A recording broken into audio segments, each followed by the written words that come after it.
Hello, everyone. Hello, hello, hello. I'm here. It's Thursday. Welcome to tonight's stream. We're going to be playing Donkey Kong Bananza. It has been over 10 years since the last real Donkey Kong game. And it's been over 20 years since they last attempted a Donkey Kong 3D platformer. It's actually been 25 years, even. Donkey Kong 64 was the last attempt anybody made at turning Donkey Kong into a 3D platformer. But, you know, with the Switch 2, it's finally here. Donkey Kong Bananza, developed by the Super Mario Odyssey team. I'm an Odyssey enjoyer, so hearing that they were working on a Donkey Kong game, that got me excited. And you know, it's getting rave reviews. I know a lot of people in my circle are like, listen, if Mario Kart World wasn't the pull for them in terms of like Switch 2, Donkey Kong Bananza is the pull. Which I kind of always figured. I feel like it was the same with the Switch 1. Like, yeah, everybody owned Mario Kart 8 Deluxe, but very few people actually bought a Switch just for Mario Kart 8 Deluxe. They probably got it because it's like, well, if I'm gonna have this Switch, I might as well have the big multiplayer game with it. But you know what was really pulling people in? It was stuff like Breath of the Wild. It was stuff like Mario Odyssey. That was what was getting people to buy the system. If it was just Mario Kart 8 on its own, I don't think the Switch 1 would have been as successful. And I feel like it's the same with Switch 2, you know? If Mario Kart World had to carry the weight of Nintendo on its shoulders, it would not have been able to do it. Even though everybody's probably gonna own Mario Kart World, even though it's expensive as fuck, you know, it is how it is. I hope you're all doing well, though. Hope you're all having a good Thursday. I'm very excited to play this game. I've played like an hour of this off stream. I didn't get to play as much as I wanted to. You know, there's been life stuff happening. So, it is what it is. But, hey, that just means I have more surprises in store for me. Because I'm definitely gonna progress past where I was at in this game. Oh, fuck, I forgot to open up stream avatars. I'm so sorry, everybody. I'm so fucking sorry.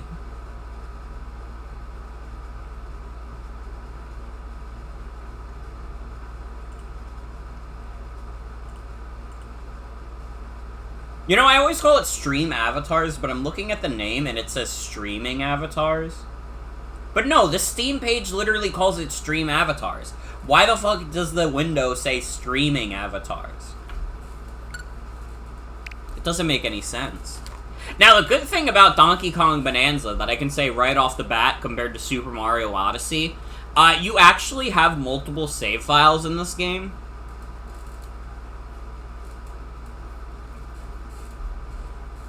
Novel fucking concept, I know. It's so weird that Super Mario Odyssey only has the one save file, though. Because, like, pretty much every other 3D Mario had, like, save files. Super Mario 64, you have, like, the 4. Sunshine, you have 3. Galaxy 1 and 2 have, like, 6. 3D World has, like, 3 or 4 or 5. I don't remember off the top of my head. Partially because I'm thinking of the Switch version, and I don't remember if the Switch version added more save files. And then Mario Odyssey inexplicably only had one save file. Yeah, we just play on normal mode. We're normal Donkey Kong gamers.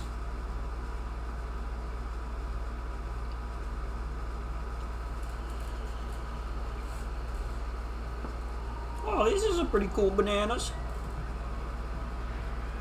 Far off the shores of DK Island. Dude, and Banana. Poker Chimps.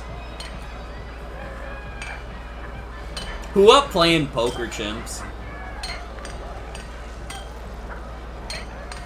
Poker Chimps is like a new kind of Balatro ripoff.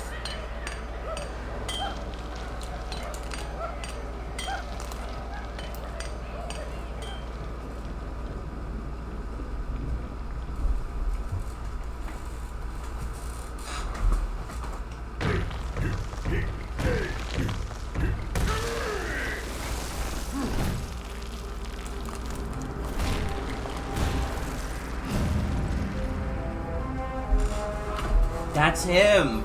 That's Donkey Kong.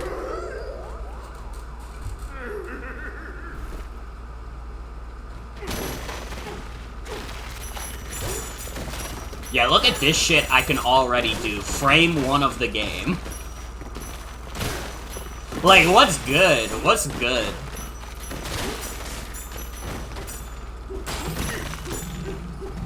This game is fucking crazy. This could be game of the fucking century. Oh, banana. It says, oh, banana.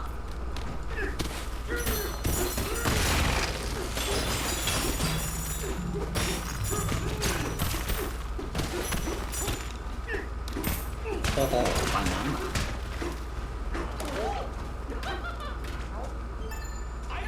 Whoa, DK. You look pleased as punch. You must have dug up one of those golden bananas. Folks are finding gem-like bananas all over this mine. It's a yellow letter day. I bet there are more buried up ahead.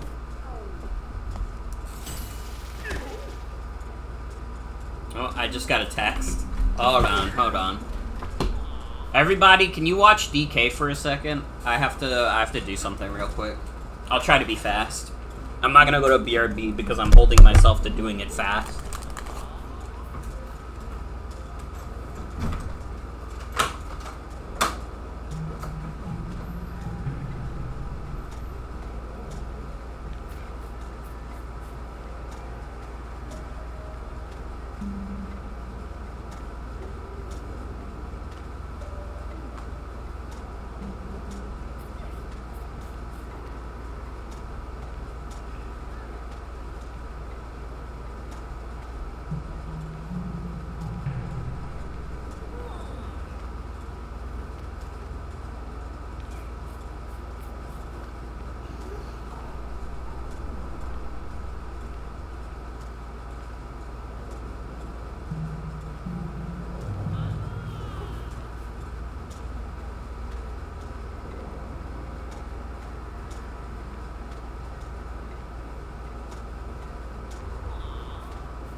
Sorry, that took longer than I thought it would.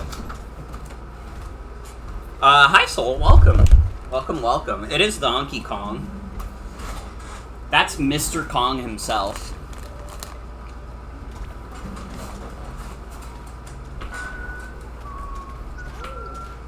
You can make him whistle. He has a dedicated whistle button.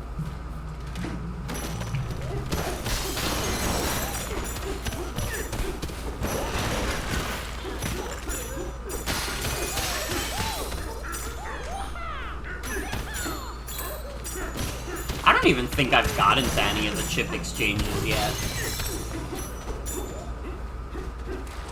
What the hell is Will playing sweeping? There's fucking Donkey Kong's hour. We can't be fucking around with those cocoa melon ass watermelons. That's all I'm saying.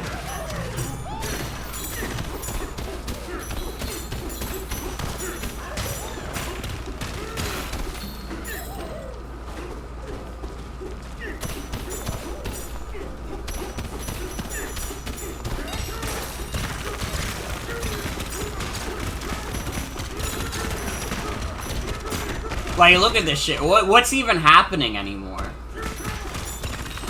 This game is fucking crazy.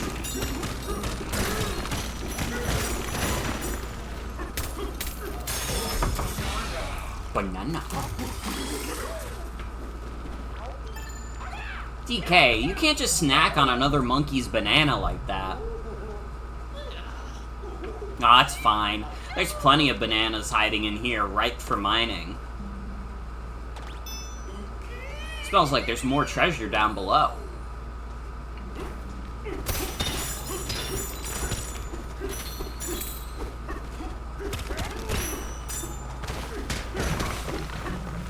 Yeah, I don't know if I've ever made it clear on stream before, but I fucking love Donkey Kong. The Donkey Kong Country games are straight up, like, some of my favorite 2D platformers ever. They might even be #1. I would have to think about it. You know, I do like me Sonic a lot. But, like, Donkey Kong Country 1 and 2 are, like, so fucking good. I fucking adore those games. And I love Tropical Freeze. I think 3 and Returns are alright.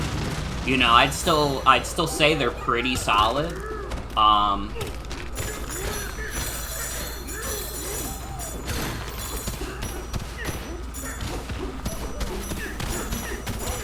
a big fan of the Kong. Ironically, actually, the one Donkey Kong game that I've played that I really did not like was DK64. I am not a fan of DK64. And, you know, some people would crucify me for this. They would say I've given into the lamestream media. But I have to be honest with myself, I don't like Donkey Kong 64. I really don't. So it's nice that they're doing another attempt at, like, a Donkey Kong 3D platformer. And also, so far, it's just jiving with me way more. I don't know. I can't tell you anything about Donkey Kong 64 that you've never heard before. It's bloated, it's padded. Switching between characters is annoying, and that's what causes the bloat and padding. They make you get really good at the Donkey Kong arcade game, although I actually think that's one of the game's strengths, rather than one of the things about Donkey Kong 64 that sucks.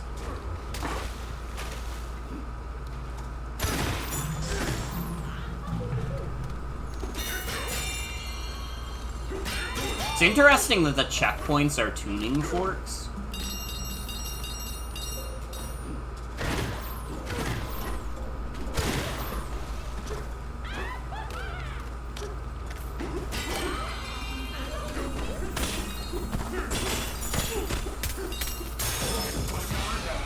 Digging up a snack. Oh, banana. Dude, why do you go silly for a second? Did you see that?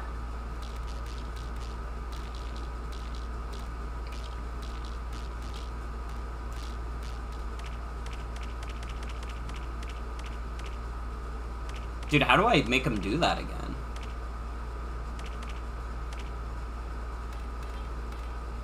What the fuck is this?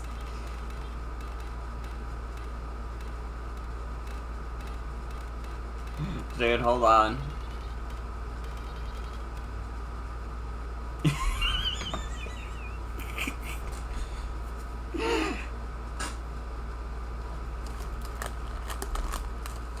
Okay, how do I make him, like, do another pose?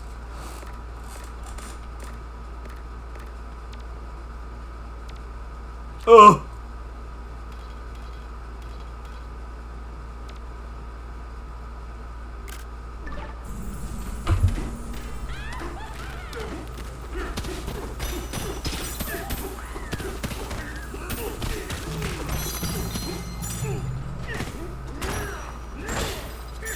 My favorite thing to do in the game so far is to pick up the fucking environment and just use it to smash things.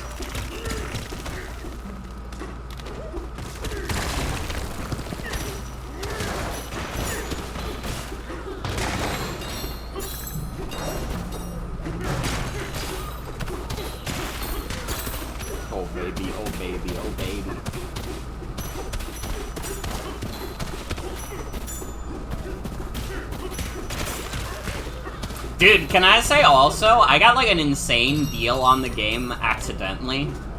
Like, I have not bought anything from GameStop since I bought my Switch 2. Just because it's like, all the games I got at the Switch 2 launch were like kinda what I needed.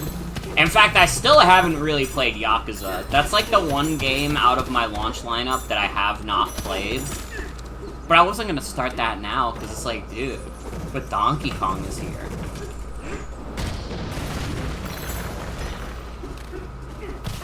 I can't worry about what Kiryu's up to. I have to go visit my friend Donkey Kong.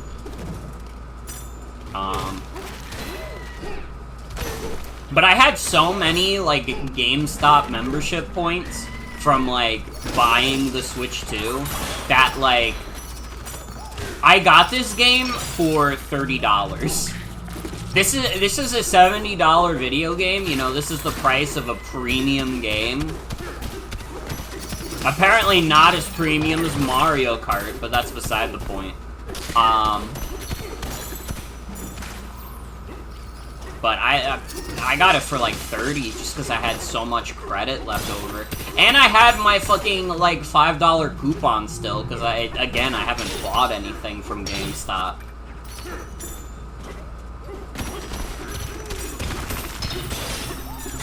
So now I'm sitting on my throne having $40 extra that I didn't have to spend. And like, I don't know. I could do anything with that $40. I could like I just give that to someone and be like, money of this kind means not much to me. Not much at all.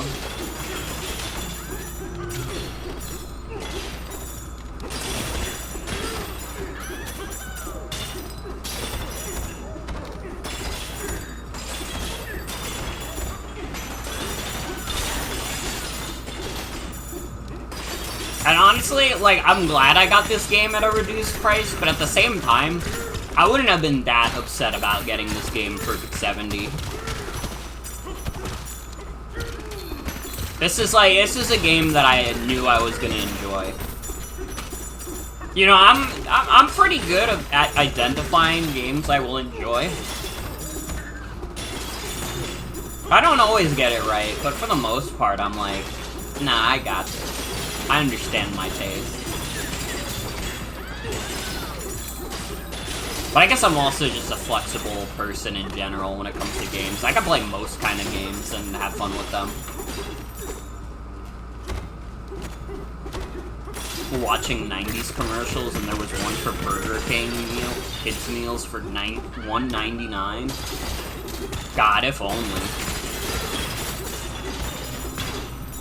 That's like the fucked up thing about like fast food restaurants is like I literally don't think fast food restaurants are like that cheap anymore.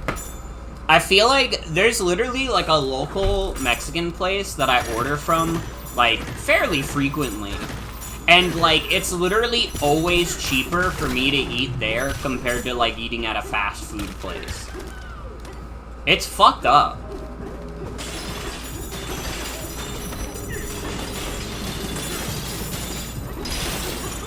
And it's like, you know, I'm not gonna say, like, oh, America has fallen. They raised the price of the cheeseburger. Because, like, it's probably good to not eat too much fast food anyways, but, you know, it's fucked. It's fucked up that it costs that much.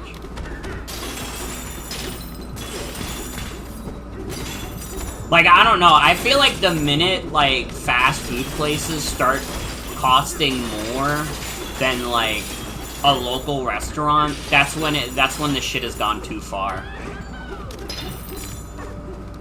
Like McDonald's is literally not good enough to be more than like a local restaurant with like way better food.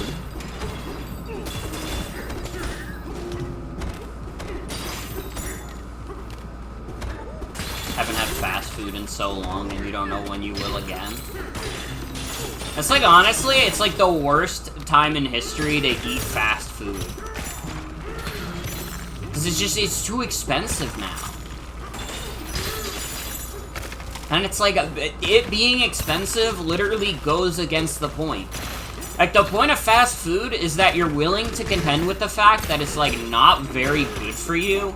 And honestly, like, doesn't, like, a lot of the food doesn't even taste that great. For like, it being cheap and, like, quick to get. Like, that was the point.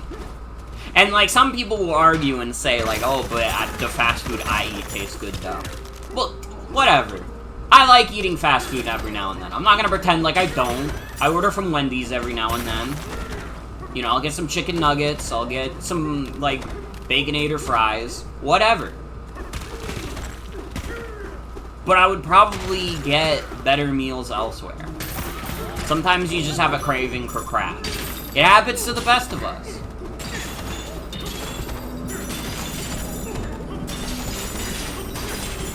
Also, hi V, welcome. Welcome. Get the co-op meal deal sandwich and drink and snack, $4.25. No, his hat is flying away.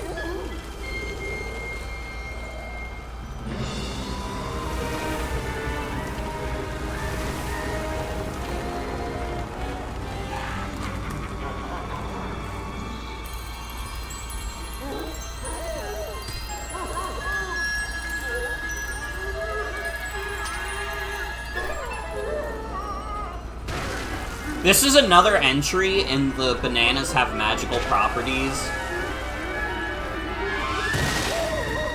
part of the Donkey Kong series.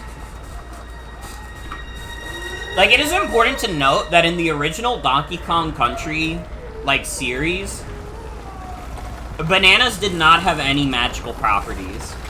Donkey Kong just liked them because he was a ape.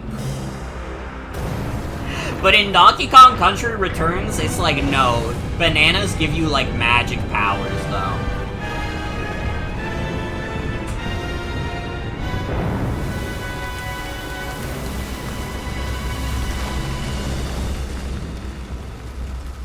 I guess these are, like, banana rocks.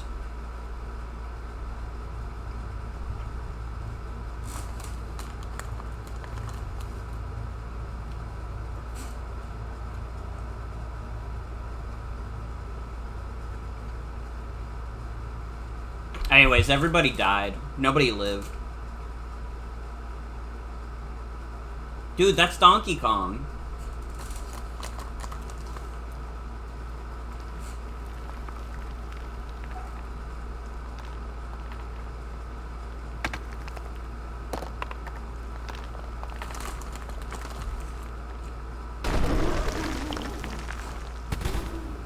Dude, he went commando after the destruction of the island incident.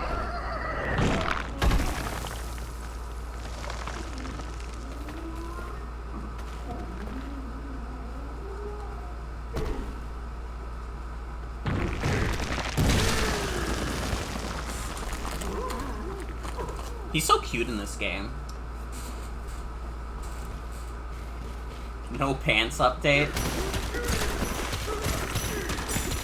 Can't stand that horny ass ape named Donkey Kong.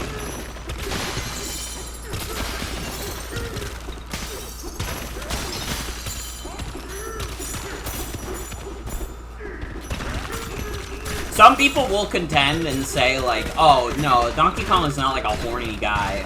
And then it's like, have you seen his girlfriend? There's nothing wrong with it. For the record. But I'm just saying, look at his girlfriend and tells me he's not a little horny.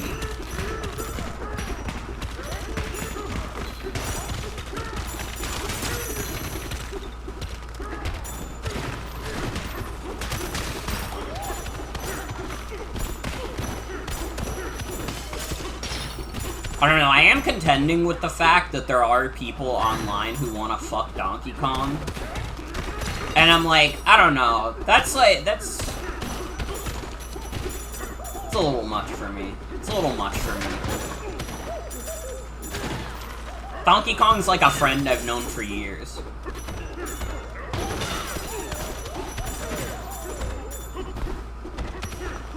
guys think there's any DK Bananza Yaoi yet? Probably. I don't know what the Yaoi would be of, but, I mean, people will Fujo out about anything. And again, there's nothing wrong with that inherently. I'm just like, I'm just observing the phenomenon. It can't be the evil guy. Because I feel like the evil guy is like, even if we're going by like cartoon, like ape standards, he's not very attractive. Like, Donkey Kong is, like, that's a bit much for me, but I could, like, understand that he's, like, a big, strong ape. And, like, people like big, strong guys.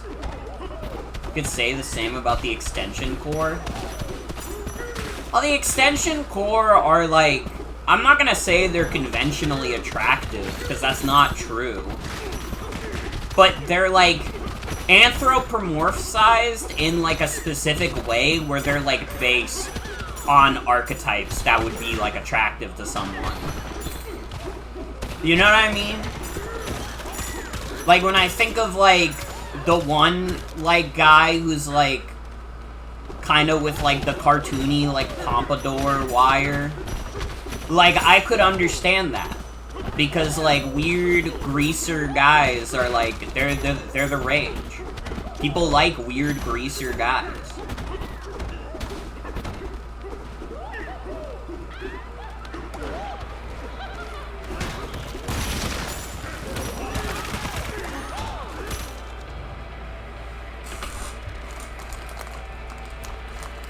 This is Ingot Isle Caven. Sub-layer 10.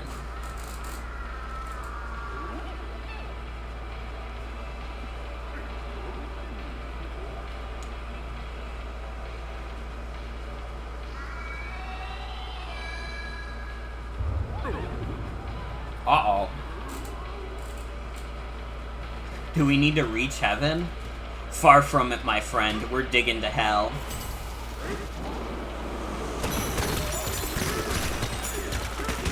That rock looks kinda odd. Say that again?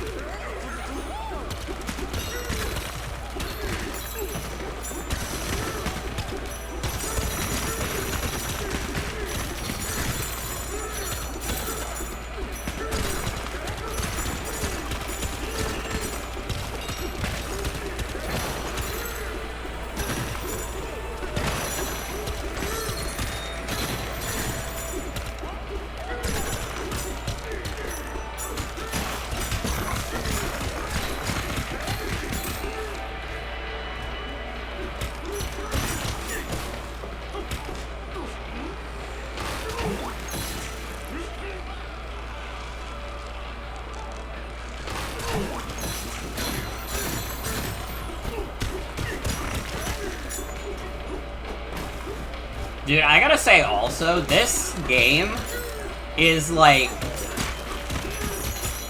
you know, a lot of 3D platformers that come out don't really like fully utilize the entirety of a controller.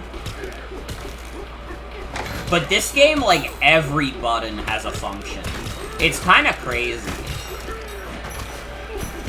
You know, especially for, like, a Nintendo game, too. Nintendo games tend to have, like, more simple controls, so they're more understandable to a wider audience.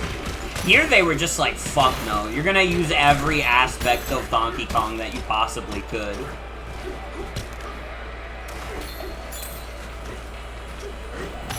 It could. It could fulfill that desire.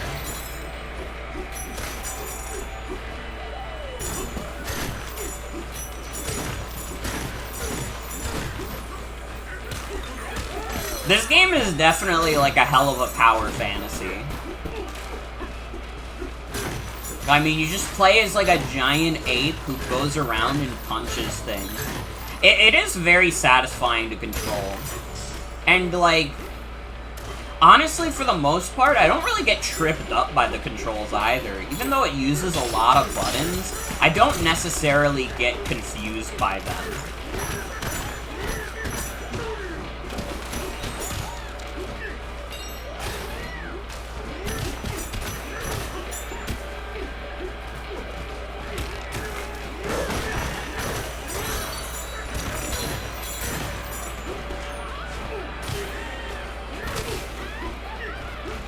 Used to play Roblox games that let you do this.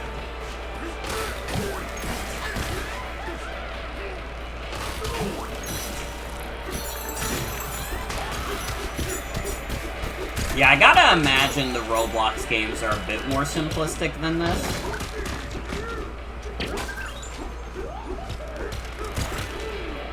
Dude, I found the balloon from Donkey Kong! Look!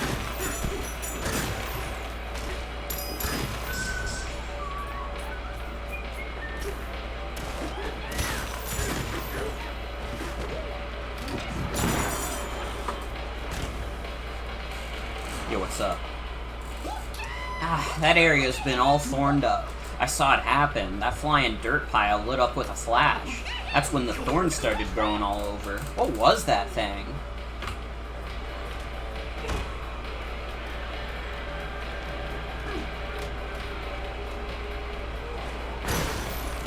Just mainly you were in a big pit with solid walls and it was filled with breakable walls and you dig down?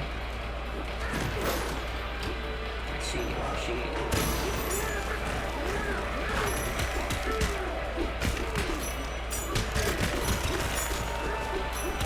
That actually reminded me, like, and I'm, like, trying to remember if this was, like, legit or, like, a fucking dream I had. But I swear to God, like, someone working at Roblox was like, yeah, we want to, like, make it so Roblox could be used as a dating app. And I was so baffled by that. It literally sounds like the worst idea you could ever come up with. Like, actually, like, genuinely, no exaggeration, the shittiest idea anybody's ever come up with. Turning Roblox into a dating app. And not even, like, primarily a dating app, just have that be part of the Roblox experience. Like, what are you talking about?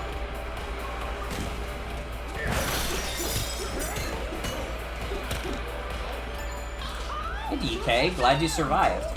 Did you use the barrel cannon to get up here? Talk about useful, eh? Wish I could blast myself to check on the folks in town, but this other barrel ain't working. This weird hard metal flowed out of that gizmo and sealed everything right up. We have no idea what to do about it.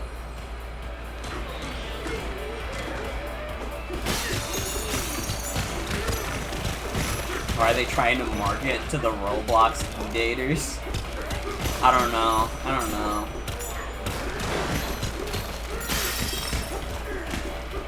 Yeah, don't forget, it's now X the everything app. The everything being, like, everything wrong with the world.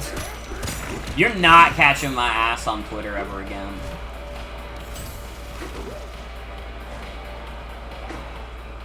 Yo, what's up?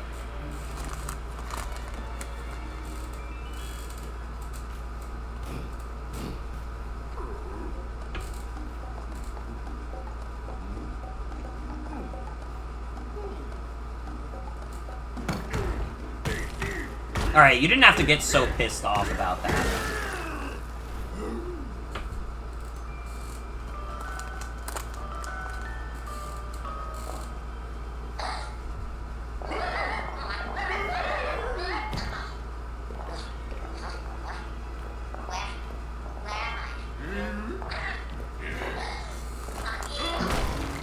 Donkey Kong, you're kind of being a shit. I wouldn't say a little shit due to your huge size.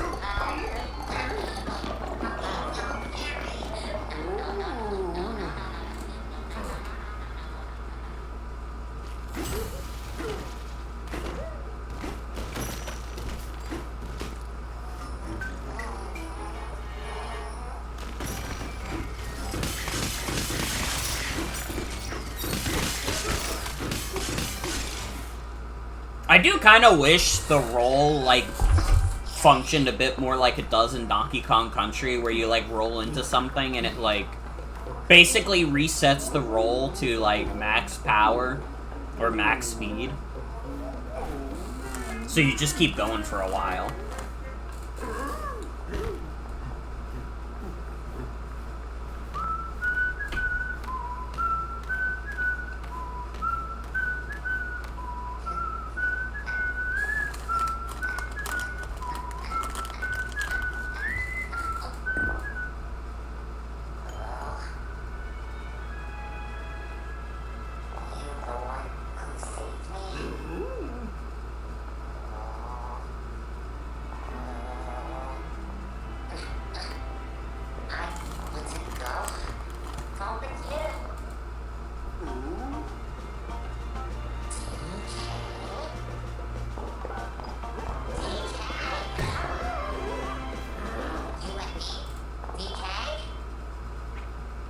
Okay.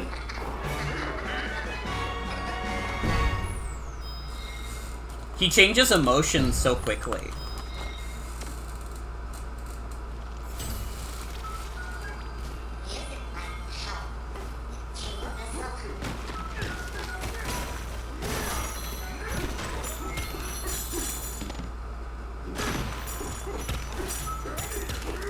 Yeah, even there's even a music function that actually does shit.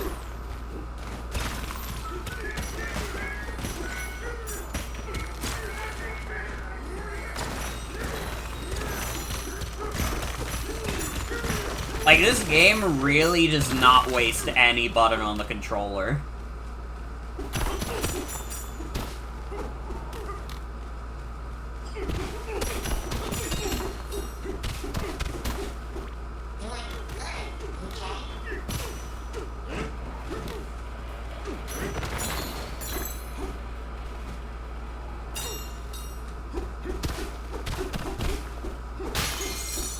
We have our funny rock companion now. Who is definitely not another character. Don't worry about it. All you need to know is that that's Odd Rock.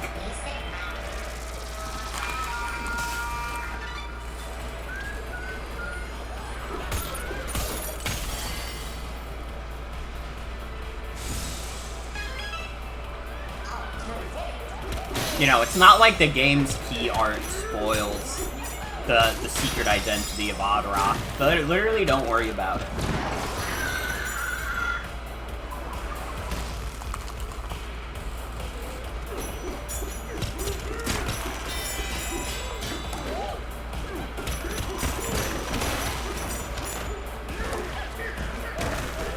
Not like there was a whole direct about it.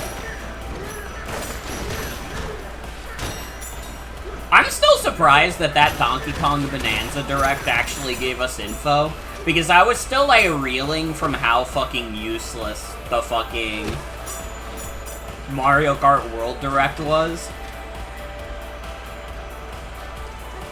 The Mario Kart World Direct told us, like, jack shit. Meanwhile, the Donkey Kong Bananza Direct, like, told us everything. It told us who the final boss is. It's Gerald. Everybody's favorite returning Donkey Kong Country villain, Gerald.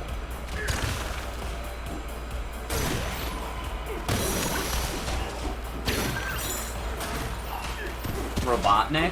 No, just Gerald. They don't have a copyright for Gerald Robotnik.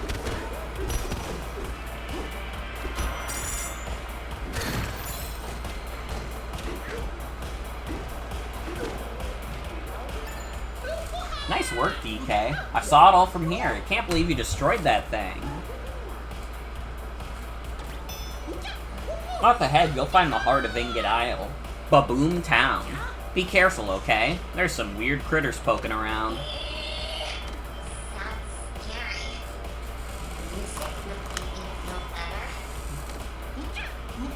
Yeah, that's the spirit. If you get confused or lose your way, try singing a little ditty.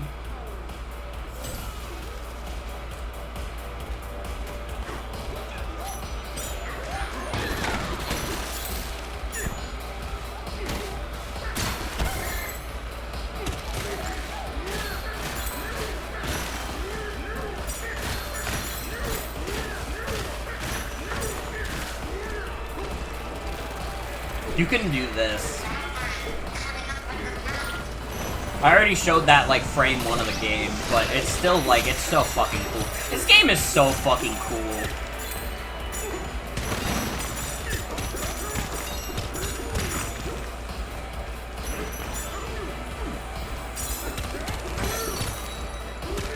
There are gonna be so many forbidden rock candies in this game. Dude, it is kind of a scrumptious-looking game a little bit. I won't even lie. If I could eat Donkey Kong Bananza, I would.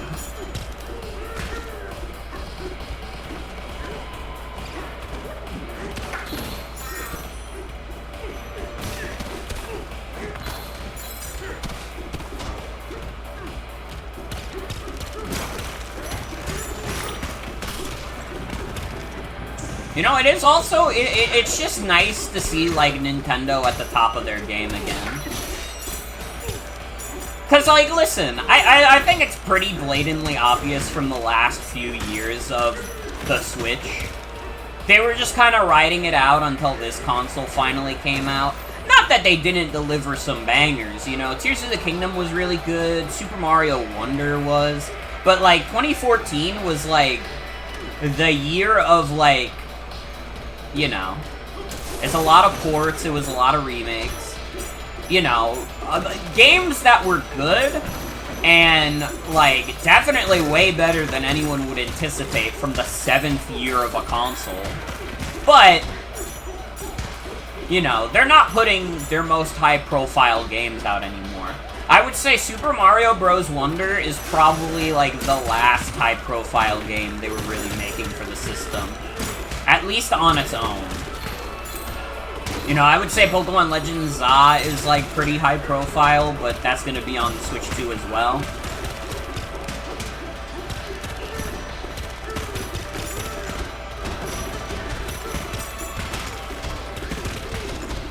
Pokemon Zaza, yup. I'm excited for Pokemon Legends ZA. I will be getting the Switch 2 version of that.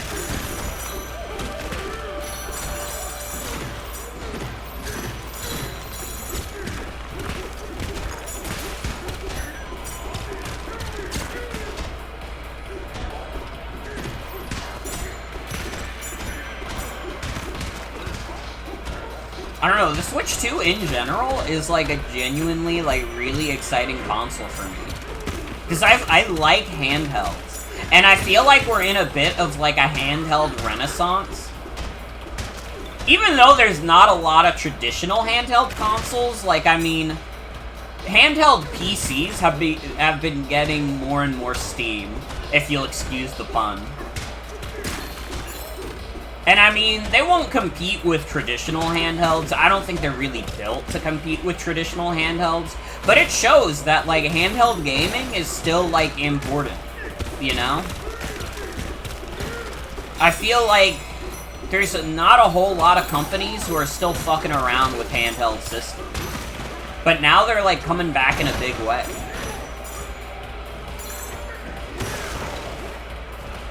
Speaking of ZA, you had some of the best pizza ever recently. It's been years since you had pepperoni, and you now know what you're missing out on. Dude, pepperoni pizza is so good. I'm kind of like a normie when it comes to pizza. I'm like, just give me like either extra cheese or just pepperoni, and I'm like, good. You don't need to go any fancier than that. If it ain't broke, exactly. No, I do. I'll eat other meat if it's on the pizza. I'm mostly like a meat pizza enjoyer. You put more like other stuff on there, and I'm not as into it.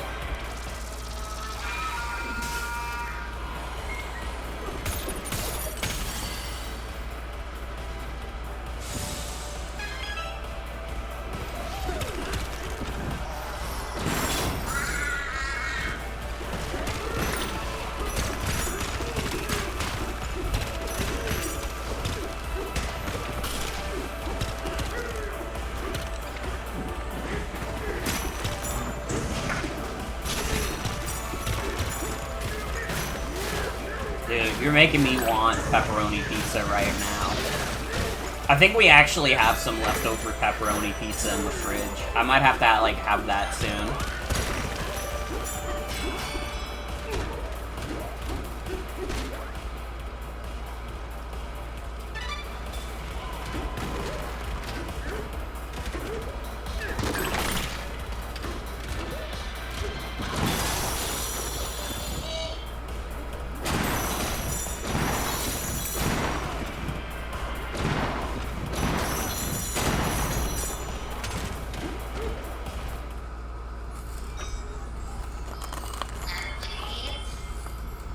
It's the evil monkey.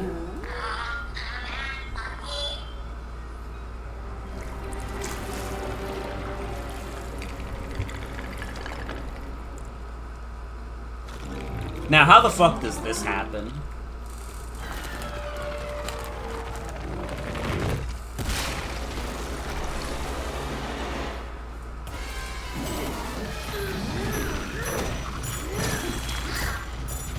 You would think this is a boss battle also, but no. That's just a random-ass enemy that DK takes out with no problem. I have not seen what any of the actual boss fights in this game look like, but I'm imagining them being, apeshit, if you'll excuse the pun.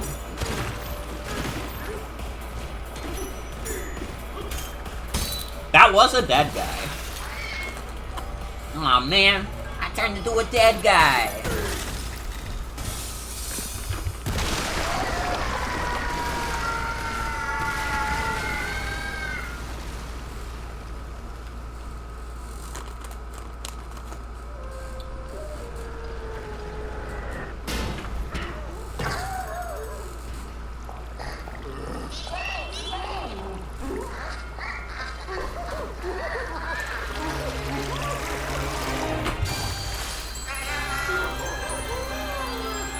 By the way, I'm glad that the developers confirmed that DK's design in this game came before any of the other redesigns of Donkey Kong.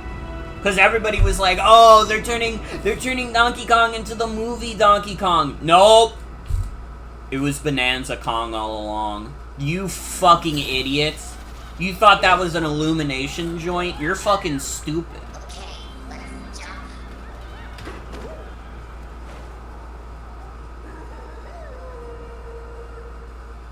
I don't know, every time I hear people be down on the Donkey Kong redesign, I'm like, I literally don't understand you. Fundamentally, you and me are different people. And I cannot understand your point of view. He's literally cute.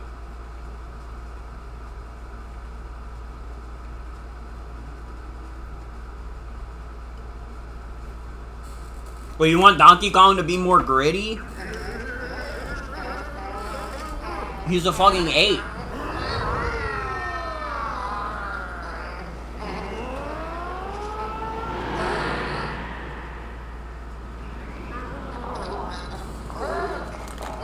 Although it is fucked up to see Donkey Kong's fingernails.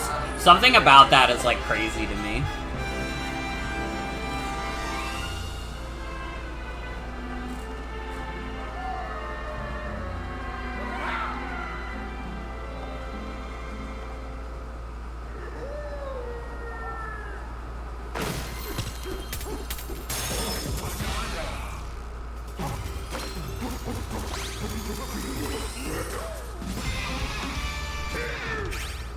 This game has a skill tree, also.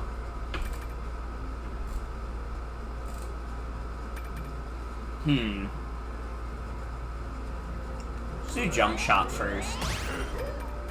I don't really need more health right now. The game so far is not hard enough for me to need additional health. Monkey. Monkey. Hi.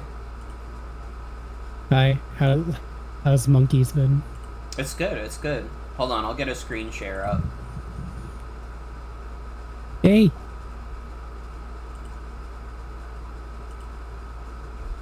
Yeah, this game's awesome.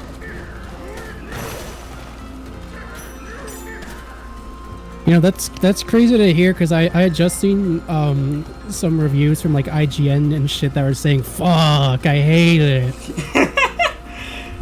Yeah, Miyamoto himself said that. Yeah, even Miyamoto, like, that's crazy. So yeah, Fugi is not working right now. Fugi always seems to even turn is my itself Fugi off. right now? I don't know. I haven't like touched that shit in God to know how long.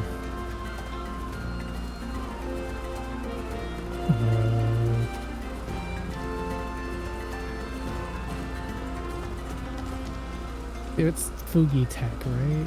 Yeah. Right. I don't ever feel like fucking logging with my Discord. It is whatever it is. I don't give a shit. Well, it is important that everybody knows that your name in the server is Doinky's Coin. That is true. Oh, right, it's this thing.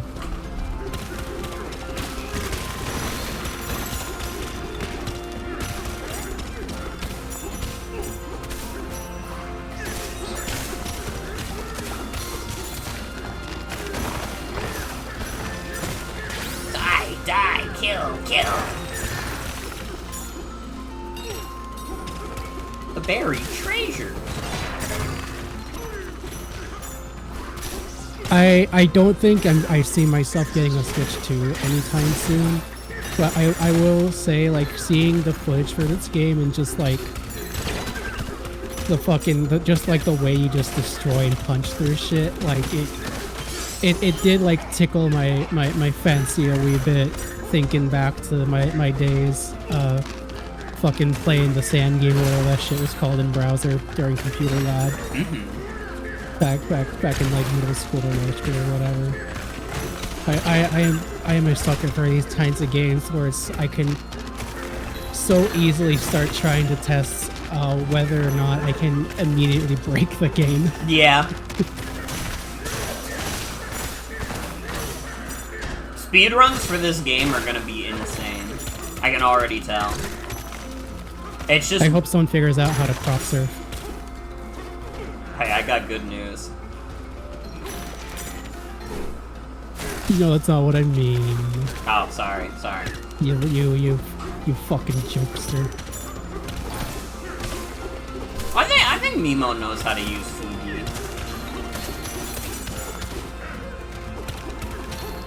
I know how to use it. It just logged me out because I haven't touched it in a long time, and I can't be fucked to log back in. So I'm just this now.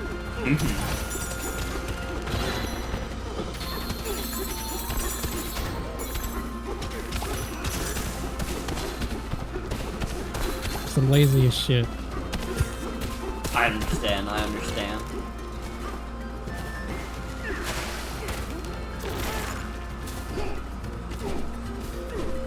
It's alright, when you make the stream return in 2035, you can fix it. I don't fucking know when I'm gonna get back to streaming. I gotta be so real. That's why I gave you like a lot of leeway. Alright, you have until 2035. I don't even know if that's gonna be enough time. Well, fuck, if you can't do it in 10 years, I don't know when you'll do it. I don't know what the fuck my life's gonna be like in 10 years. Maybe, like... Never mind, that would be really mean of me to say. I just don't know what I'm gonna be. Like, where seriously, it's just like... I ain't in a living arrangement right now where it's like really viable to be doing that stuff, both out of consideration for those around me and also because the internet here is pretty bobo. It's really contingent on me like very dramatically changing my living situation, which who knows when that's gonna happen. Yeah. And like, I don't know, I excuse me. In my time away from streaming, like, while I was streaming, like, I had, like, the itch, you know? It's like, oh, you know, I'm having fun doing this. Yeah, I'm looking forward to it. I like doing it. But, like, I don't really feel that itch no more. It's like, I don't know. I've gotten what I want out of it. Yeah. I'm still plenty happy to help with, like, other streams or, like, show up to streams like these, though, obviously. Yeah. Listen, not everybody keeps the itch. Yeah. I never... Oh, go ahead. I was just gonna say, I've been in the game too long to just, like, disappear from it. I mean... Yeah, you got that momentum. You got the tenure. Yeah, I'm like a old head in a little bit. I was on fucking livestream.com, dude. Fucking nice. I'm sorry, I don't mean to keep going to you. Nah, you're good. I'm just chatty, is all. No, you're good. What the fuck are these things you're collecting, by the way? They look like Ferrero shares. They're like gold nuggets. I assume they have some purpose in the game. I have not figured out what that purpose is, but... You have a decimal point amount of them? That, like, annoys me for some reason. I don't like that. It's because Donkey Kong can't count properly. Well, I think it's annoying me because I can't count properly. I don't like those. There should be no numbers that follow after a decimal point. It's true. Also, periods are meant to end sentences.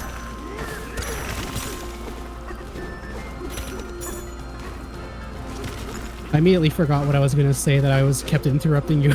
Nah, you're good. You're good. But the number one thing I miss about old streaming. Oh, sorry. You go first. You go first. I'll be quick. Don't forget it. The only thing I was gonna say is that like I don't really feel that much of an attachment to streaming because I haven't been doing it that long, and also I never felt like making a career out of it. So just please continue. I was just gonna say, the number one thing I miss about like old streaming is just being able to play copyright stuff without any issue. It was so funny back in the day. You could just do whatever the fuck. People on livestream.com would just like stream entire movies. This was before even like fucking Rabbit existed. We need to go back. We kind of do. Like, genuinely, when Twitch started to crack down on like copyright stuff more, that was like the most that my faith in streaming had ever been tested. That was like heartbreaking. This is due to the fact that I think copyright is stupid. Yep. But I mean, I came back to it. I came back to it with a fresh mind, and I'm like, well, I can still do other stuff. And honestly, I just kind of risk it sometimes anyways. Every like April Fools, I'm just like, yeah, submit whatever you want, and if it gets me DMCA'd, I'm willing to live with that scenario.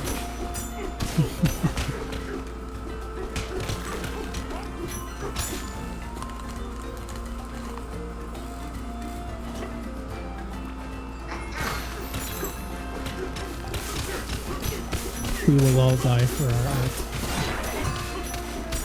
Exactly.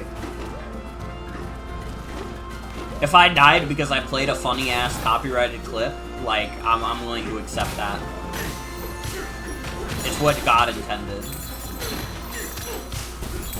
God put us all on this earth to die for the bit or whatever. Exactly. God put us on this planet to die for copyright infringement. Yep.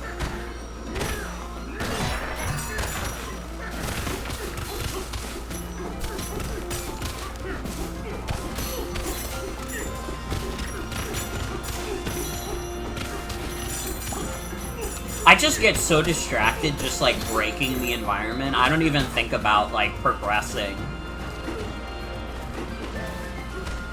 It's r/so satisfying or whatever the fuck. It really is.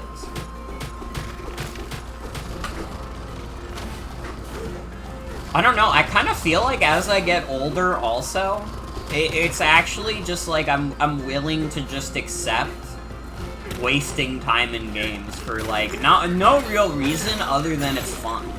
I don't know, I was like for a very long time a person who was like, I don't like to waste time in games. And then like something in me just like clicked this year where I was like, wait, but why not?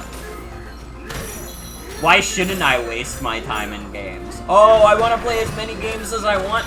Dude, I feel like at this point in my life, I have proven myself to be like a diverse enough like video game player where it's like nobody would accuse me of like exclusively going to bat for one company. No one would excuse me of sticking to one genre. I'm like, I'm good. I feel like I've done my part. So now I can just like, now I can just sit back and enjoy playing shit for longer, because it's not like I'm like, no, but I have to play this, I have to try this genre, I have to do this, I have to do that. I can just be like, who cares? Who gives a fuck? Donkey Kong has a big rock, and he's not fucking happy about it, okay? Why not? I'd be pretty happy if I... Wow.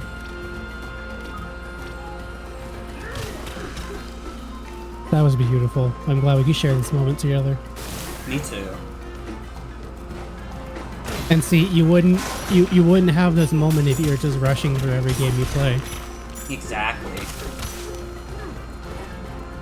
Honestly, I think part of it also is that because I rushed through so many games on stream, I'm like, damn, I'm kind of out of old shit to stream in terms of stuff from, like, my childhood.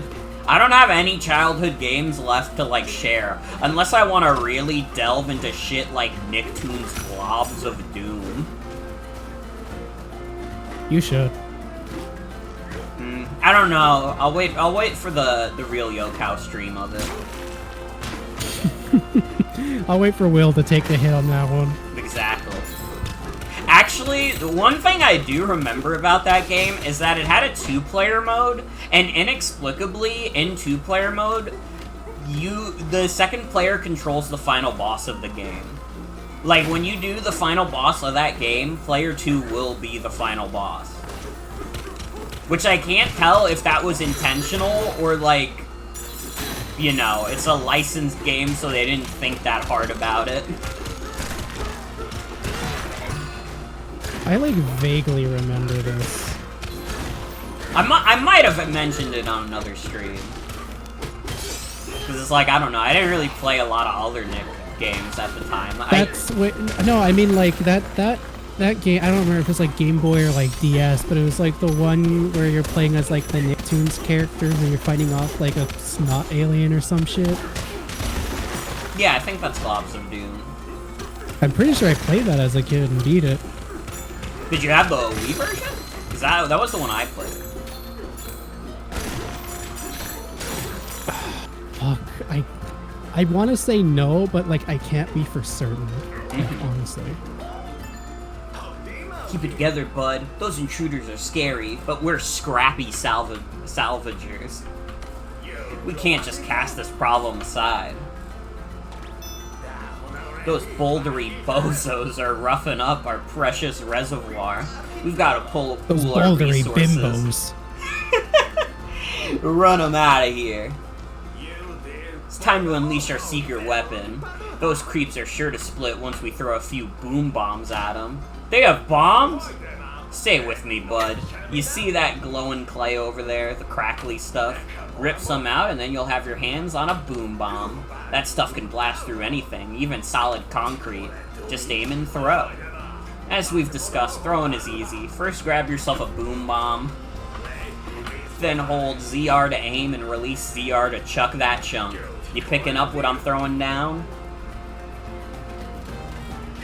You know, seeing, like, you know, I feel like everyone's made the joke about, like, the little writing quirk that Nintendo has adopted with a lot of their games where, like, they have, like, the icon preceding, like, the word for that icon, like how I did with the concrete earlier. Yeah. My folks, will occasionally get shit from, like, what's it called? Fucking, like, Imperfect Foods or whatever.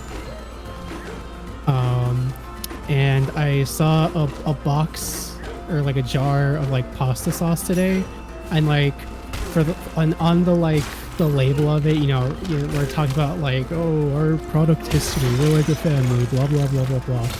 They use that typing quirk. Like, anytime they listed an ingredient, they'd have, like, a small picture of the ingredient right next to the word. And I was like, why are they typing this like it's like a modern Mario game? What the fuck? There'd just be, like, a picture of a tomato next to the word tomato. There'd be, like, a little icon of, like, pasta next to the word pasta. It was just like, was some, like, copyright intern just really fucking bored one day and no one thought to ask any questions? Like, that has to be it. Maybe. No. It looked like I was witnessing, like, a real life, like, Photoshop of, like, a joke you'd seen, like, a Twitter thread, but, like, it was just staring me right in the face in my kitchen.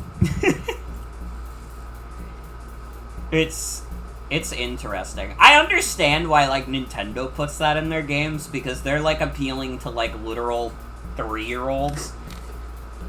Mm-hmm. So it's like, you know, the writing is gonna reflect that. They're gonna, like, put little images to be like, hey, little Timmy, did you forget what Donkey Kong looks like? Here you go.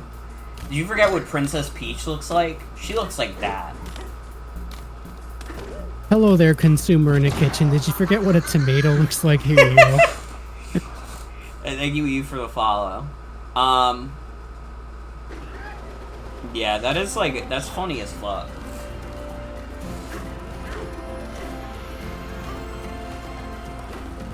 Honestly, I feel like part of the reason Nintendo would have adapted that typing quirk also is because they have always been more popular with their handhelds. Like, the Game Boy was way more popular than, like, the NES and SNES. The Game Boy Advance was more popular than, like, the N64 and GameCube. DS was more popular than Wii. 3DS was absolutely more popular than Wii U, although that's also, like, saying that fucking Avril Lavigne is more popular than some random shithead I went to high school with.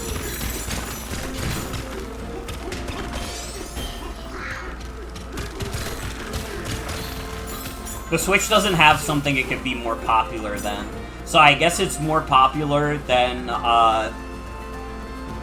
Crank?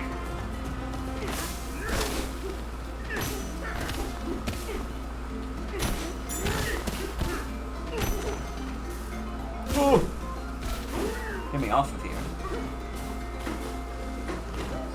I'm looking at, like, the way DK's just punching through shit, and, like, I was thinking, like, man, that shit must feel so good, and then I remember this is solid rock.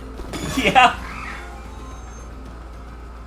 That shit ain't gonna feel good at all.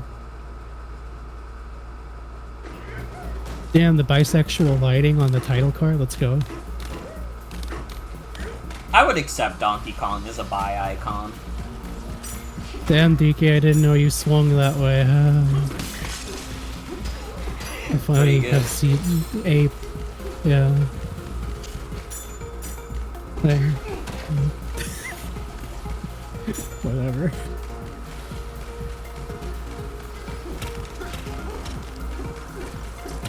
I have not done some of these challenges also. I didn't do the last one either.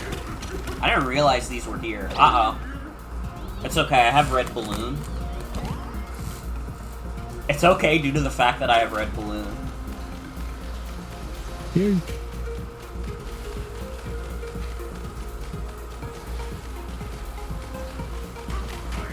Fuck. I might be ass at this.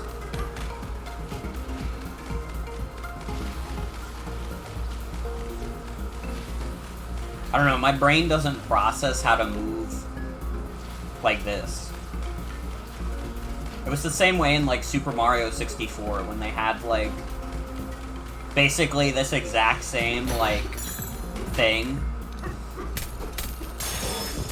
Yeah, but, like, it's completely different because he's monkey. That's true.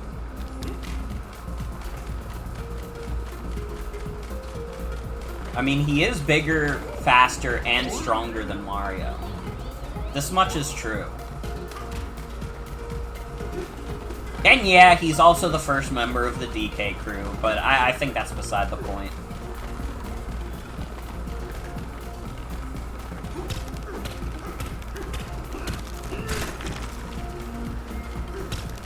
You know, I've never really thought about it, but that's a very funny, like...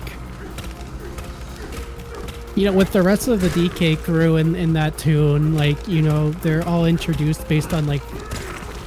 I don't know, like, their abilities and experiences and, like, their capabilities and stuff, but, like... Introducing DK as the first member of the DK crew is, like... If you're like, yeah, I'm so fucking cool, like... I'm the founder of this club that I just made just now, you know? He doesn't even have a funny face. If he's the first member of the DK crew, what the fuck does that make Cranky?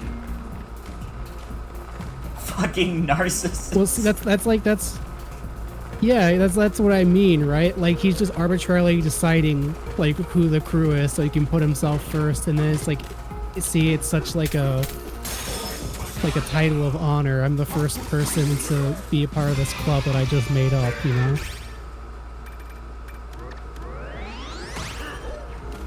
It's okay. Just making shit up to fluff up his resume. Listen, in this job economy, you gotta do what you gotta do. And if you have to put on your resume that you're the first member of the DK crew, so be it. Shit, you know, I should start saying I'm the first member of the DK crew in my apps. Maybe I'll start hearing back from people. True. Looking for jobs fucking sucks. You don't gotta tell me.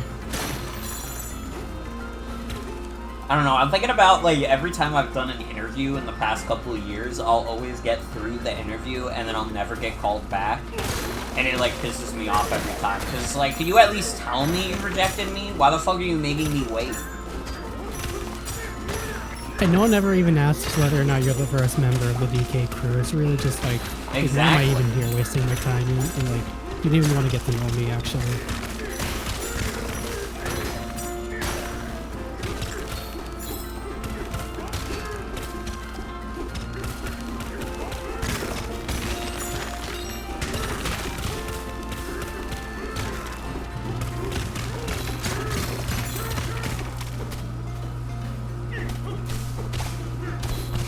Nobody wants to hire members of the DK crew anymore. Due to woke. It's so fucking tragic.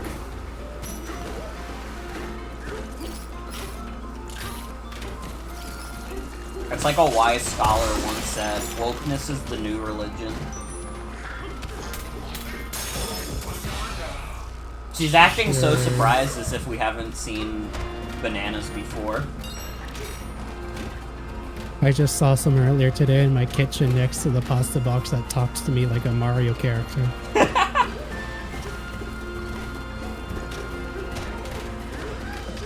I had it before I had my morning coffee. It was pretty good.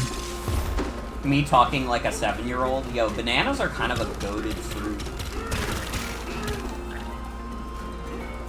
Just imagining like multiple people from this server sitting around like the Fortnite kids, but like it's just us talking about our favorite morning fruits.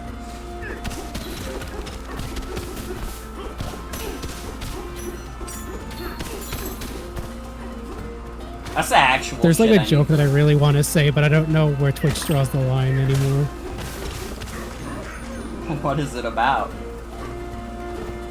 I was gonna say my favorite morning fruit's my wife. Yes, dude. I think that's fine. I think you can get away with that. Alright, cool. Why is Ramby just here? He's just hanging out. He doesn't even talk to me. He doesn't want to acknowledge me. He's not fucking with me Bro's no just more. like, just there. Oh, hey, what up, Cranky? Oh, look whose big hairy mug finally turned up. That all you have to say? Listen up and listen good. It'd serve you well to hear this.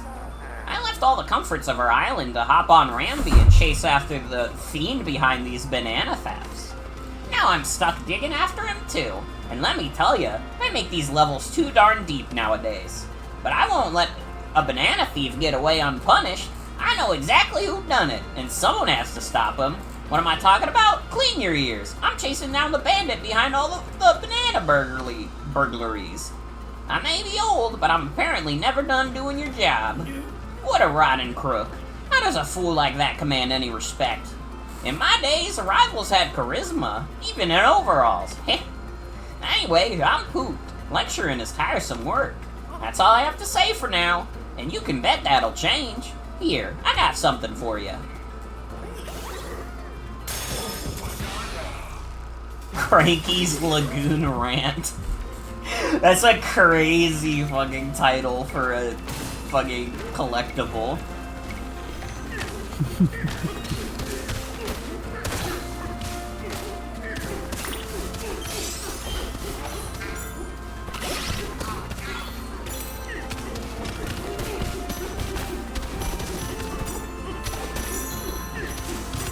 Collectible in this game called Super Mario Odyssey. It's no masterpiece.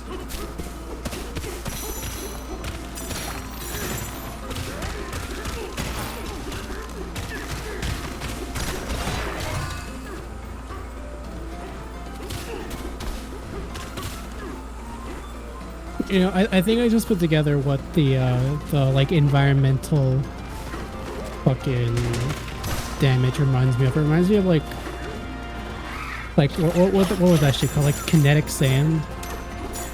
Mm-hmm. You know what I'm talking about? I think so. It's like, or like I think sometimes it was called like moon sand. It was like the magnetic sand that like you'd usually see in front of like novelty toy stores or like at airports or some shit, like just in weird places. Yeah. And like the idea is that like it clumps together really easily and like usually didn't make a mess because it clumps so much. Reminds me of that. Now that's something this place could use more of, more sand. Maybe just like 2 cubic tons. Yeah, I think you're right.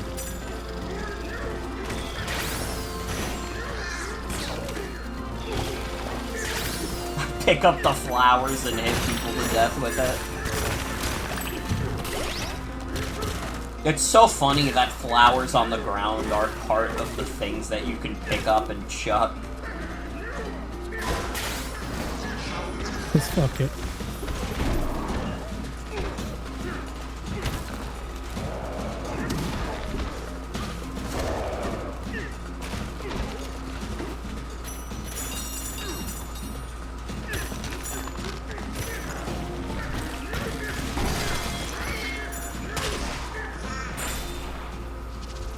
Wah?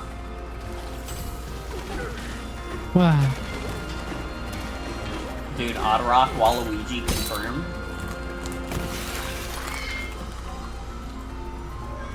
My stupidest jokes always make you snicker. Good. Yo. I love making really stupid jokes that make people laugh anyways.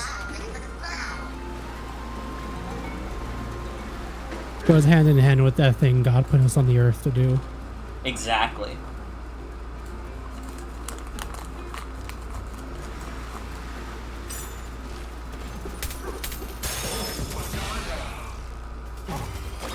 Oh, no.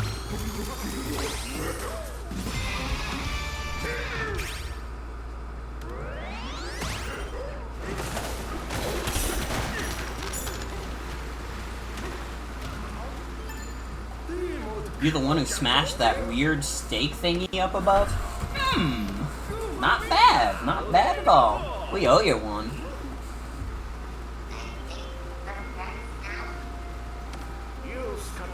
This is our fishing village. Wish I could treat you to a banana I reeled in with my own pole.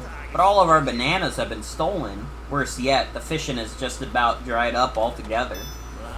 Anyway, feel free to chat with my fellow villagers. They can tell you what's what around here. And then I come in and destroy their peaceful village. Yup.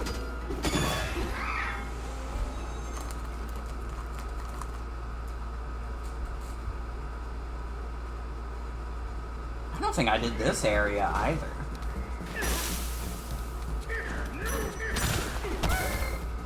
Yeah.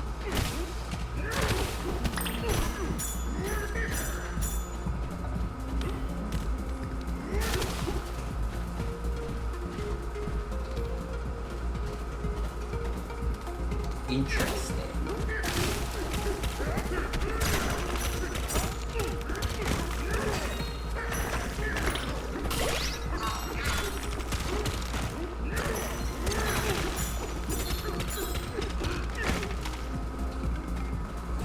I will say, going for 100% in this game is probably going to be a nightmare.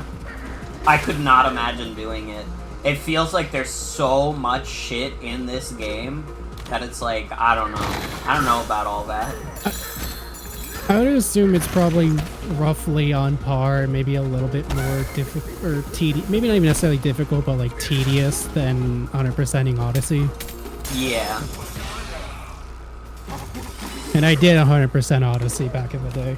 That's crazy. I could never do that.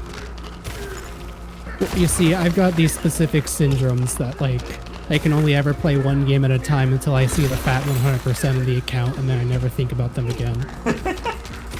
I respect that. I respect that. I don't know. I'm It's not... just the way my brain operates. I have to, like, really like a game to go for 100%. And I mean, like, really, really like a game. Which makes it crazy that one of the games I did 100% back in the day was Sonic Heroes. See, I feel like... Oh, go ahead. I was just gonna say, I'm that game's strongest warrior. I know that game like the back of my hand. Hell yeah. Now, all I was gonna say was, like, I feel like that's probably the healthier way to go about games. Fucking... When you try to 100% a game, you are, like, super at risk of completely 180ing on your opinion on that game and going straight to hating it. That is true. It is a very risky gamble to allow yourself to 100% a game. It's akin to like setting your favorite song as your ringtone or shit like that. Like if you don't know yourself and you don't like and you're not so fucking confident in your unwavering love for like this piece of art or media or music or game or song or whatever have you, like that type of just constant inundation in your life of that shit will just burn you out and make you hate something really easily. Yeah. That's definitely happened to me with quite a few games, considering how constant my my completely needless need to 100% shit, like it's done that so much. But like I feel like part of it. Oh, sorry, I was enamored by the funny shapes on your screen. I understand. Oh, it's money. Okay, I see. I feel like this tendency. You know, I was gonna say I had to have started with TF2 because I have like more hours in TF2 than like I've spent in my life being like a cognizant human being, essentially. But like I'm thinking about it, I think it started with the legendary Starfy. Oh my god, I remember Starfy. Yeah, that was like I think the first game I ever 100%ed. And it did something to me. That was a game I 100% back in the day. I don't know how I avoided the fucking draft. final secret fight with Master Lobber. I still remember that shit. Crazy. That was like genuinely hard too. That like entire game is like pretty easy, but then the Master Lobber fight is like, oh yeah, he could just like one-shot you. He can one-shot you and he's constantly teleporting and he has like more health than the final boss. Yeah.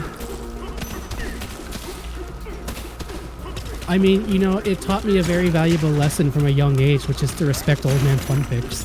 True. That's true as fuck.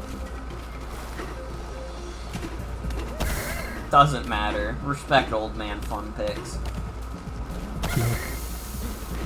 No, yeah, that... I don't know what it is exactly about that game that did that to me, but I feel like it was after that game that I started consciously going like, I'm gonna 100% all the games that I play, or at least try to. Yeah. Because I think I played that before I played Mario Kart DS, and I definitely was already on my 100% shit with Mario Kart DS, because I fucking agonized over the fucking like challenge mode missions in Mario Kart DS. I adore Mario Kart DS. I don't think that game was just like good enough. Like it didn't have the level of control you needed to do like half the challenges that I was expecting you to. Yeah. Yeah, I understand why people really like the challenge mode in Mario Kart DS.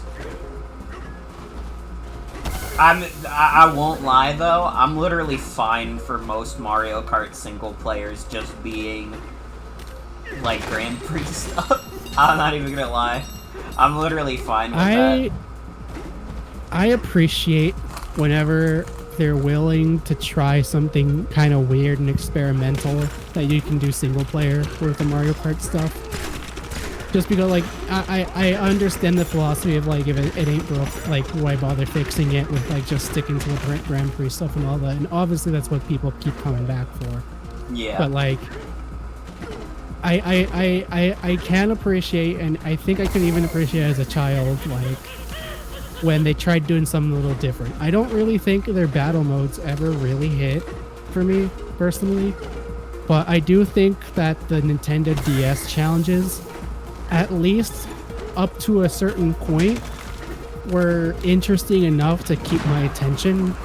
And then I think it was like the Ice Bully fight that was like, it was either the Ice Bully fight or like the Big Boo fight that were like the threshold for like, okay, these are just getting ridiculous and this is not fun anymore.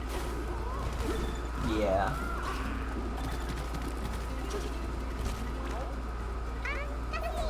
Hey, we're all talking about the you. Elevator. They say you're good at singing. We don't usually do this, but me and my sibling would love to help you two get around. We're underground eels. There's two things we love, singing and wiggling. We can help you get around a layer by burrowing to different spots. We can take you to any important spot you've already visited in an entire layer. Sorry, we can't take you to other layers. Mom gets worried if we wander too far. Just open up the map with minus and pick where you want us to take you. Okay. Thanks for the help. Let me just chuck this giant rock at you now. Yup. Bitch. Oh. Dude, he kinda ate that shit. It's just stuck to him now. I don't have They're not any going to way be able to remove that rock and surgery anymore. That's just a part of him now. True. Oh, never mind. Looks like you did it. Yeah, it was actually false. I just said true because I wanted to feel like I belonged. Me when I spread misinformation online intentionally.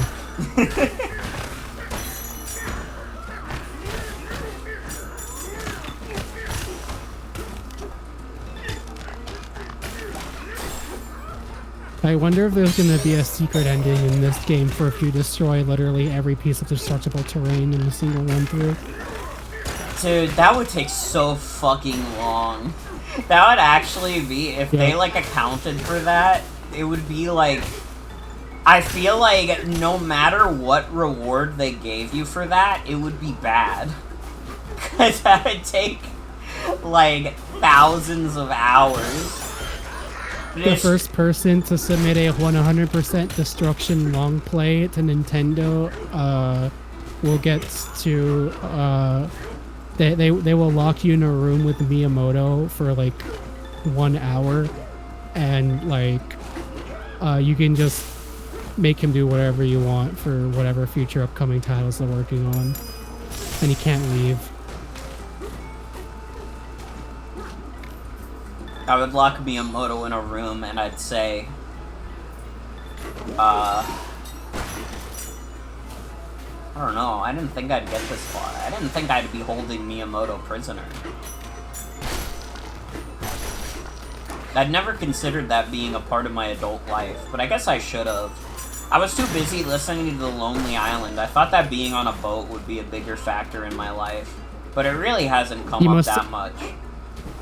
You must consider every possibility. That looks so uncomfortable. Yeah.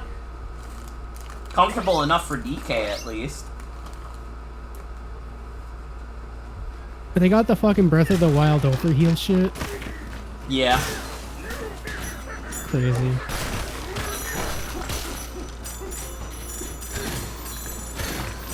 It really is like no matter what Nintendo game you play, you cannot escape the influence of Breath of the Wild. I was gonna say, like, I do like how the game is looking so far. It looks like it's fun or whatever, but like, I am getting like increasingly kind of like about just the like increasing homogeny of a lot of these big titles, where it's like Breath of the Wild style UI and Breath of the Wild mechanics and fucking like Ring Fit Adventure ass UI and menus and shit like that. And it's like, I don't know, man. Like, it feels a little bit like I'm nitpicking, but also there's just you know, games are like a unique medium where you can take every little moment to add a little bit of the overall game's character to all these little corners of stuff. But like this new trend, especially from Nintendo, just like the very minimal, samey UI is just kind of makes it kind of boring, you know? More boring than it could, like it should be.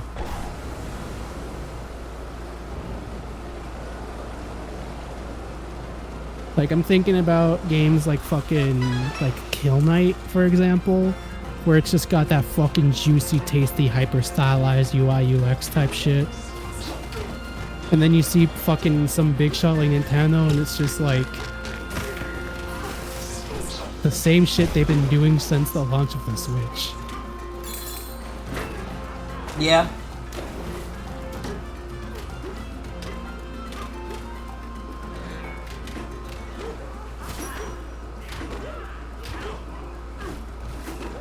I mean, mostly I just think they need to fire the long menu guy. The what? The long menu guy. Famous for his work on Legend of Zelda Echoes of Wisdom and Mario Kart World. The menus are just I don't like... think I've actually... It's like... So, the best way I can explain it is through Echoes of Wisdom.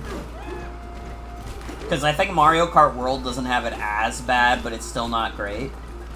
In Echoes of Wisdom, the main gimmick of that game is that you can use, like, a bunch of objects to, like, you know, solve puzzles and beat enemies and stuff. Right. And they do this through a menu that is just, like, it's the Breath of the Wild, like, weapon menu, except that there are like 100 objects in that menu for no fucking reason. I just like looked up Legend of Zelda Echoes of Wisdom menus, and like the first thing I see are like a full page of like the developers of the game addressing criticism of the menus, and like I'm looking at the pictures like, yeah. Yeah, I think the way they did it was that they added a favorites menu, so you don't have to scroll through literally every object, especially when some objects have the same function. But it's still crazy that that wasn't in the game at launch, and I also think that might only be part of the Switch 2 upgrade for some reason. Like, well, it's they gotta convince people to get the upgrade for somewhere or another. Yeah, it's a little weird for Echoes of Wisdom because the upgrade itself is free, aside from the fact that, you know, you need a Switch 2 for it. So it's just like, why did you just not add that into the, like, old version? Like, that itself would not have taken, like, any processing power away from the game. That wouldn't be, like, something that would make the game run worse than it already does. I hadn't identified that as, like, an issue that was, like, appearing in multiple titles, but, like, I do very, very much so recall not that long into my Breath of the Wild playthrough for the first time when I first got that game, thinking to myself, like, there has to have been a better way for them to have done the menu system for your weapons. Yeah.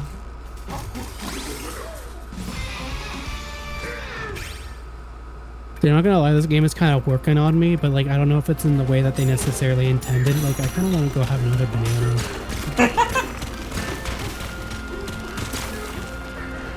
Big Dole sponsored this game. No, that was Monkey Ball, wasn't it? No, that was the Space Chimps game, right? No, wait, that was Monkey Ball.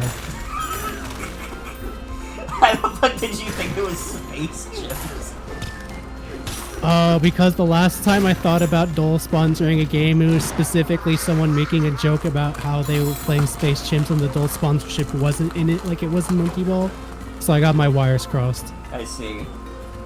And I thought it wasn't Space Chimp and not Monkey Ball. Did I say Monkey Balls when I meant to say Monkey Ball? You might have.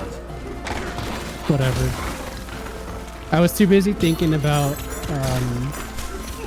a fucking food truck that was pretty close to my old college, like my undergrad college, that specialized in frozen bananas. And I was like, I could so Sogo for my favorite one to get from them was it was like the something Joe.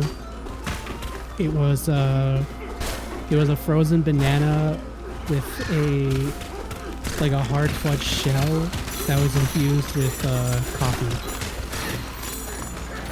And that shit was tasty.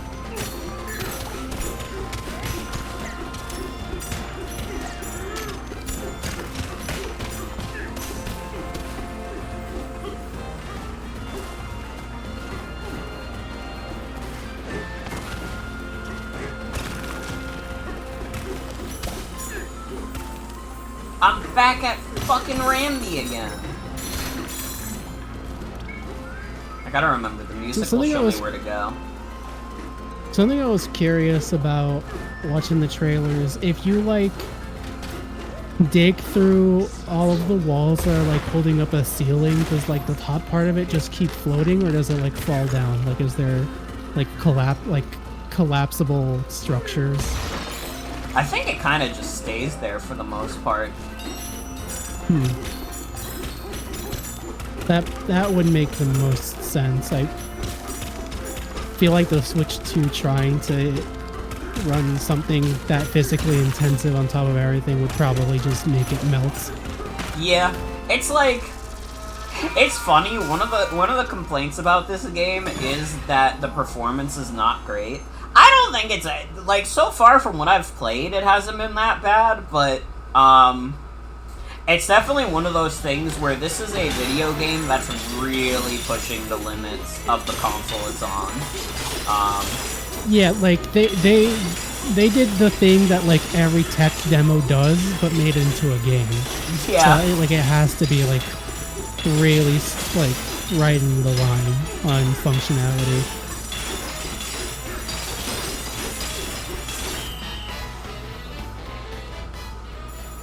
Bunny. Just wait until Switch 3 comes out, though, and then it'll run at a consistent 60. Only 8 more years, guys! Man, I do gotta wonder what the hell they're planning on doing after this. I mean, if the Switch 2 is a success, they probably just keep doing the Switch. I feel like, I don't know. How many iterations of what is essentially just the Nintendo DS did we have? We had the original one, we had DS Lite, we had DSi, we had DSi XL. I think we had a DS XL, we had the 3DS, we had the 3DS XL. Yeah. Okay, yeah, I could see the Switch maybe hanging around for a while as just like a general model. Yeah, I mean, it's just one of those things where, like, the idea makes too much sense. It's a fucking portable console that you can plug into your TV, and it's easy. That's like, yeah, that makes sense. That works as a gimmick. Like, the DS worked really well as a gimmick, but I also feel like it was one of those things where, like, when smartphones, like, kind of took over, like, it was immediately, like, less novel. You know what I mean? Like, once, like, everybody got, like, a smartphone, like, suddenly games that use, like, a touchscreen display are not, like, you know, these crazy, like, oh my god, I can't believe technology has gotten to this point. It's just, like, ordinary.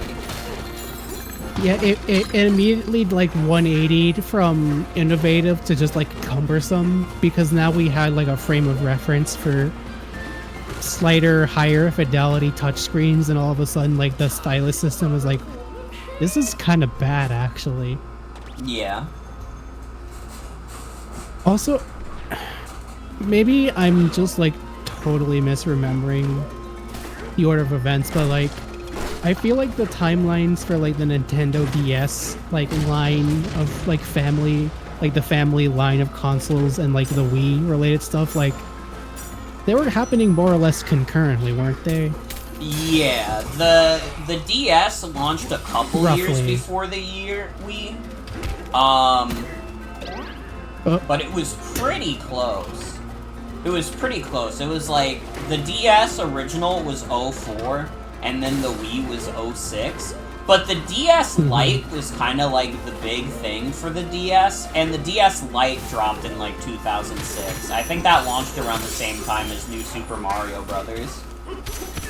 Yeah, I mean, like, the fact that there was, like, a not insignificant number of games that had, like, some degrees of, like, functionality that involved having a Wii, you know? Like, obviously it was always optional, but, like, there was, like, shit where you could transfer stuff from your DS to your Wii, back to your DS. Like, there was, like, that Pokemon Rancher game, I think. Yes, I remember Whatever my it's Pokemon called. Ranch. Yeah, my sister fucking adored that. Where it's like, clearly, at least at some point, like, things were being developed in tandem to the point where it's like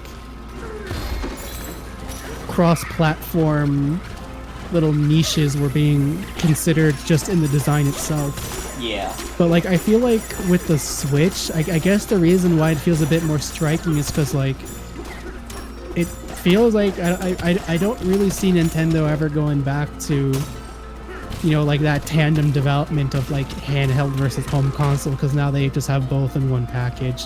Yeah. So I feel like things are about to are gonna start feeling real samey for a while as a result. Yeah. And like, you know, people will say like, oh, that's a big shame that we're always doing these crazy gimmicks, and it's like, how many of those gimmicks did you actually like? Just say you liked the Wii and DS, because that's like the only one that actually like worked out for them. And even then, it didn't work out for them forever. I like the camera on the DSi. I got to play Photo Dojo and make really funny fighters of various inanimate objects lying around my school during the lunch break.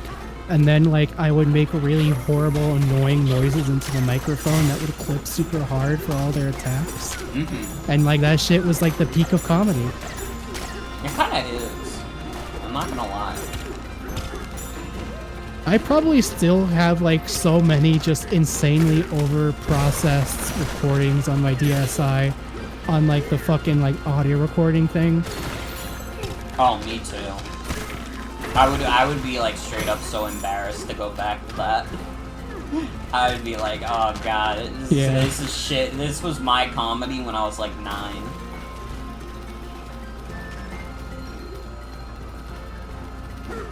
I remember back in the day, like half the reason my sister and I even bothered playing Nintendogs was for the vinyl player item in it. Mm-hmm.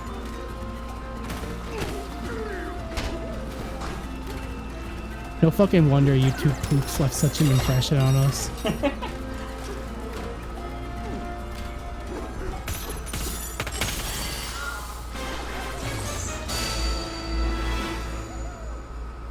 Yeah, I don't know. It's a case where, like, the DS and Wii were, like, so obviously, like, ahead of their time.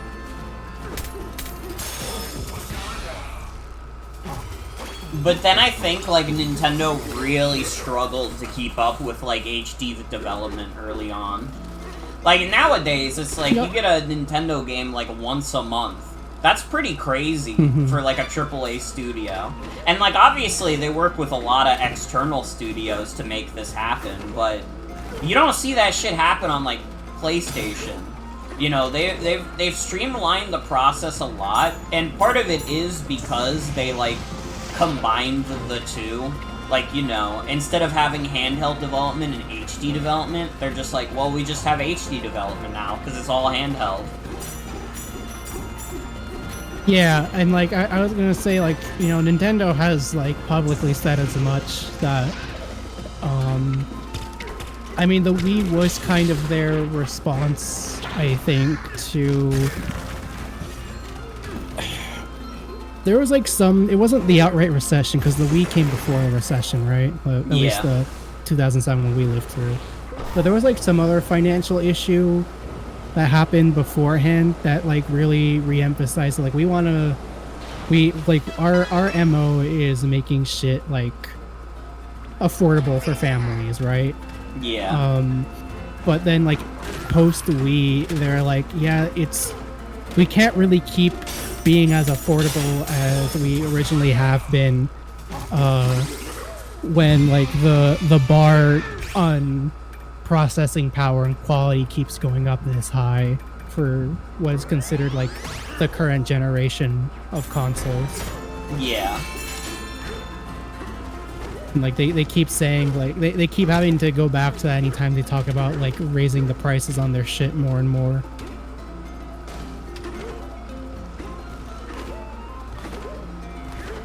Oh, it's a tuning fork. I just noticed. Yep.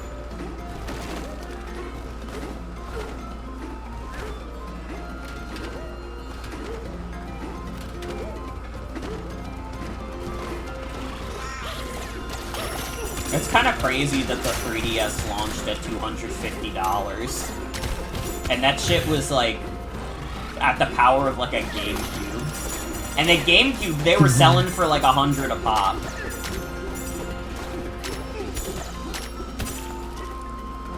I think they're selling them for cheaper. I feel like I could have sworn. I don't remember. It was on some stream. They were kind of just going through like old recordings of shit, and someone had just happened to take a recording of like them walking through like a Walmart or some shit in like that era of time, and I think I remember the GameCubes were going for like 70. Yeah, I mean, GameCubes were not fucking moving. People did not want the GameCube. Insane to think about now. Yeah, but like, it's true. Sony really thoroughly took over the industry at that point, you know. And the GameCube, even though it was more powerful than the PS2, it was only more powerful by technicality. Yes, technically it had a better, like, CPU and GPU inside, but it was using its own proprietary disk system, which had much less storage than the PS2 just using, like, straight up, like, a DVD format. Mm-hmm. Oh yeah, they do just kind of float up there, huh? Yep. But yeah, I was also gonna say, like, wasn't that the GameCube era was like around when like the big gamer culture at large was like going like, oh, like GameCube and like Nintendo shits for the fucking babies, and you were playing babies game, and that's like why. Yeah. It's like part of also why people got so pissed about Wind Waker or whatever, because it was like, oh, you're gonna, you know, you're just confirming that this is all baby's game or whatever. Yep. We don't want to be baby's game, you know, like all your commercials are like for the cool kids, but we're playing baby's game. I didn't mean to Fuck do that thing. I was not supposed to do that. I needed to bring that up. Oh, brother. It's okay. It comes back. Don't worry, it's back. Can you do it again? Thanks. You're welcome. Yeah, the GameCube era was definitely when people were at their lowest in terms of opinion on, like, Nintendo. Which is funny to think about. I think people, like, okay, maybe you could make the argument that it was dire during the Wii U and 3DS era. I would say, like, that's probably, like, actually when they were at their, like, lowest in terms of, like, you know, public perception. But the GameCube era is, like, a very close second, I feel like. Like, I don't know, Nintendo was, like, trying to compete in terms of power, but missing out on, like, bigger storage for games was genuinely, like, it backfired so much for them. Like, PlayStation games and PlayStation 2 games just being able to store more on the disc was, like, such a feather in their cap. Now, quick question. Around when did the Virtual Boy drop? That was, like, 95, I think. It was right before the N64. Did people even bother considering that to be, like, its own, like, little era of Nintendo? Because I feel like, if so, that was probably maybe when the perception of Nintendo probably would have been the worst. No, because the Game Boy was still kicking around that time. We were about to get, like, Pokemania 2 in, like, 96. So, like... By the way, your ass is in a ball. Yep.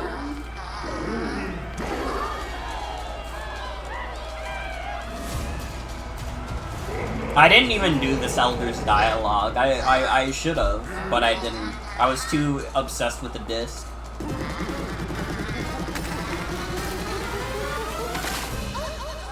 Oh my god, it was Pauline the whole time? What the hell? Who could have predicted that? I thought you were just gonna turn off the console.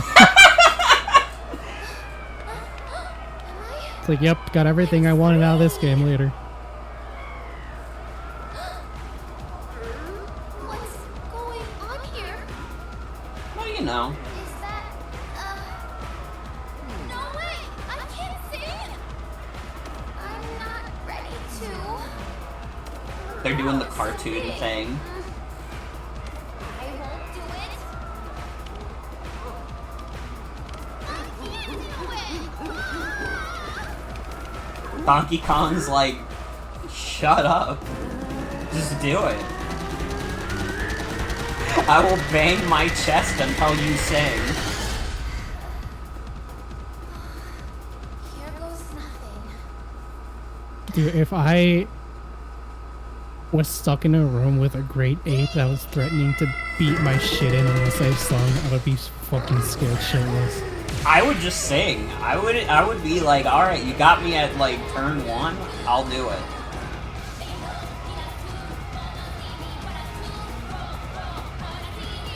And look at how much fun she's having now that she just did it.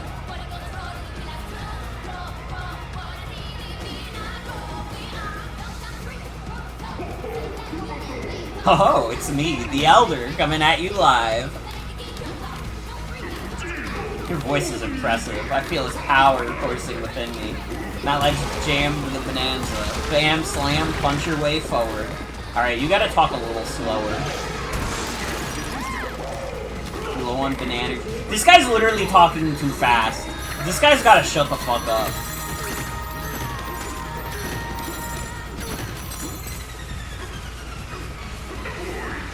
That's how you do it.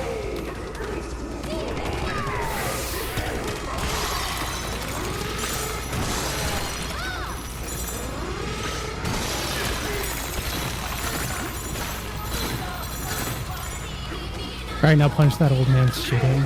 You got it. Shit. Use Kong Bananza to crank your power up and bring the house down.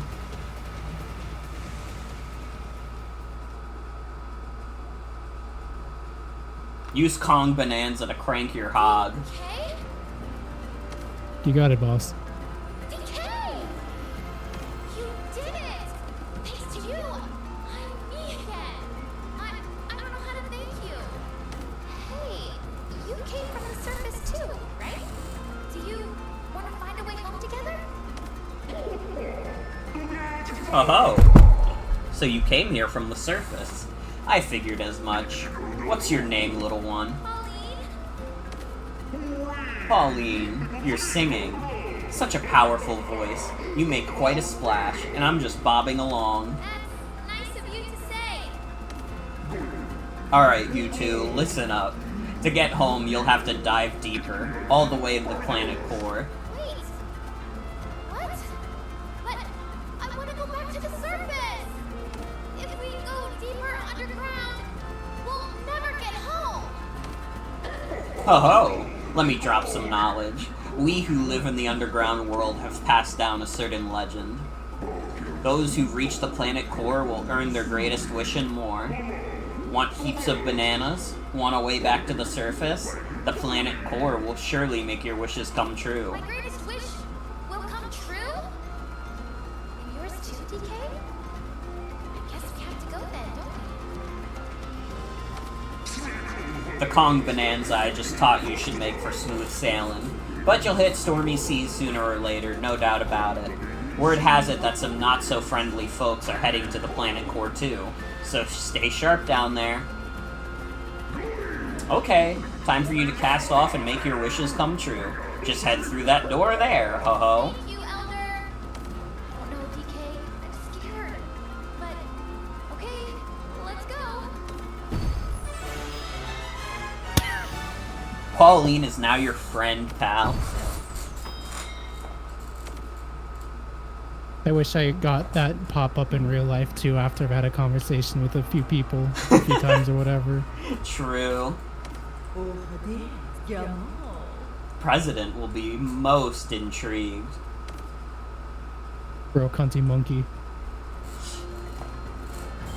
You must be cunty monkey if you think we fucking. Cunty Kong. Sound like me again.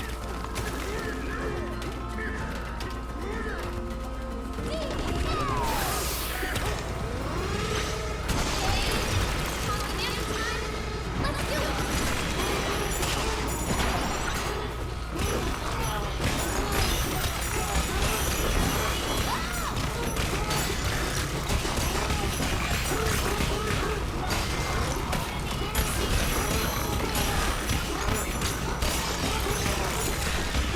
The true solution to all this is to just dig straight down. Fuck what Minecraft taught you.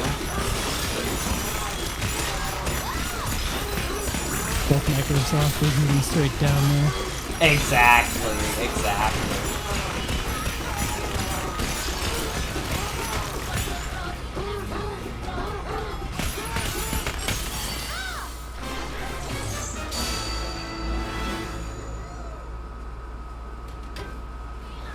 His cheeks are just sticking right out, huh? It's true.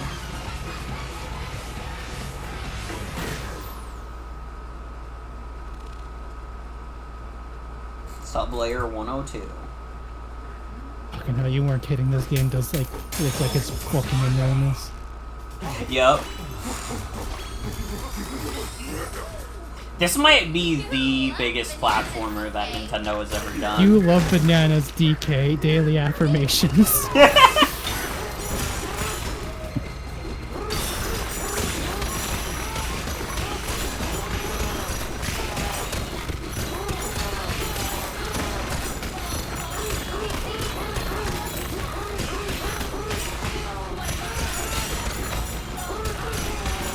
Daily affirmations, I will go Bananza mode, I will go Bananza mode. This game is the bitrate destroyer. That's true. I can imagine this kind of looks like shit on Twitch. But it looks great to me. You know, it's not too bad for the Discord screen share either. Really? That's surprising. Yeah, surprisingly, it's like not that bad. Like, I can imagine how bad it must look like on the Twitch end at certain points, but like, it's been pretty stable with the bitrate on my end.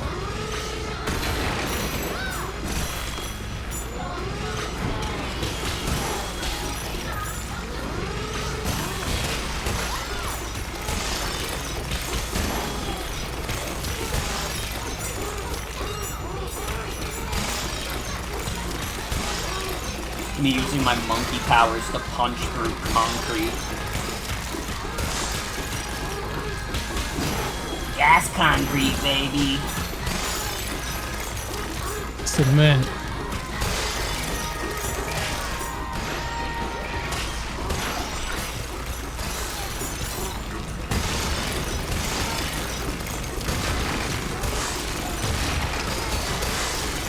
When are we getting Super Mario 128 though?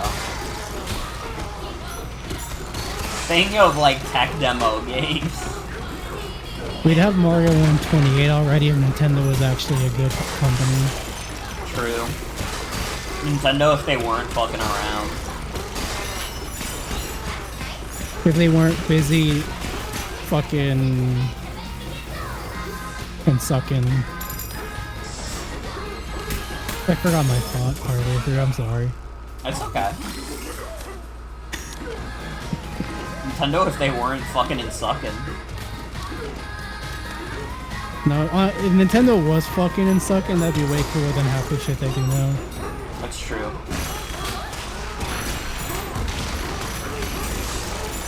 Well, you know what It's been they... so fucking... They're no okay, longer a right. family-friendly company.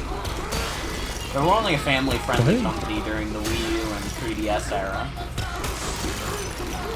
Did they like actually say something like that, or am I missing out an inside Nintendo joke or some shit? I say inside joke. There was like a really stupid post a long time ago that was like Nintendo during the Wii U era were a family-friendly company, and then it was like Nintendo in the Switch era, and it was just them posting like pictures of girls' asses from Nintendo games. Yeah, that is pretty stupid.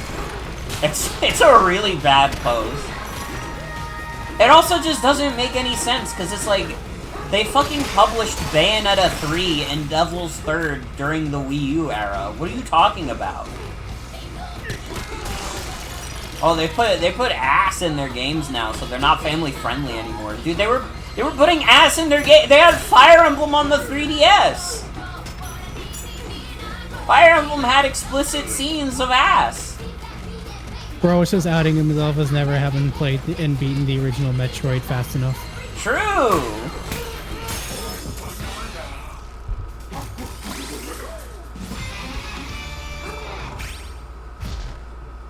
Kong Bananza. This screen specifically is the one that like just almost literally feels like shit at seen Ring Fit. Speaking of, if that Ring Fit 2 shit does get confirmed with a Switch 2, that actually might be enough to convince me to start working towards getting a Switch 2.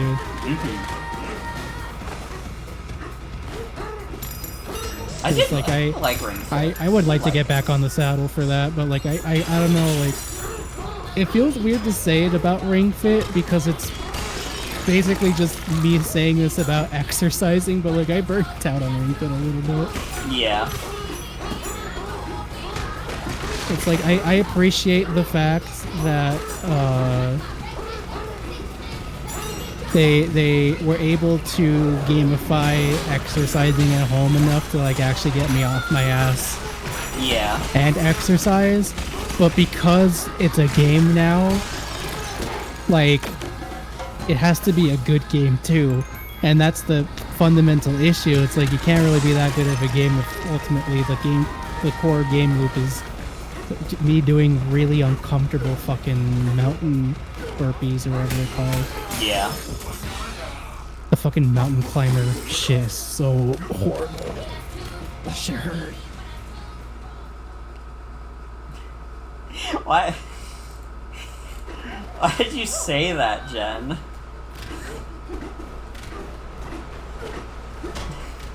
The WFAP material is crazy.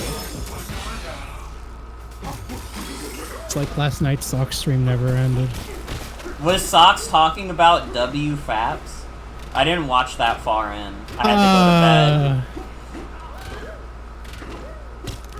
go to bed. It was like 6 hours of what I can only really describe as increasingly specific deep fetish and tragedies hypotheticals that Sox was raising in order to justify fucking Mufasa.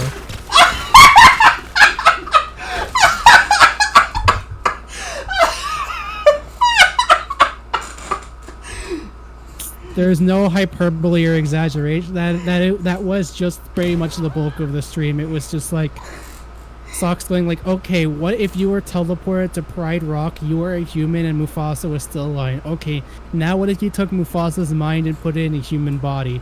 Okay, now what if Mufasa slowly turned back into a lion later? Okay, now what if you were Mufasa and you were turned into a human, and your partner who was a human was turning into a lion?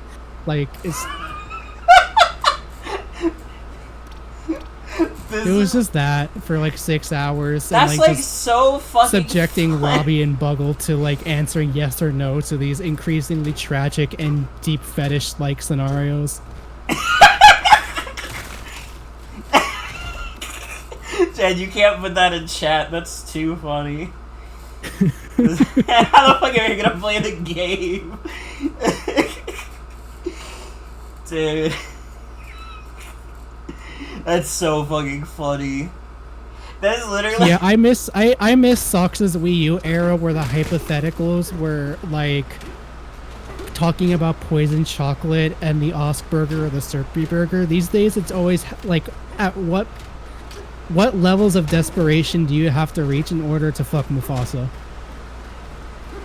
It's like crazy because there's already guys out there who want to fuck Mufasa.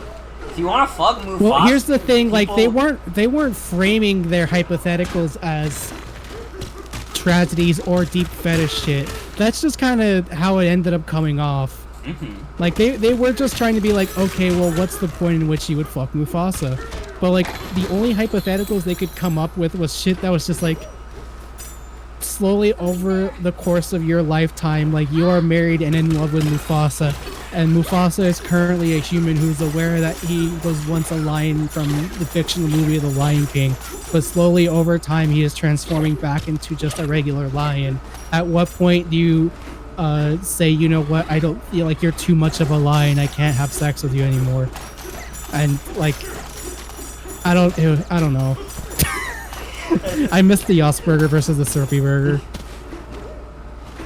Socks is getting real experimental with the bits. I still think, I've been thinking about the one bit from the Zelda 2 stream where they were talking about throwing the Sprite bottle at Lemmy, and people were like, dude, you're like abusing that animal, what the hell? And it's like, well, I'm throwing it towards them, not at them. And it was like, I don't know, I was kind of on Sock's side a little bit, because I was like, it's not that bad to, like, throw a bottle near your cat. Cat probably doesn't give that much of a shit about it. Yeah. Mr. President, she's here. You shouldn't have run away, Pauline. Come back to me right now. No way, you're the worst. No way, you're a dick. Worse, I'm the mighty Void Kong. You call me Mr. President. May I remind you, you're speaking to the president of Void Company, only the most powerful mining organization on the planet. The president has launched a bold new extraction venture. Our destination is the Planet Core! The planet core? But DK wants to eat his, like, banana I'm phone. going with DK, so you just stay away. You're going with that, Dolt? Ridiculous. Or are you saying banana phone gave me flashbacks to an earlier event? Yeah. The ooze, by the way. The slop.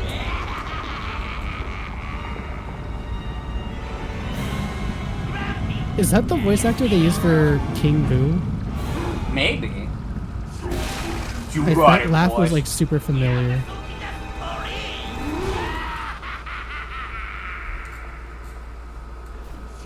I swear that was like, oh, Can't let you two slow down the boss's progress.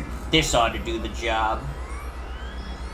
what if Mr. President said bite this onions? I would do it. No questions asked.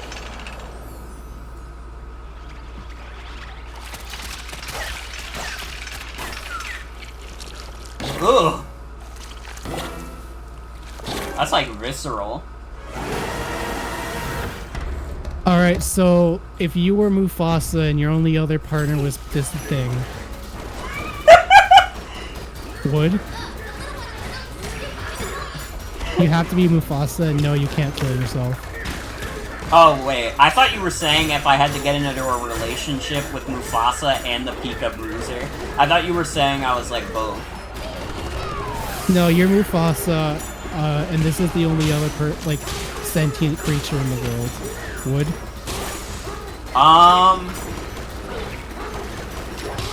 No. No, I don't think so. This says so much about society. Alright, the last thing I'll say on the whole thing of Sox' stream last night is like, I don't know why the discussion went that long. Mufasa was a monarch. I don't fuck with the monarchy. That's an easy no. I don't care what the hypothetical is.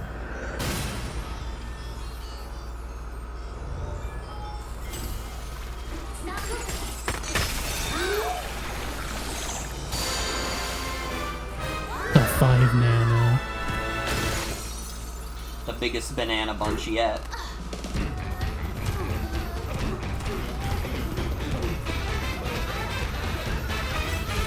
See, Pauline, just have a little fun. I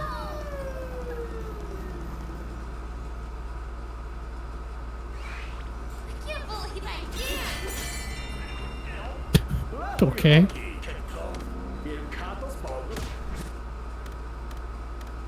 Swimming britches. Swimming bitches. True. I could be green or I could be blue. Of course, you're a blue ape with pronouns.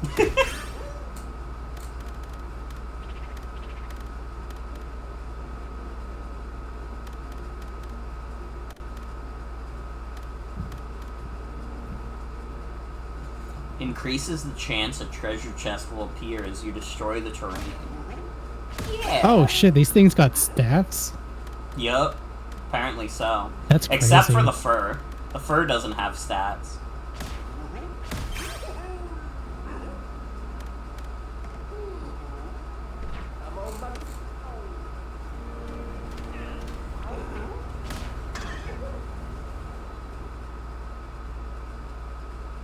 Loki Kong. Come on.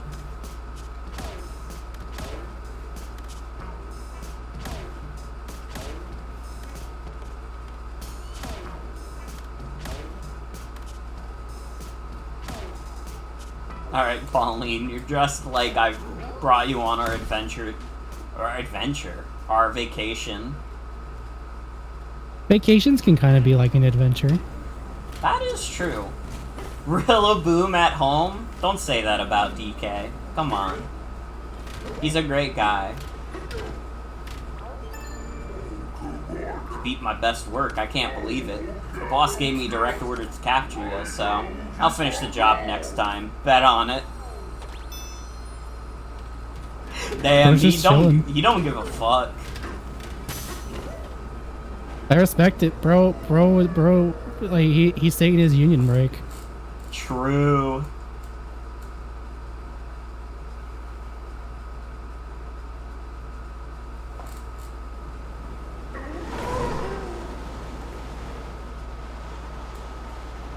He's gonna save you from falling down a cliff in the final battle. I wonder where it goes. You know, this should be scary, but I feel safe with you.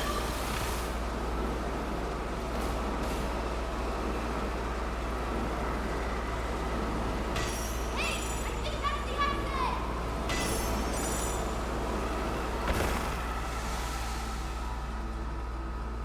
I think I'm gonna pop out, but it was fun hanging. Thank you for showing me Funny Monkey. No problem. Thank you for hanging out. Anytime. Bye. Boo-boo-boo. Good. Alright, chat, it's just you and me again. And we're at the greenhouse.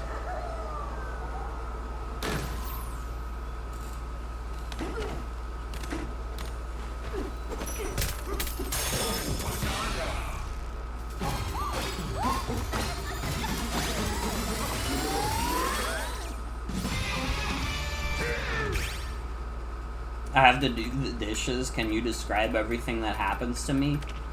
Donkey Kong leveled up his skill points. He can now get new skills if you so desire. For example, he could get Charge Punch level 1, Fast Charge level 1, or Drum Beat level 1. There are other skills on the skill board, but you cannot unlock them yet due to the fact that they need 2 points or above. They go up to 4 points.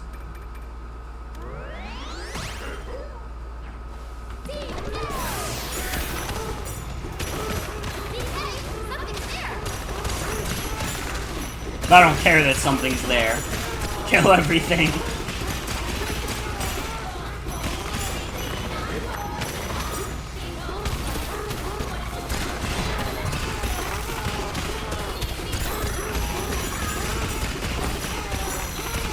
Donkey Kong 3 houses. Kill every last one of them.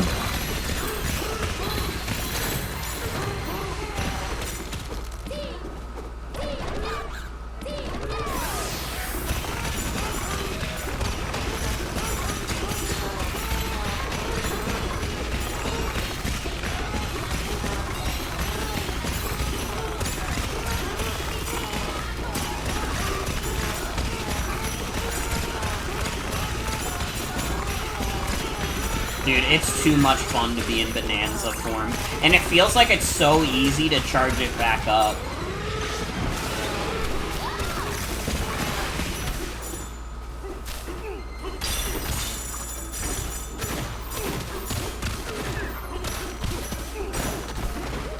Oh, what's up? This is the most rare-ass thing in this game. Hello 1 and hello 2. We are the Fractones, and we welcome you. Rock is talking to us? Alright, why are you acting like that's so weird? You were a fucking talking rock for a bit. Did the boy do this to you too? Did he turn you into a rock? Avoid who? We've always been us. We've looked like this since we formed. For Fractone folk, rock's the norm. This is our village. Please kick back and take time to relax.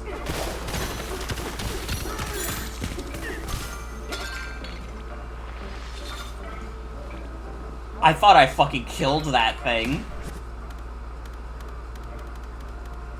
Aw, dude, I could be Purple Kong? Fuck, I gotta get Purple Kong ASAP.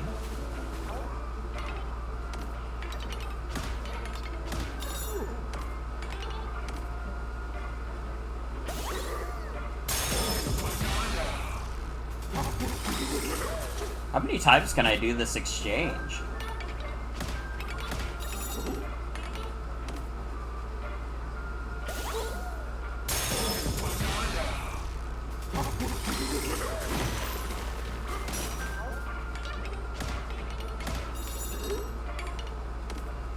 Enjoy your banana!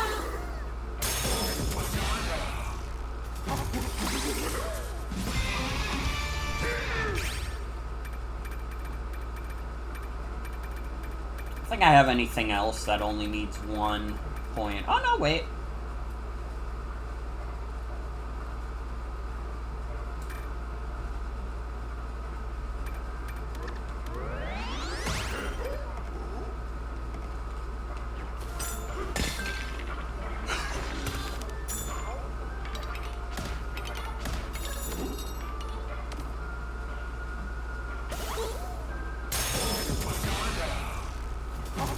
Alright, I've used up all my coins.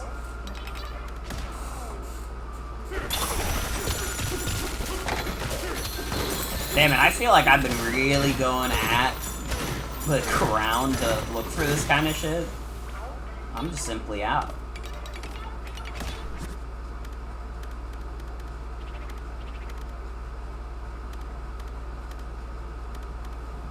Melon juice.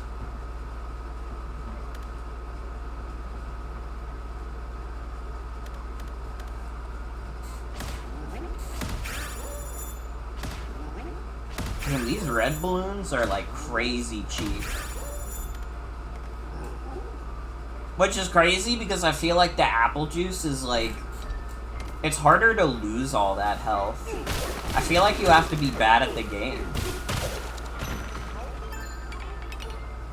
Are you trying to make your way to the lower layers?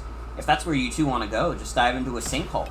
Sinkholes are vertical tunnels that connect all of the layers together. There's even a sinkhole here on the hilltop layer, but some weird dirt pile came flying through and covered up everything. That's our layer sinkhole over there. A construction crew was supposed to clear it out. It's kind of far, so you might want to try to roll or try turf surfing to get there. Press ZL and you'll start rolling. It's a quick way to get around. Rolling is a good way to send small obstacles flying. Turf surfing is another good way to travel. Just press ZL while holding a chunk of terrain to turf surf. You can even use Y to speed up while surfing too. Going fast is a total blast.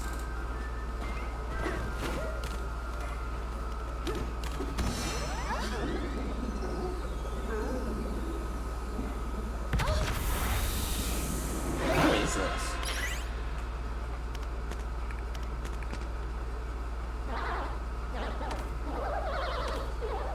Let me show you my power.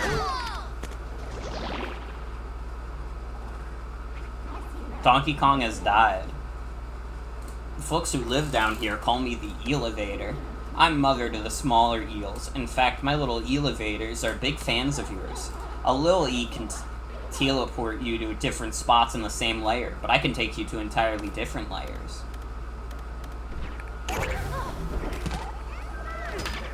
Okay.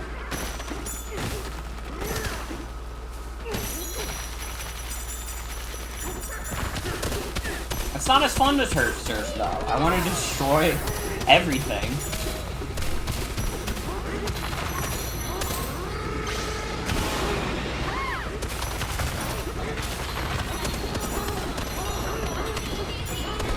I want to kill everybody.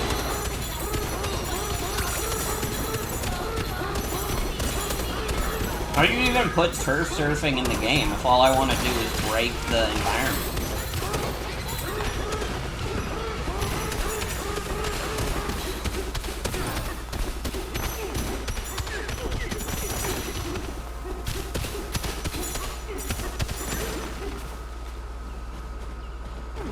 This is a construction zone.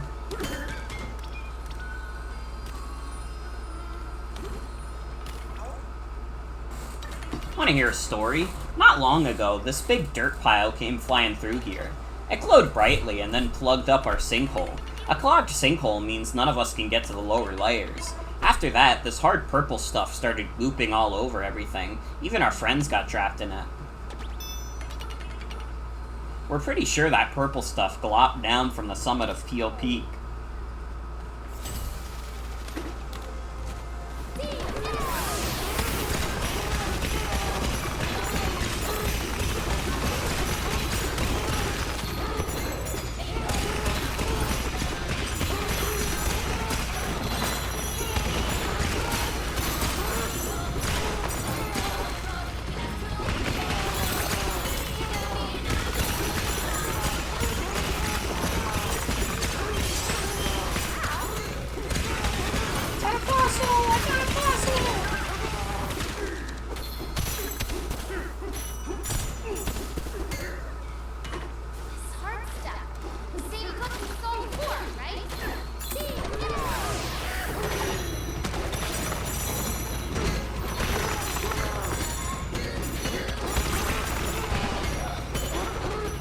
I'm obsessed with digging straight down, what can I say? You already know I'm obsessed with it.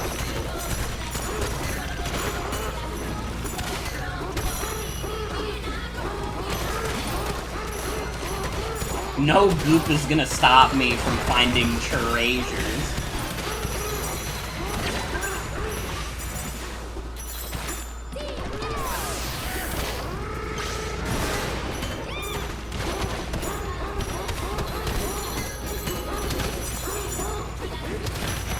Dude, this game is straight Coco Melon. For, like, me specifically.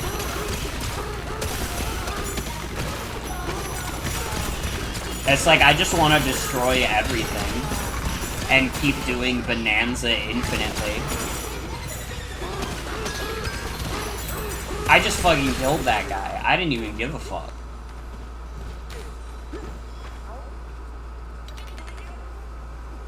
Hello from Architectone Real Estate. We sell plots in the oddest of spots.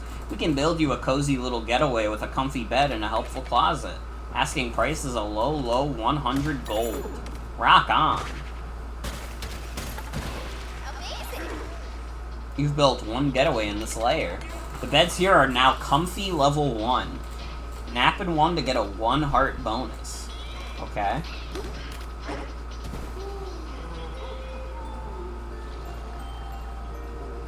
Oh, this is the part where they play the edited DK rap? Wait, it's our getaway. Isn't it great? There's a big closet, and we can listen to music too. And this bed is so comfy. After we get some shut-eye, we're gonna wake up full of energy. Ooh, it's like our own little hideout. So exciting. Well, Ruby, good night. Okay.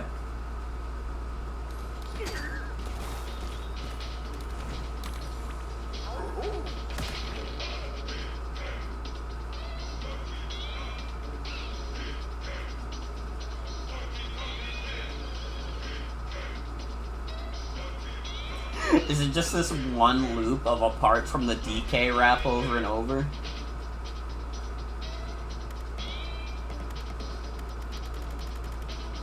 What other disc do I have?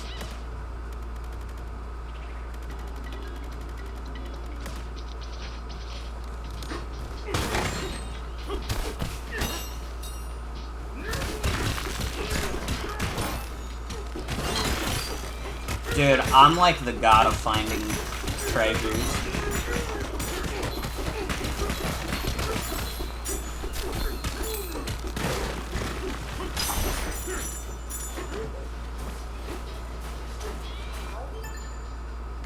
Do you know how to do a chunk jump?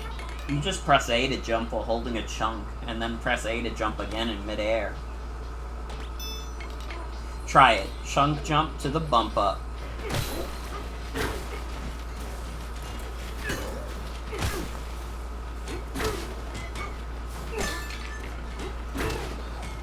Sorry for hurting you when you were just trying to tell me about the chunk jump.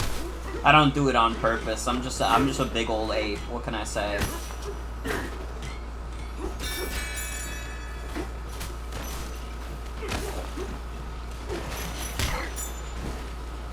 You said barrel into them!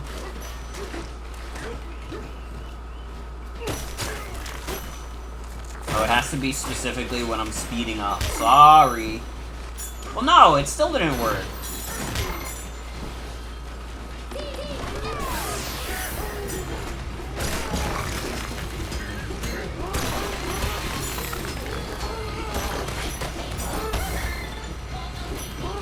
Oh fuck, I can die in this form? I didn't consider that. I literally did not consider the idea that the Bananza forms are not invincible.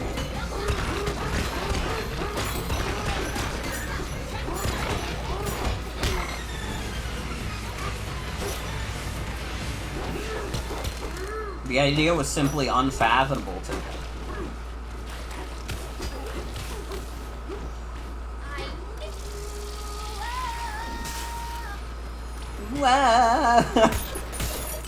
Dude, you could get some funny use out of Pauline singing sound effects.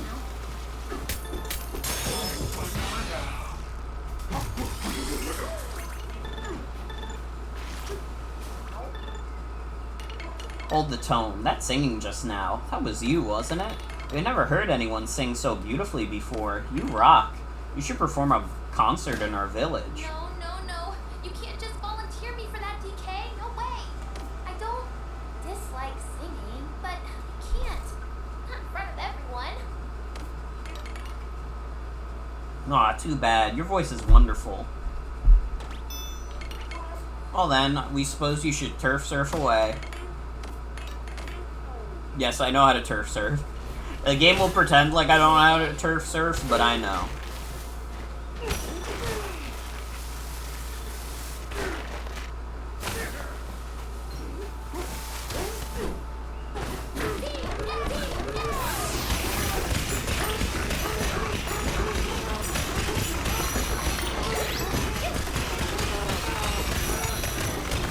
You done with the dishes? Just in time to get free dopamine.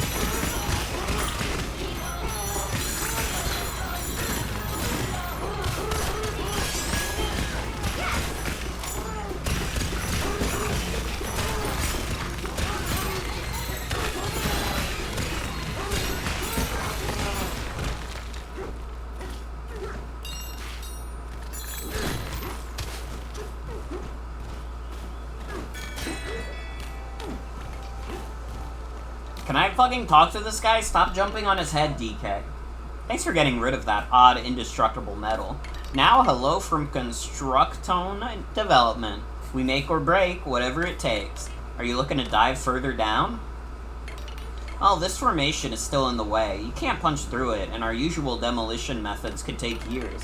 We hate to ask since you've already been such a big help, but we could probably expedite the process for a small fee. Demolition like this would usually cost 9,999 gold, but since you're so nice, we'll slash that price. We'll just need you to cover the material costs. That'll be 2,999 dollars of gold. Amazing. This morning you woke up and there was already a DK Bananza final boss video. Dude, I saw someone on my timeline say they already finished Donkey Kong Bonanza, and I was like, were you enjoying the game at all? Why did you beat it that fast? If it was like a short, like, you know, like 3 or 4 hour game, that'd be one thing. Beating this game already seems kind of crazy to me. I remember seeing, like, one of the reviews mention that they took, like, nearly 20 hours to beat this game. Again, this seems like, by far, the biggest 3D platformer that at least Nintendo has ever put out. Honestly, the crazy thing is, even comparing it to the most padded Sonic games, it probably beats all those out. And I would not call this a padded game so far. Damn, of all time? I mean, I don't know what else it would be, if not this game.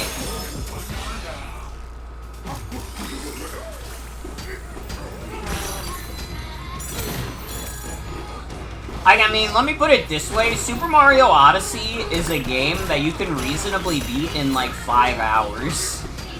Like, that,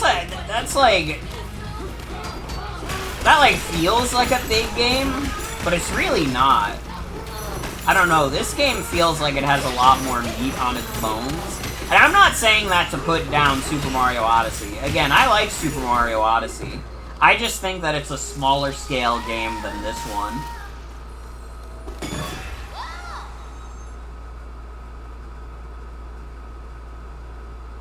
Nostalgia country.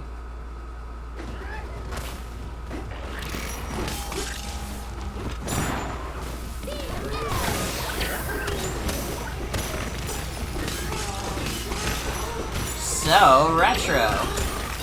And ironically, not being developed by Retro Studios.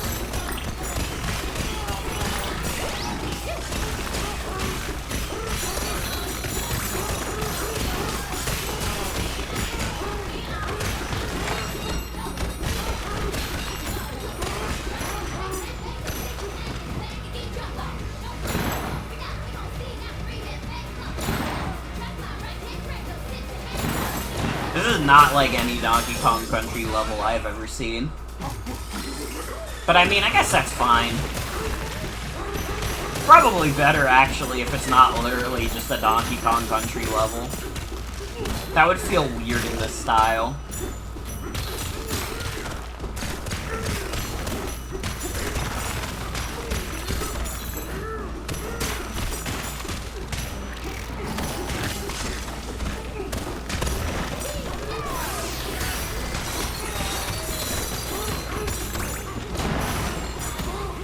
I mean, hey, listen, I'm at least willing to take that they'll still acknowledge the DKC games at all.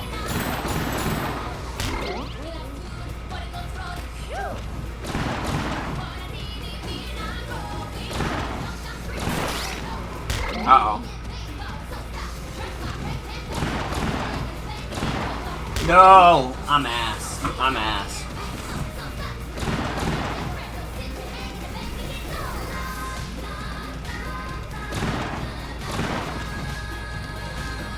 Oh, wait, I see what I'm supposed to do more.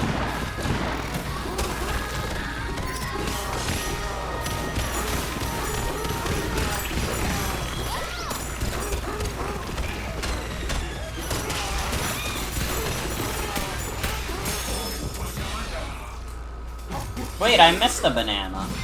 Wait, that's gonna haunt me for the rest of my life. For the rest of my days, I will not be able to rest easy knowing that I didn't get all the bananas in this one level.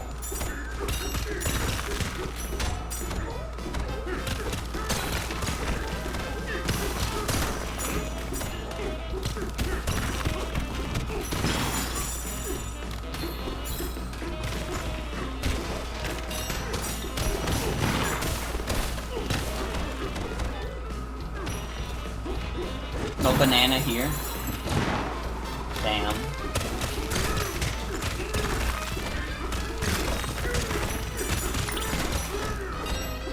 I keep just pounding the ground hoping something will change.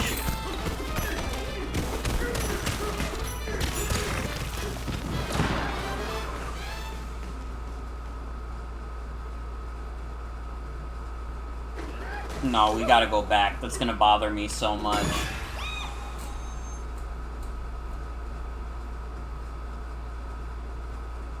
We have to get a nostalgia overload.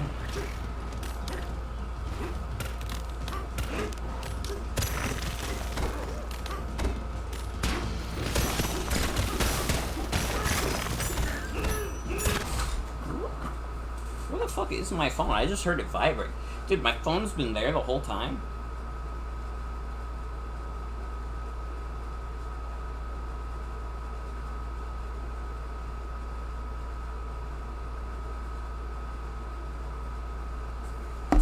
Put it on my desk.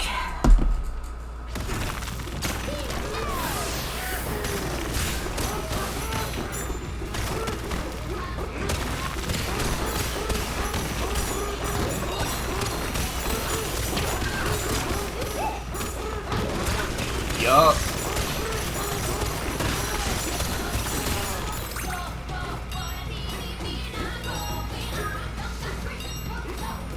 I will say I would not be mad if Nintendo ever hit up Retro Studios again once they're done with Metroid Prime 4 and be like, hey besties, can you make us a DKC game?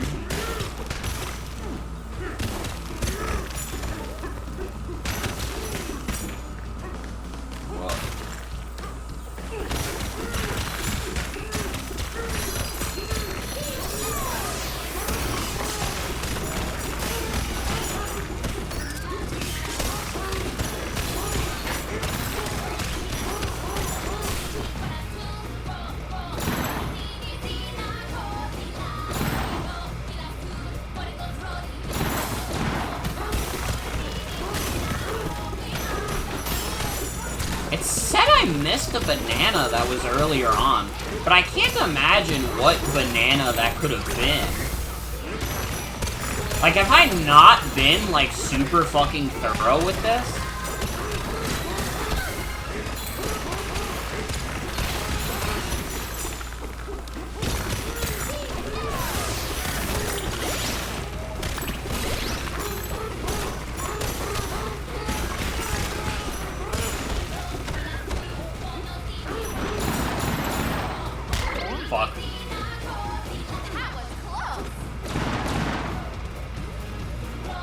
Call for it again award.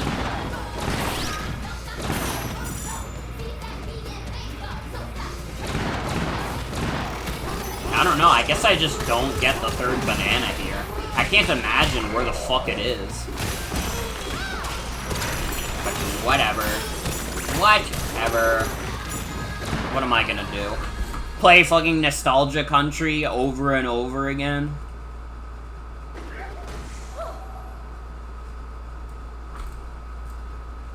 What if, though? Wait, but what if?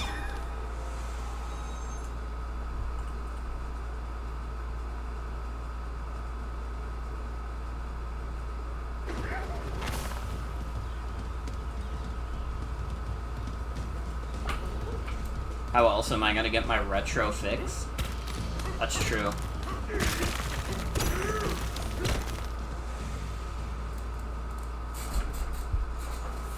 There's nothing else that's hitting me in the nostalgia. My nostalgia! I need my nostalgia! I don't want new thing, I want old thing. Give me nostalgia. Give me nostalgia, or give me death. I bet you weren't expecting such a nostalgic guy.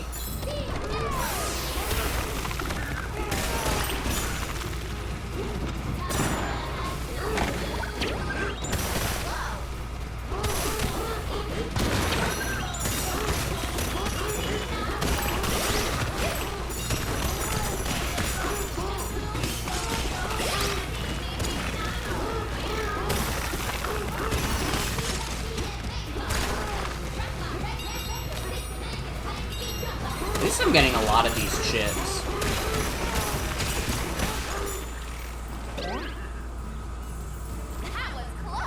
Alright, that is just straight up a pit.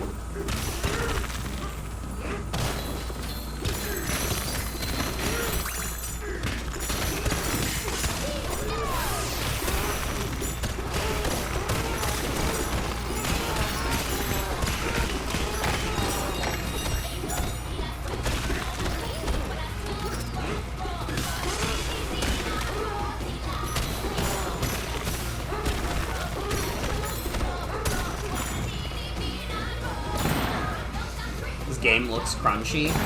I mean, it probably only looks crunchy on Twitch's end due to the bitrate.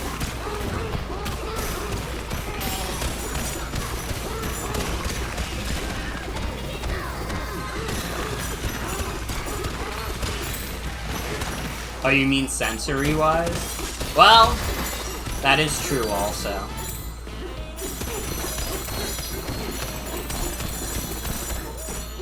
Yeah, I said it earlier, it is kind of a delicious-looking game.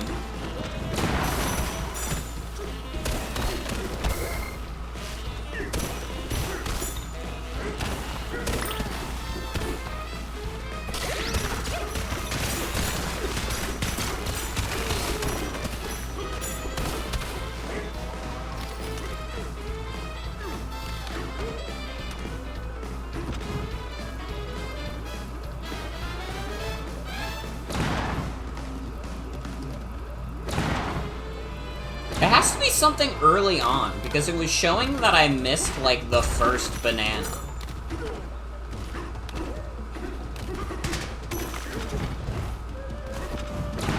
But the question is where?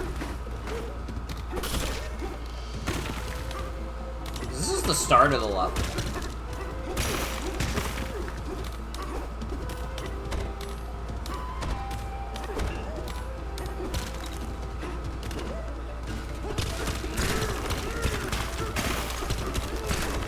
I'm so confused.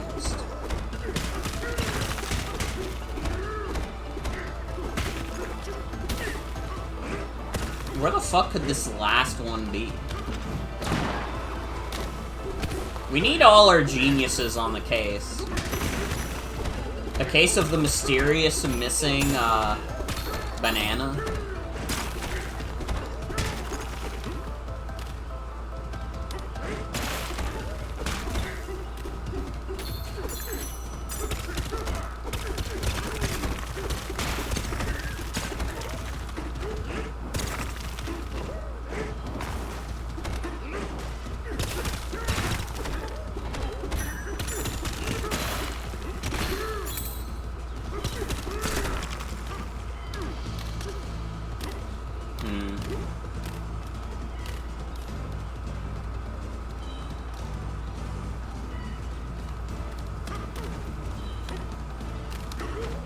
I don't know. I don't know.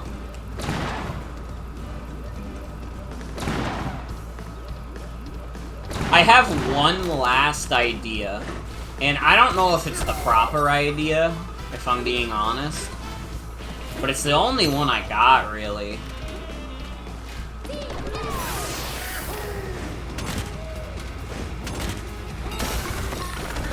Yeah, I was thinking I could maybe go under that, but it doesn't look like I can.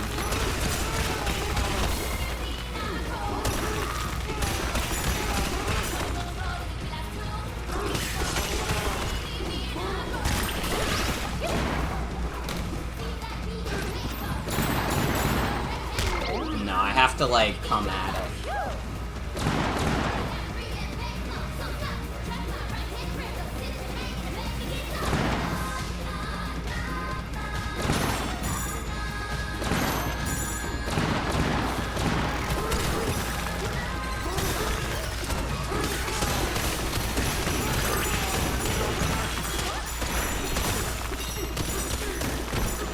There is, like, an underground area somewhere around here.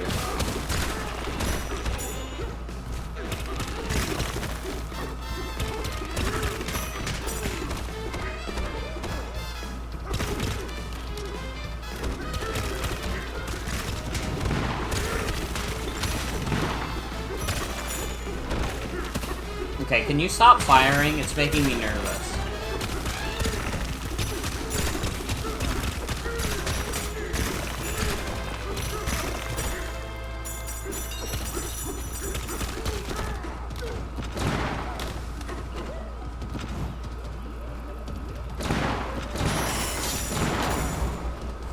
Okay, that's not quite what I wanted. I wanted the banana. I feel like I'm gonna go crazy if I don't find this banana. Like, it's breaking my brain right now. I'm like, but why?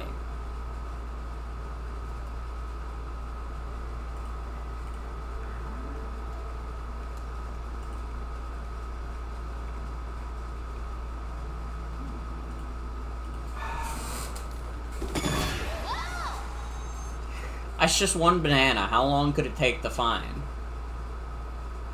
Maybe I'm not supposed to break this stuff at the start. Maybe I'm supposed to, like, climb up. No, because DK's stupid head.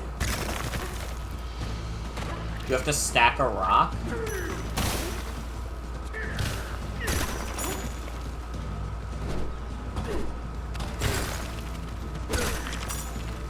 Okay, how do I stack rocks instead of breaking them?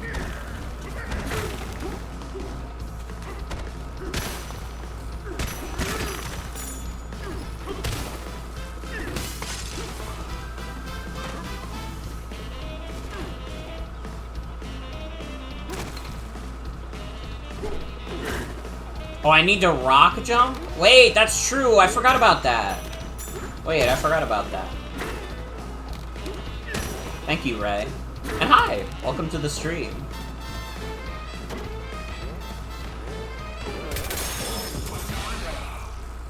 Treasured memories.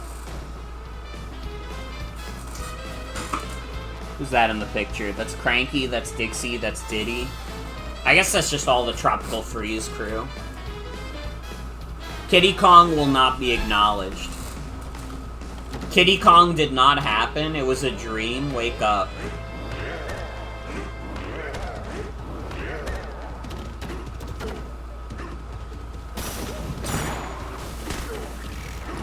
Just got done with a session of this and you're so ready to play more. It rules. It really does.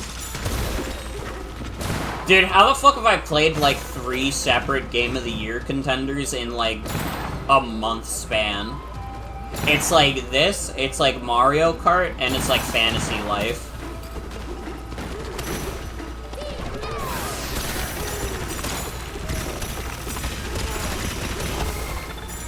Video games are finally good again.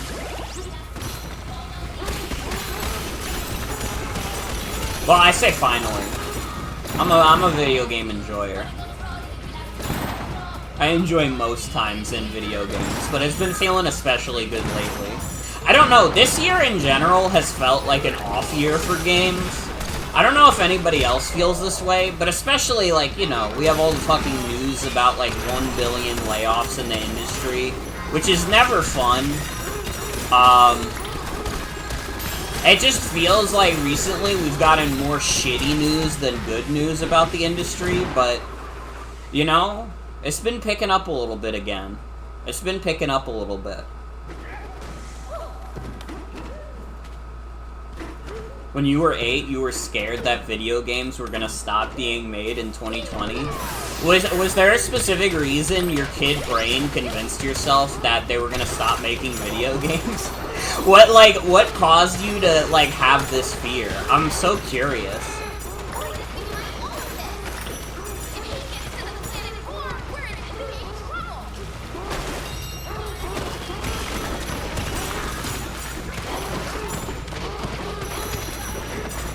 Kid brain, video games will end.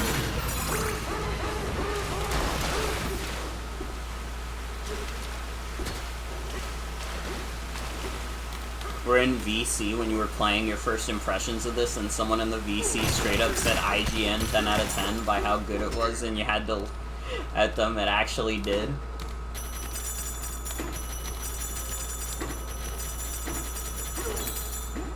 Yeah, I think really, like, the big reason this game isn't getting, like, 10 out of 10s across the board is just because the performance is not always up to snuff. But literally, other than that, everybody's like, yeah, this game is fucking awesome. Like, there is quite literally not a single negative review counted on Metacritic yet. Or at least I don't think so. It wasn't last time I checked. No, yeah, it's still 100% positive reviews.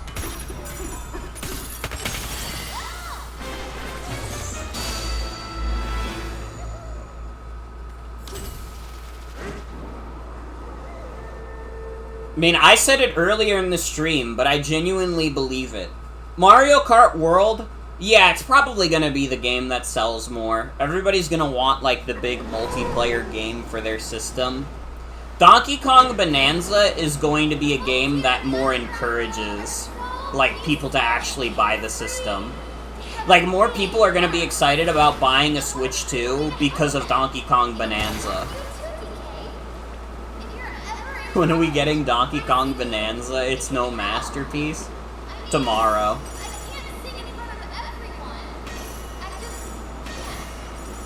I did watch the Super Mario Odyssey It's No Masterpiece video back in the day. And, like, it's probably the video essay that has disillusioned me the most to, like, long-form video essays on YouTube. I don't think that's a very good video. And it's not because the person making it didn't like Super Mario Odyssey. It's okay to not like Super Mario Odyssey. But my biggest problem with it is that, like, a lot of the critique is that Super Mario Odyssey is a very repetitive game. When you go to different worlds, you do, like, very samey feeling, like, you know, objectives. And, like, objectively, that is true. That is the thing that Super Mario Odyssey relies on a bit too much. You are going to different worlds, but you're kind of doing the same kind of things there if you want to get all the moons. That is not a strong enough point to make a 2-hour video out of.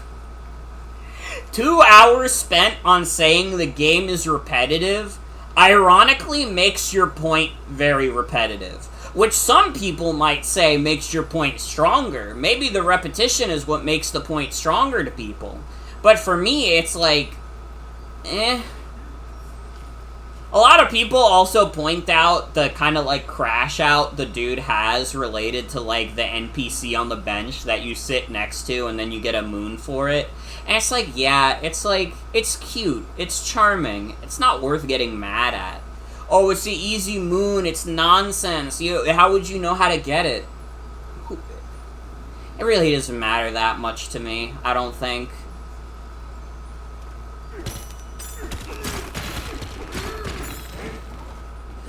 I don't know, like, Nintendo doesn't need me to defend them from the big, bad reviewer. They'll be fine. Super Mario Odyssey had, like, a 97 on Metacritic. It's one of the most critically acclaimed video games of all time. So it really isn't, like, a fucking video like that doesn't really matter. I just think, like, in my opinion, I think the video is kind of shabby. And I can say that, and, like, people can say, like, Morgan, you're stupid. No, I love Super Mario Odyssey. It's no masterpiece. I have a fucking English degree. I got a fucking college degree by writing really good essays. I'd like to believe I know a little bit about what makes a good one. Will I reveal all my secrets? Absolutely not. You know, you're gonna have to live with that.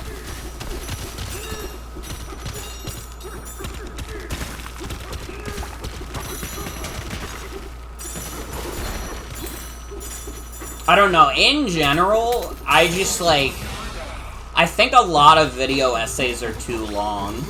And I actually think, like, the best YouTube video essays are the ones that don't make me feel like I'm just watching an essay. Like, I don't know if that's, like, crazy of me to say, but, like, genuinely the best YouTube video essays that I watch are the ones where I don't even immediately identify them as, like, video essays.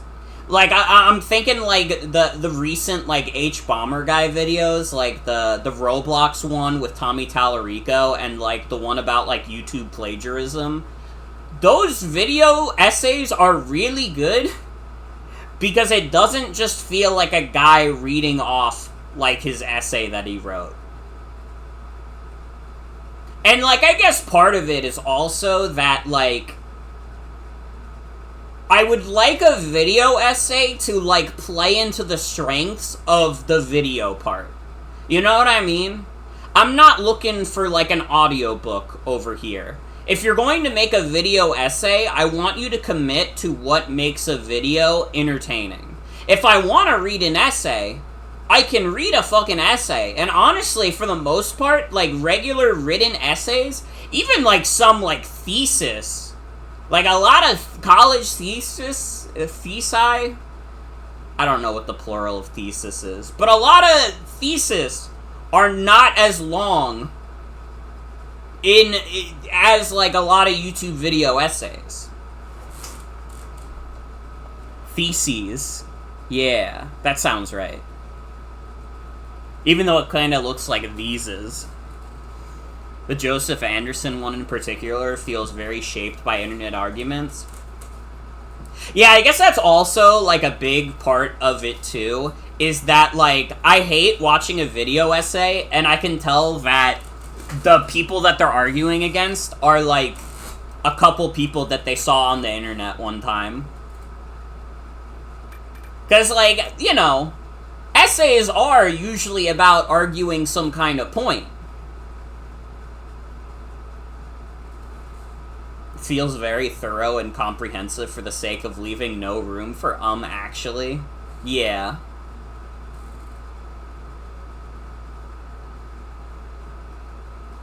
Like, I don't know. I genuinely think brevity is important if you're just going to, like, read off a script, basically.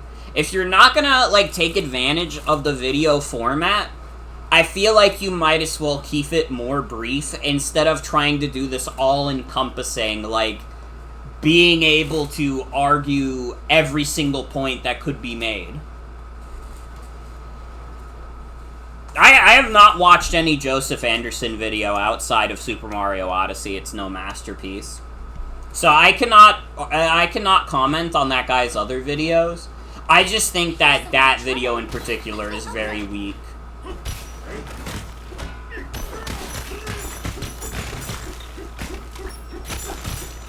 I will say, though, it is the funniest YouTube title that's ever been given.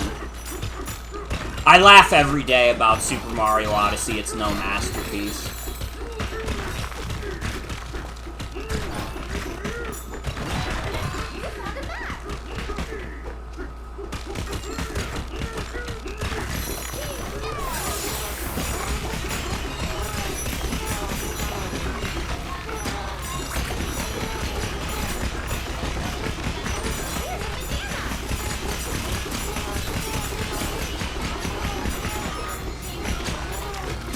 I don't know, if you, like a game,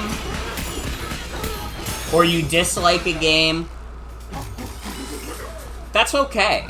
You're allowed to do that.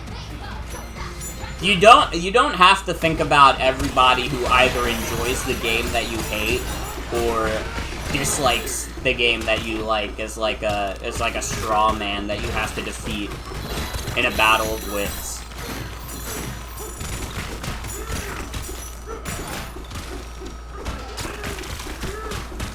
Like, all you really have to do is argue your own point of view. Like, this is why I like this, or this is why I don't like this. You don't have to think like, oh, I dislike this because of this, but I know what you're saying. You're saying like, oh, but I don't agree with that, and this is why. Oh, wait, I caught you again. Oh, but, no. Oh, but, nope. And it just goes in an infinite cycle. It's an infinite cycle of arguing with increasingly more abstract people. You don't have to do it.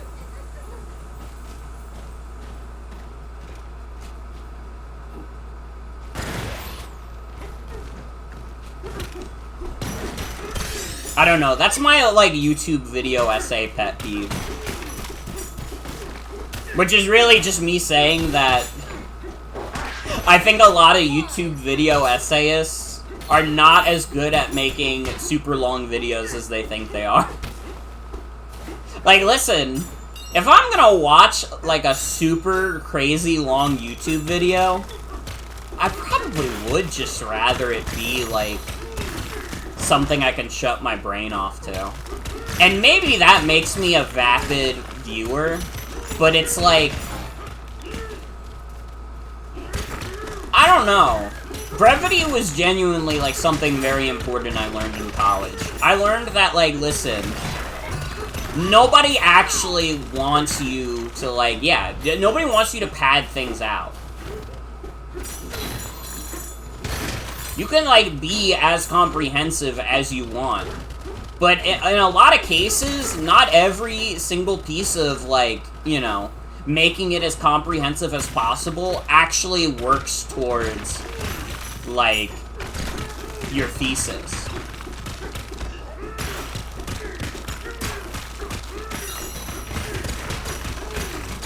It's also really annoying that there's a type of writing called a thesis, and then also the thesis is supposed to be essentially the theme slash talking point of your entire essay. I do feel you, Faye. It hurt me whenever I would have to pad things out. I had to do it a couple times in college, based on, like, oh, I don't really have a lot to say on this topic, but this paper needs to be a specific amount of pages, so I guess I'll just find, like, a fancier, more long-winded way to say it. And it never felt great when I did it. But, like, you know, not every essay I was gonna write was gonna be something interesting to me. Like, writing about how, like, Celeste was, like, a game that, like, very much inspired me and, like, helped me, like, process a lot of my own trauma and depression. That was, like, obviously something that I could very easily write a lot about. You know, that's something that has a lot of, like, personal stake for me. Writing about, like, say, like, the effect of the housing market because of Hurricane Sandy is, like... Listen, I'm not saying that's not important. That's definitely more important than how a video game made me feel. But it's just not something I want to write about, necessarily, so the writing is gonna be worse. I still got, like, I'm pretty sure I still got, like, an A on that paper. But it didn't feel like my best work. I wasn't proud of it. I wouldn't go out of my way to share that with people. Thank the tones for friendly faces. We need your help. 3 scoundrels from something called Void Company stormed through here not long ago. They took all of our bananas and then took off. Will you save the day by chasing them away? Rock on, you're the best. We knew you'd say yes. Those scoundrels headed towards Long Neck Plateau just past here. We hope everyone is okay. Ready, go, go! I wonder if there's a village up ahead.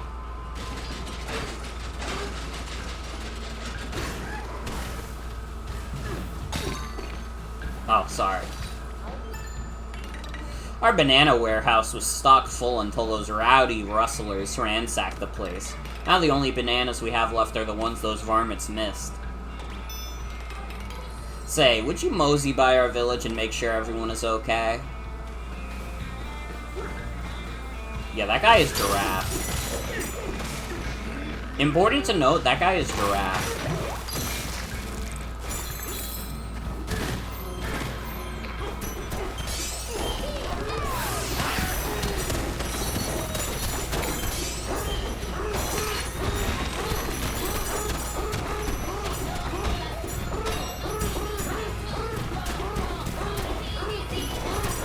Couldn't even take your current writing and make a longer version of it. I had to find something new just to say to plus it in.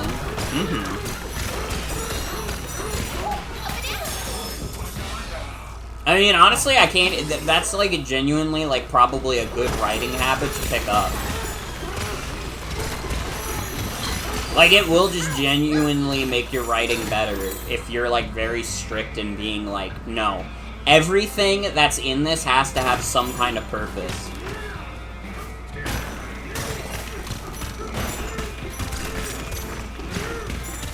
You know, the best writing is always the ones that are, like, very, very, like, you know...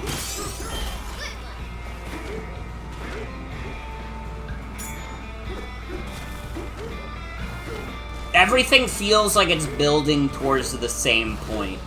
There's not, like, filler. There's not just stuff that's already, like, been said. I don't know. Maybe I'm not describing this the best. I've been on a stream for, like, 3+ hours. So, it's okay. It's okay for me to not be the most eloquent.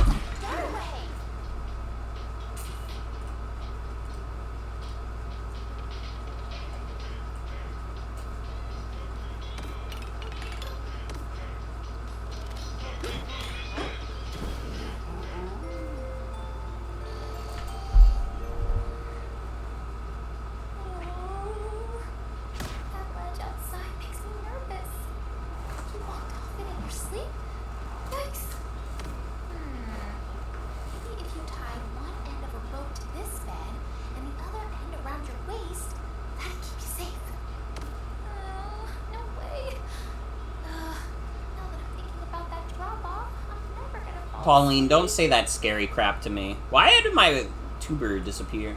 Why did stream avatars disappear? What the hell? Feel like your teachers would have been fine if you had been just short on length but made good use of it? But you still felt the need to go in one more thing anyways? Mm-hmm.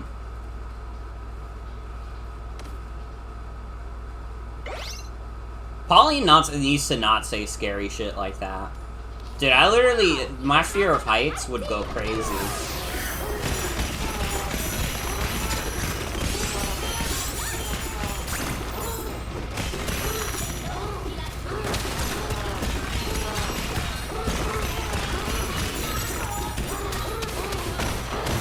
I will say, in general, this game feels like it's more killer, less filler than Super Mario Odyssey.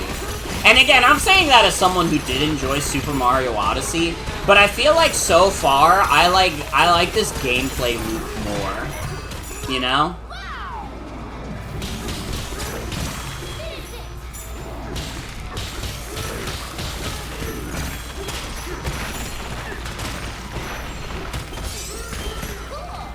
Definitely seems more engaging.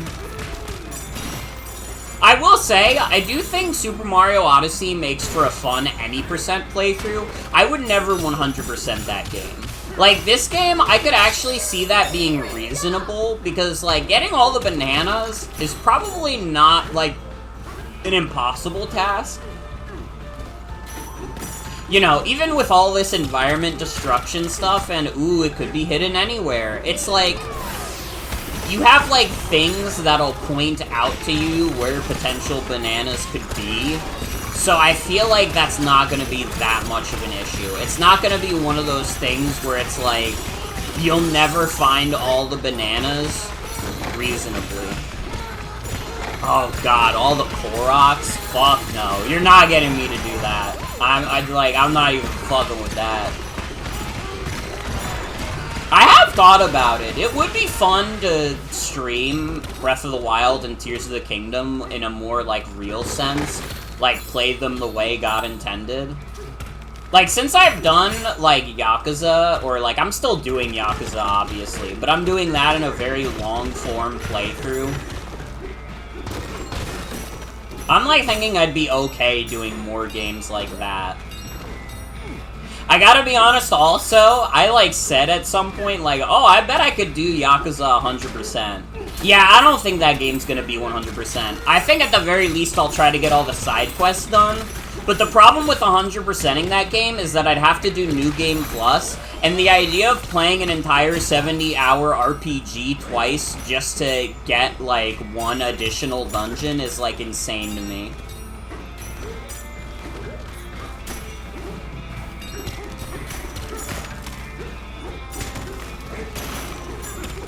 You know, I'll probably still do as much side content as I can in that game, because the side content is really engaging in Yakuza, but... I don't know. Remember seeing a map of the Korok seeds, and if you were zoomed out, all you could see was the seed icons? Yeah, isn't there over, like, 700 of those things?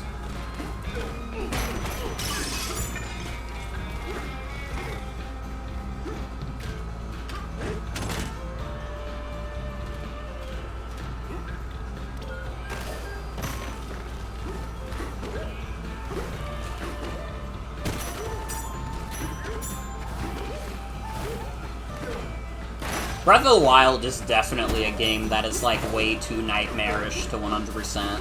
I feel like, honestly, once your game gets past, like, a certain length, it's just too much.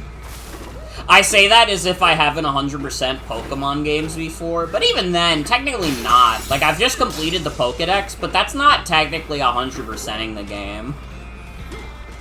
I don't know what you would consider 100% in a Pokemon game. I guess some people would consider it Dex completion, but that doesn't feel right to me. It feels like there's a lot more to Pokemon than just catching them all. I mean, I guess in some of the earlier games, that kind of is all there is. Like, in Kanto, that is, like, the ultimate objective. If you want to go for 100% in Kanto, yeah, just catch all the Pokemon in the Dex. But technically speaking, in, like, the newer games, there's, like, a lot of stuff you can do that isn't related to catching Pokemon. Like, you know, you could get the full TM collection. You could beat all the trainers, do all the mini-games, do, like, Battle Frontier stuff.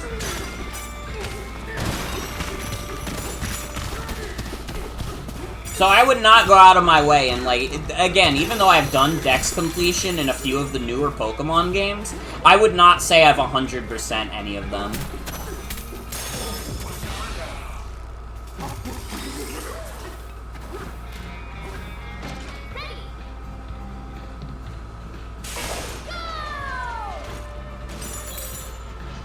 Oh, thank God, we got some good old minecart segments. I don't know why I jumped over those. I'm so used to Donkey Kong Country ones being like, fuck you, die.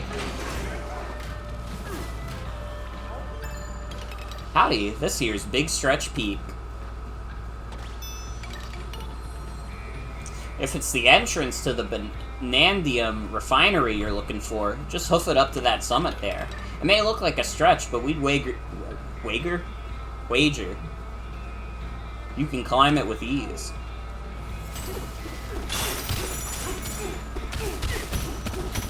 Coliseum speedrun, any percent is like 4 to 5 hours, and 100% is 18, and over 10 hours is just Mount Battle? Damn! Just 10 hours for Mount Battle alone. God damn! I guess that is what happens if you try to speedrun it and, you know, you can't grind for, like, a specific team.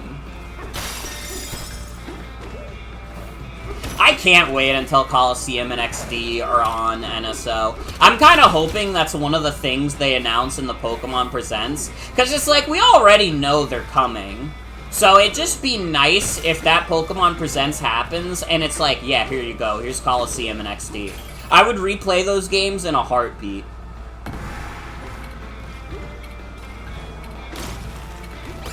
Hey, Will, thank you for the raid. Oh, banana.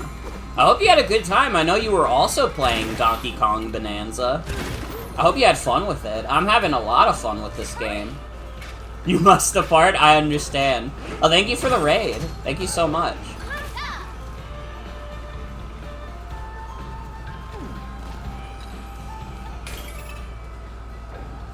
Well, welcome everybody's from Will's stream. Unfortunately, as soon as the raid happened, my bitrate started dying, which is fucked up.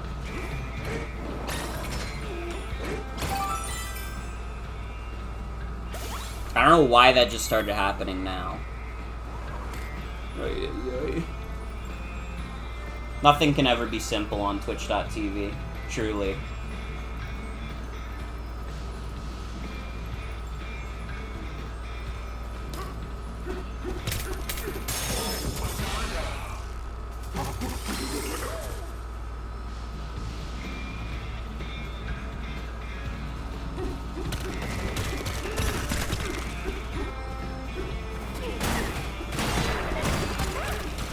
I forgot what I was talking about. Oh, I was talking about Pokemon.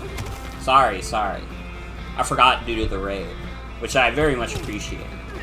Yeah, honestly, that's my biggest wish from Pokemon Presents. I literally just want Coliseum and XD on the Switch, because I fucking love those games. Listen, I acknowledge that those are very imperfect games. They're not, like, the ideal Pokemon experience, but my nostalgia makes me not give a fuck at all. I am like way too nostalgic for Pokemon Generation 3 to literally care about any of the flaws at all.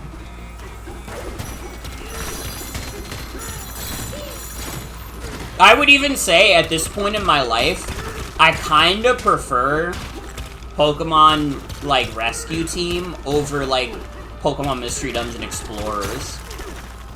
Which is probably crazy. You know, the Explorers of Sky fans are gonna be at my throat.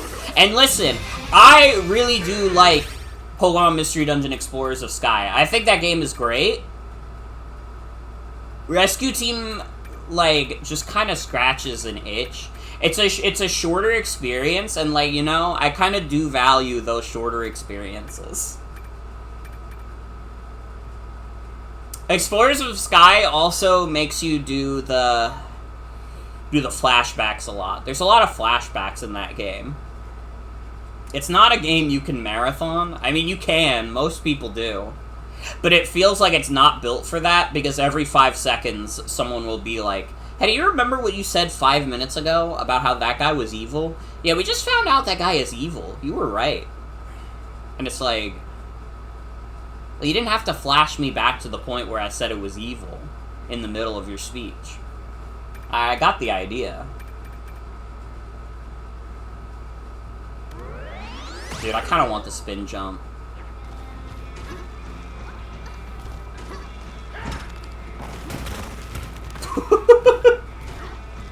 This doesn't even seem like that good of a move, but I kind of adore it.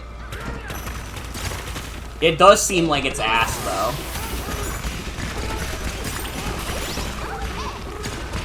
Like how independent your team feels in Rescue Team.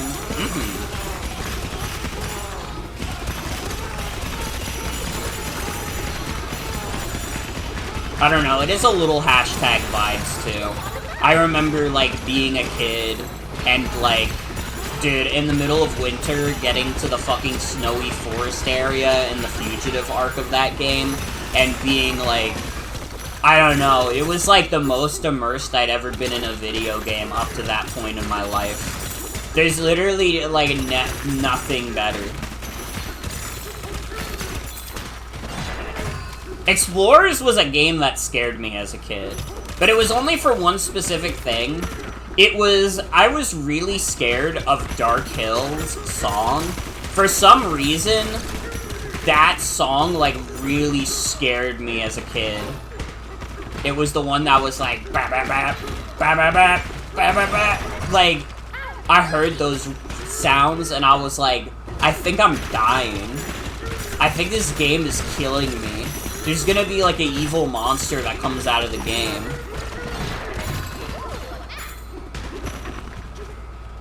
"100% rules for Coliseum also includes all the Coliseums, which are 4 battles around, 4 rounds per Coliseum, and 4 Coliseums. So there's 68 battles, sorry. Jesus.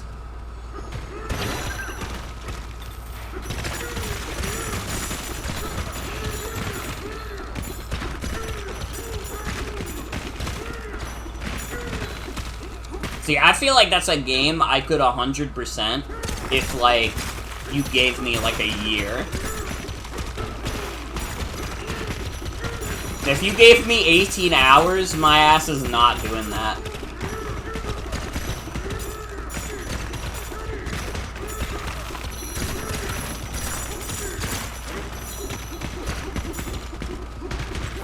Mount Battle has to be both the story mode mission and battle mode version?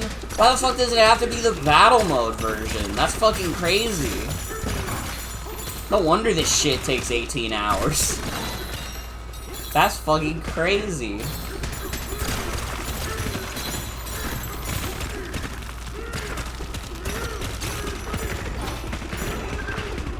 I don't even know where the fuck I am in this game right now, by the way. We're just chilling. We're just smashing things.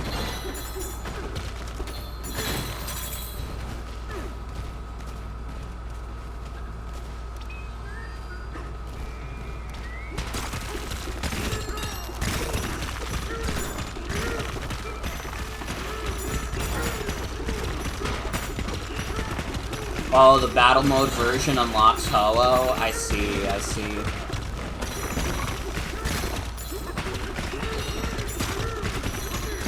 I can't wait to play Coliseum on the Switch so I can use the same team I always use.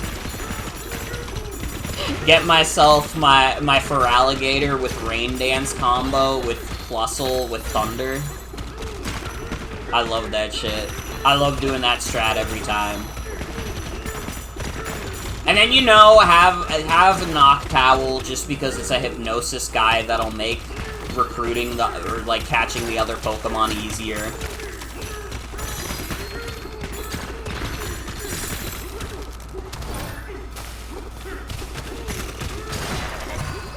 God, I just thought of like the RNG that would be required for 100% too.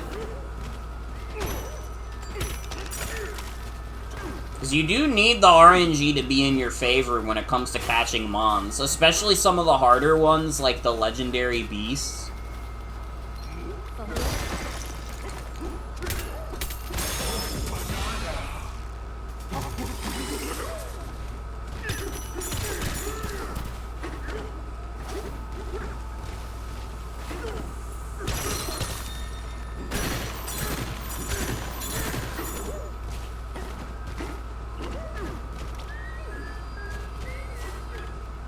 Oh, I could just climb up here. I didn't even realize.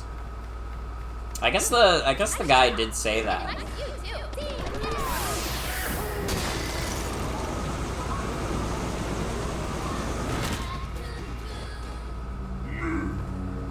Oh, it's this fucking guy again. Here they are. Time to finish the job. Grumpy Kong.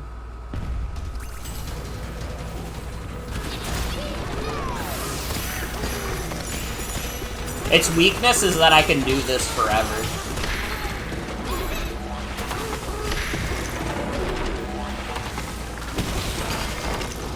The weakness is that Bananza mode is fucking busted.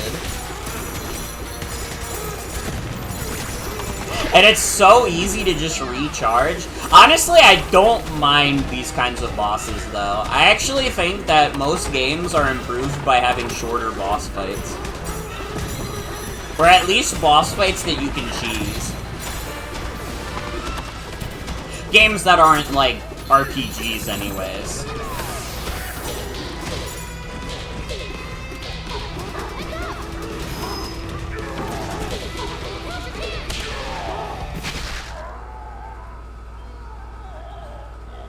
Like, come on now.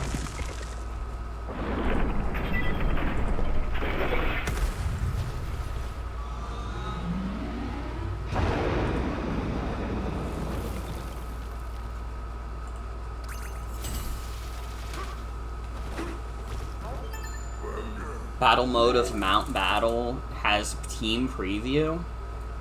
That's interesting. Beat me fair and square. Go on, take what's yours. Well, at least he's an honorable fighter. There's 15 seconds of menu every time just to put in Typhlosion, Espeon, Tyranitar. God.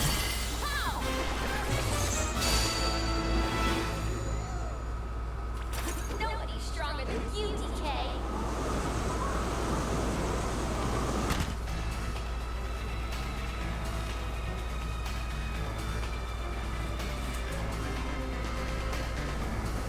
So-called free thinkers when Donkey Kong Bananza is out. I'm one of the so-called free thinkers. That brute broke into our refinery and monkeyed with the mixer. The mixer keeps spinning like that, it's gonna explode. This would be a good time to skedaddle. Guys. They're hacking into the mainframe. English Four Eyes. They're fucking our pussies.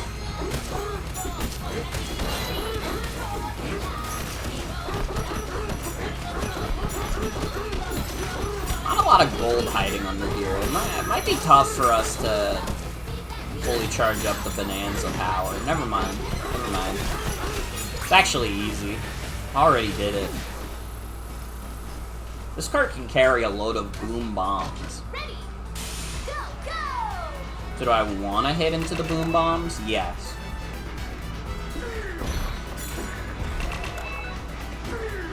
Oh, fuck. Wait, I want to go back. It looked like there was something out of there. Or in there, rather. Get up.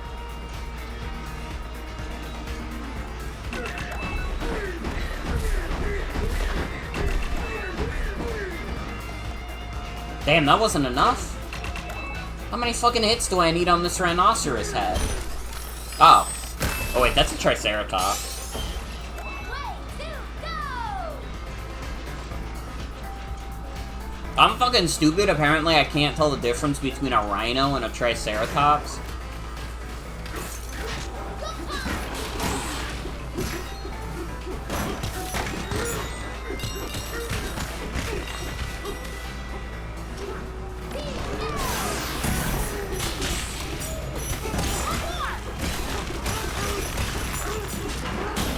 I'm also thinking about, like, Pokemon Presents. I'm kind of still believing in, like, a Nintendo Direct this month. Just because I feel like it would make sense. Like, I don't know. It just makes too much sense to me. It's like, we're getting close to the end of the year. We're hitting, like, Nintendo's next financial quarter, and you know companies and how they like to please the investors. And we just, like, don't know when a lot of the stuff is coming out. We don't know when Metroid comes out. We don't know when, Kirby Air Riders comes out. We don't know when Hyrule Warriors comes out. And those are, like, 3 of the big games for this year. Really, the only big one that we know is, like, Pokemon Za. And it's, like, obviously that's, like, good to know, but... like, the fact that we don't have a confirmed November game is kind of crazy. That's Black Friday, dude. You always want to have something for Black Friday. Would you like to build a getaway here? Sure. Whatever, man.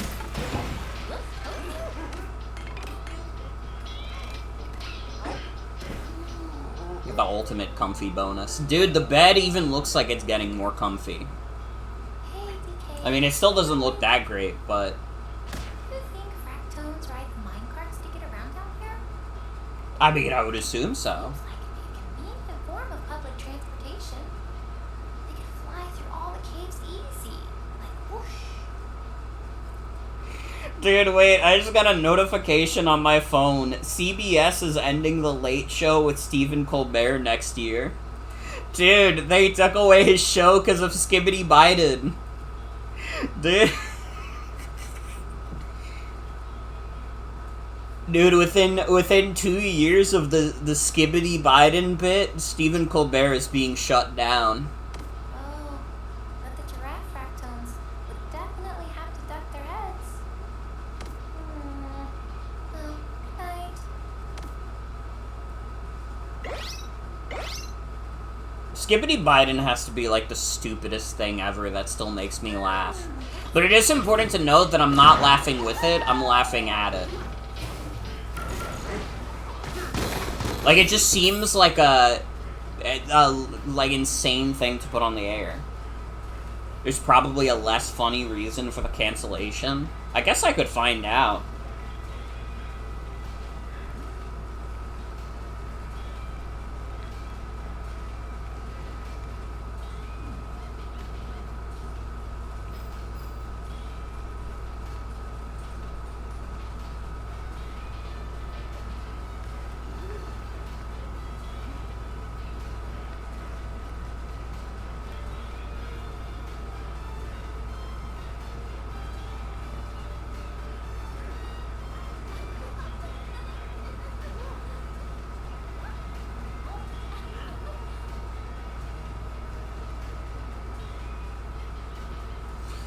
It seems, from what I'm reading,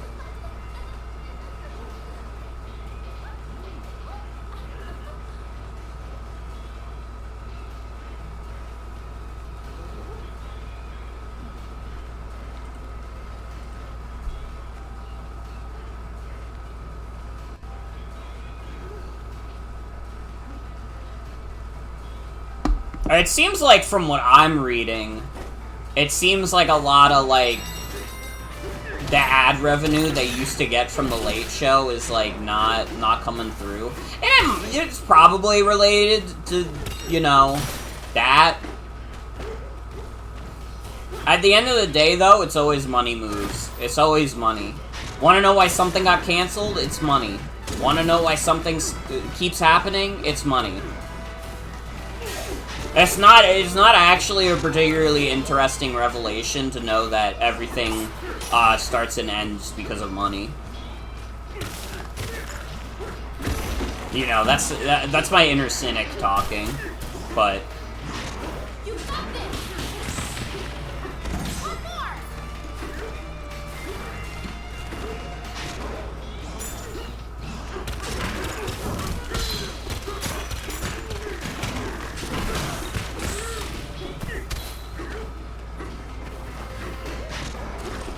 I don't know. I'm gonna keep pretending like it was about Skibbity Biden.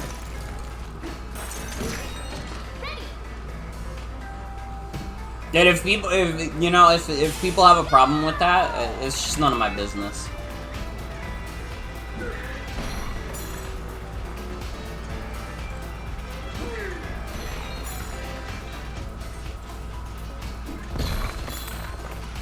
You know, like Epic Kermit the Frog meme. It's none of my business. And you laugh.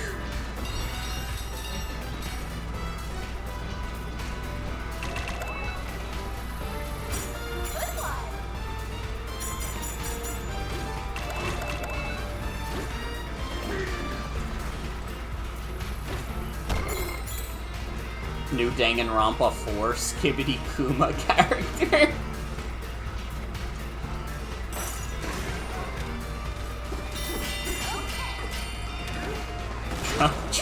Trump is using Juco's language.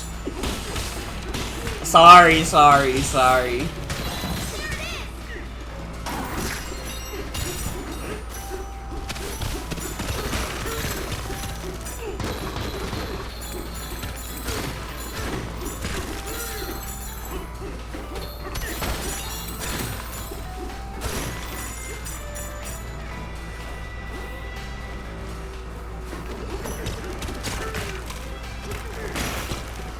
The heaviest sigh you've sighed in days.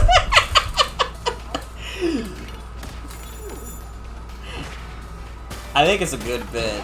I think this is a real winner.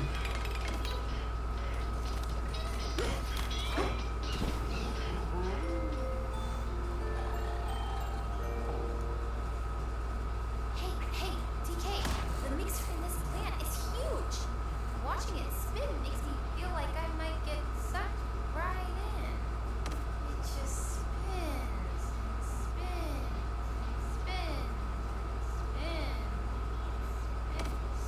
spins. I think I'm going to go to the chum bucket to play with Spampton. Bet you dreamed about bananas, didn't you? Can you be nice to him? You don't have to call him out all the time. There's holes in that hard stuff.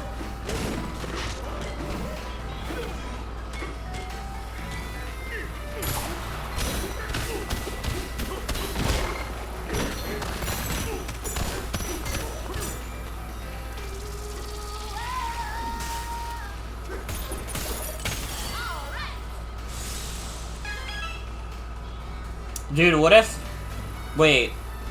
Deltarune Chapter 5, Skibbity Spampton? Sorry. Me and fucking Faye made the same joke at the same time. That's fucking crazy.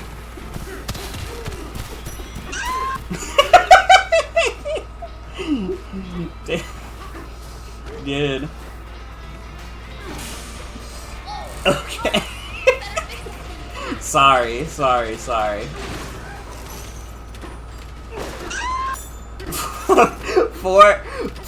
hours into... Stop! You can't keep playing Roblox Chris McLean. I'm gonna... Stop! No more! Don't do it again. Don't do it again. I can't focus if you keep playing it.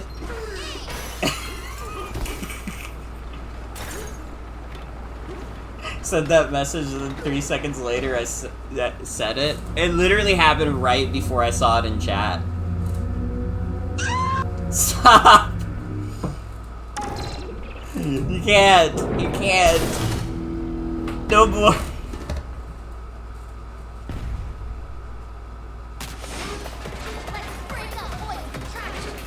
Okay, here's the cool boss fight though. No more skippity. We're focusing on the really cool boss fight.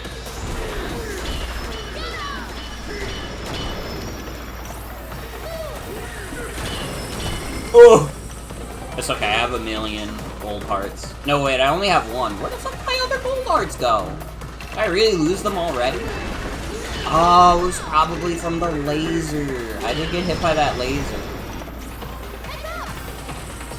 Not these lasers, the laser from before.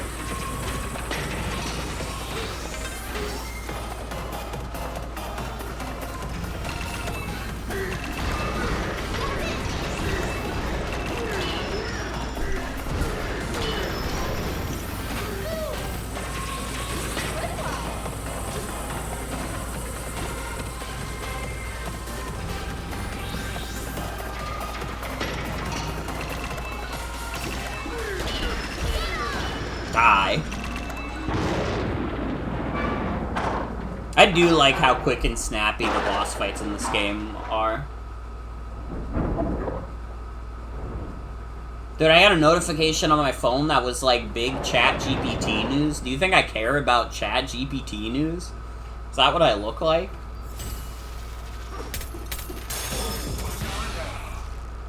Do you want to hear the news about the machine that's making everybody stupid?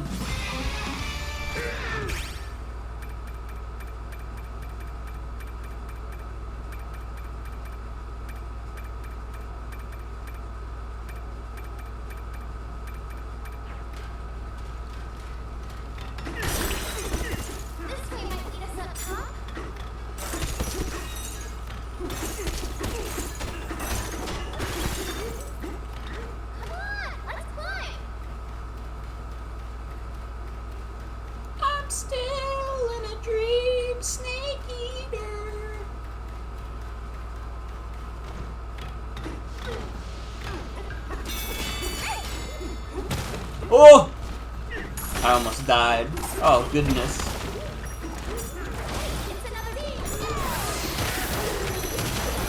Another village? Donkey Kong doesn't care about that. Donkey Kong only cares about kill, kill, kill, kill, kill, kill. I will destroy this village and form it into my own realm.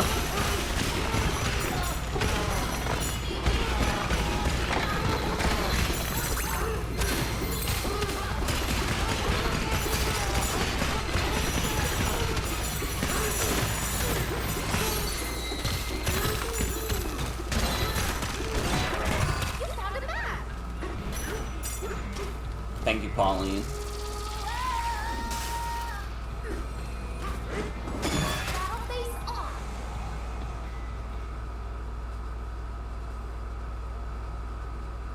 The Stompoid.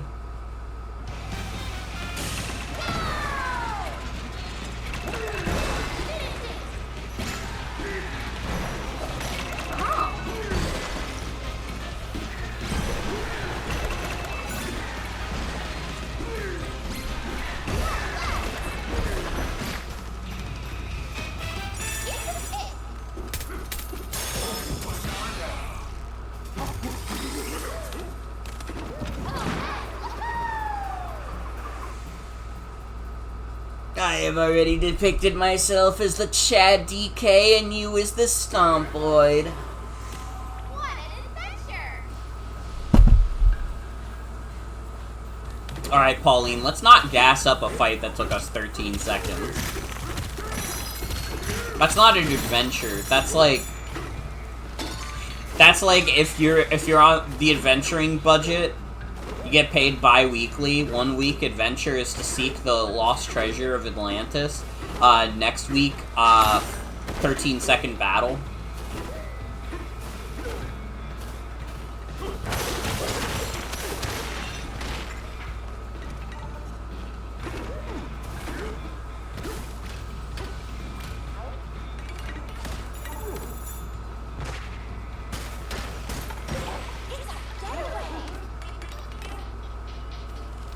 Oh, we're stuck on comfy level 3. Probably the max level. Hey, PK, are you awake? You notice how fractals try to imitate all kinds of shapes? Some of them look like giraffes, I think. I wonder if there are any banana-shaped fractals. Oh no. If there are, I better make sure DK doesn't eat that. Night, DK.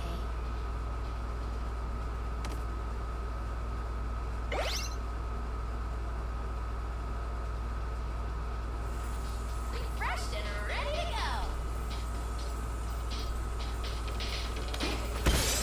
SpongeBob Patrick. SpongeBob Patrick, Mr. Krabs. Dude! That's what this game is missing. You should be able to insert custom MP3s into the getaway, so every time I wake up, I can wake up to the portal SpongeBob Patrick.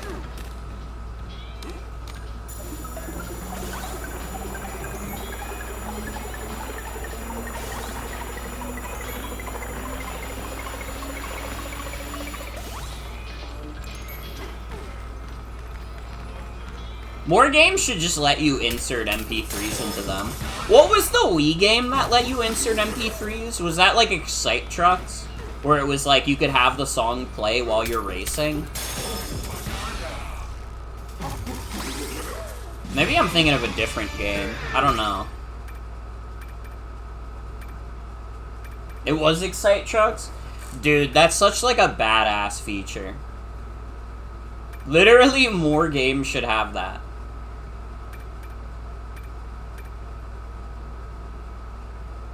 Watched a vid on that the other day. Okay, was it the Good Vibes Gaming vid? Because that's the one I saw, like, a while back. I'm curious. No? Oh, damn, someone else made an independent video about Excite Trucks? That's kind of crazy. I might have to find this video now. There are multiple people out there making Excite Truck videos. The world is beautiful. Wasn't really about it so much as a video with it. I see. I see.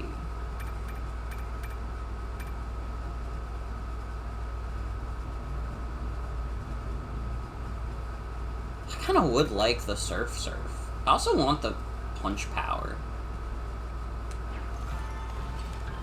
'Cause I'm sure we will get to terrain that's that powerful soon.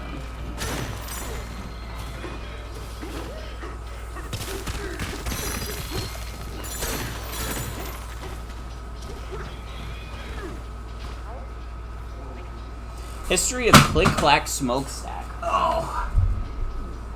We shall increase our work rate by building a mechanical smokestack. That was the refinery foreman's bold plan anyways, and at first it seemed he was onto something. As productivity increased, more bits and bobs were added to the stack. More is better, the foreman declared. But soon, so much machinery had been tacked on, the stacks became a chaotic mess, and no work got done at all.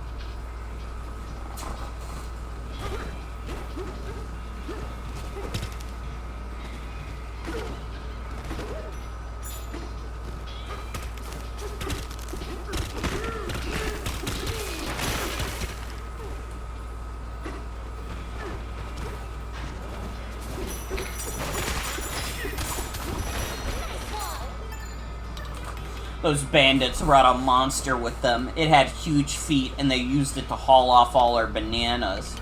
Feel that? It's the monster's footsteps. We're in a spot of trouble, alright.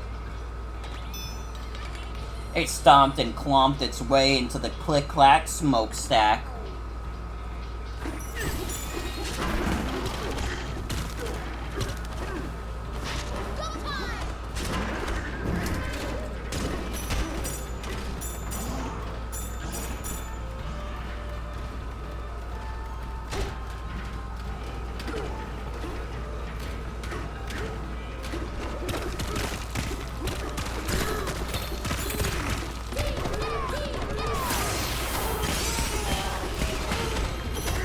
Don't you think I didn't see that banana?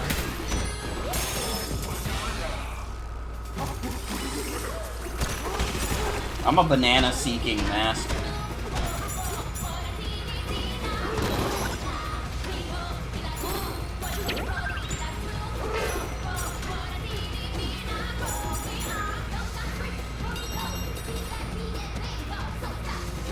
I wish I could understand the lyrics to this song at all.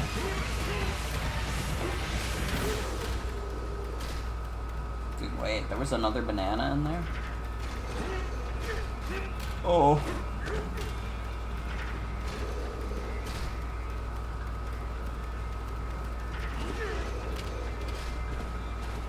Was it this one? Yeah.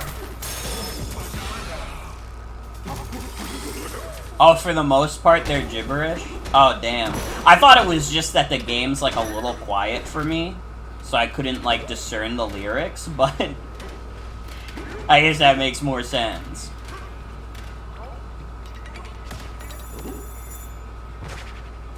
She sings an NPC babble language for the Bananza songs.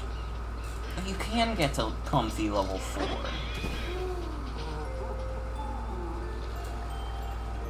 Dude, I'm gonna never die. Hey, DK, you awake? So, here we are, hanging out in a getaway that's hanging from a crane. I didn't think about it before, but now that I am thinking about it, this doesn't seem safe.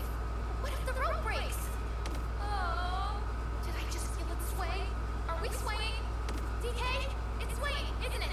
Tell me the truth. Nope, you're right. I don't want to know.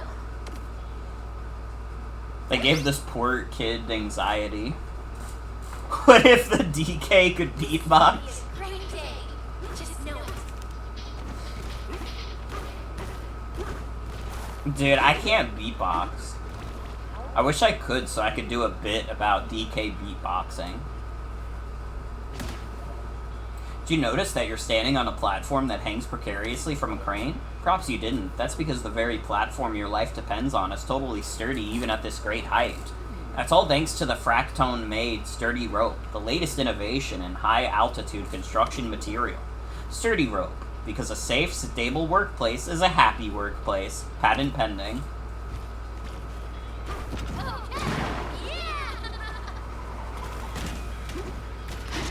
You got this. I hate your stinky foot. One more.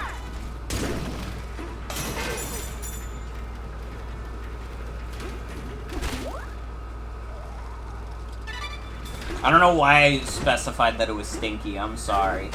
I didn't mean to invoke that kind of imagery.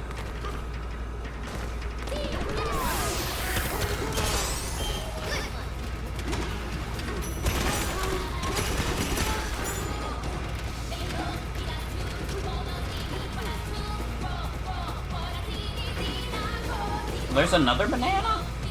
Shit, how do I get that one?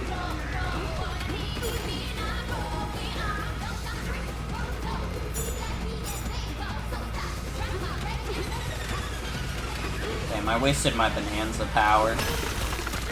Oh! That's a banana. A banana.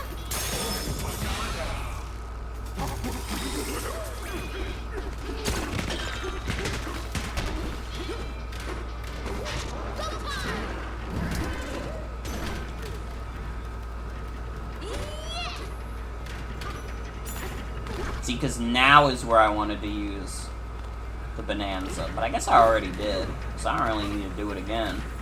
Unless there's another fossil secretly hanging out.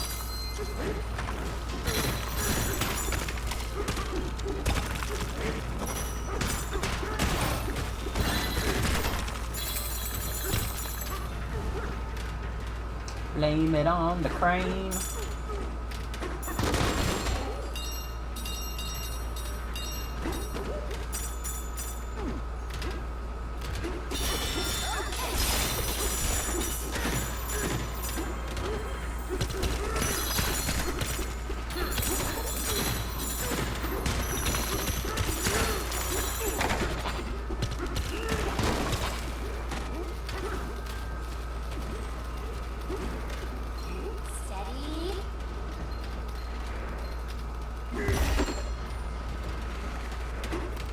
Guess I'm supposed to use that there.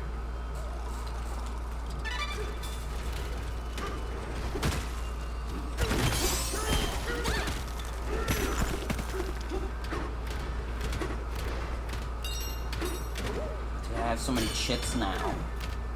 I'm a chip fiend. What can I say?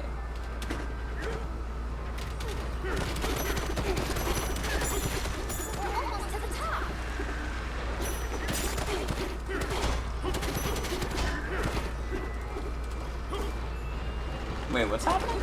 Oh.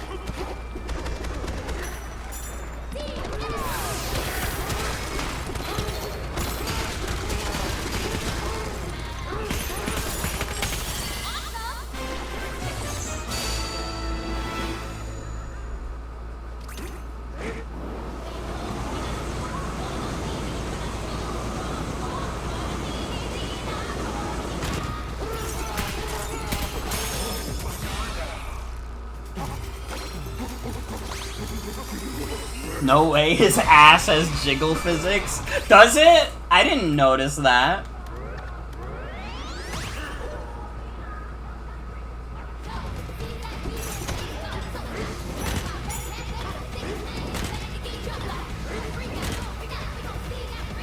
I can't really tell. That doesn't look like it to me. Maybe I'm crazy though.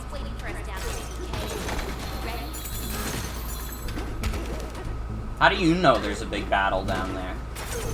Well, I guess they did mention the monster.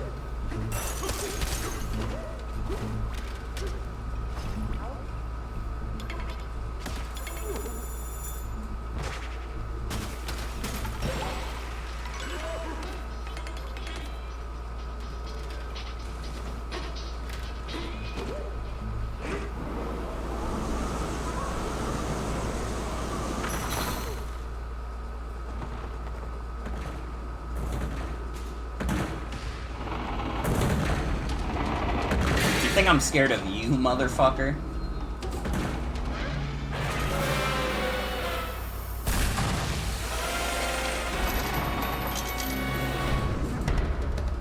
Stompin' Clomper? Come on.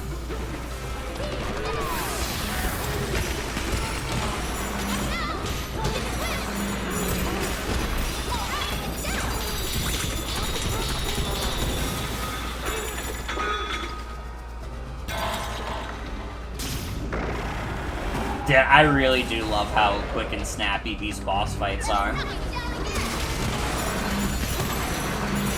It's like taking a fucking victory lap, honestly.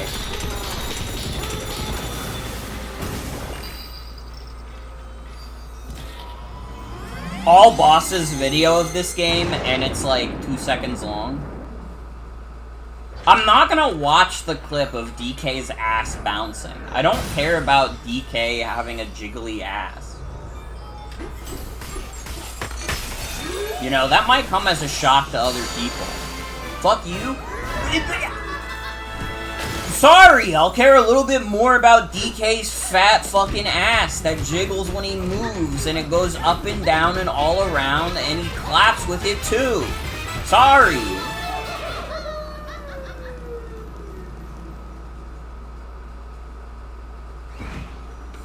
Fuck.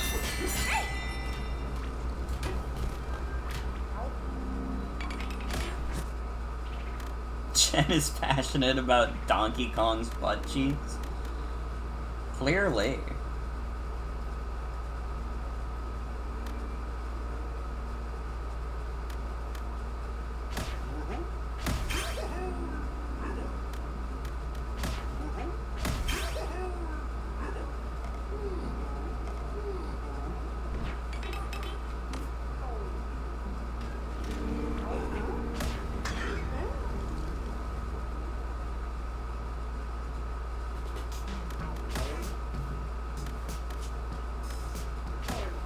Suits you. Cool. You're cowgirl now. That's my attack.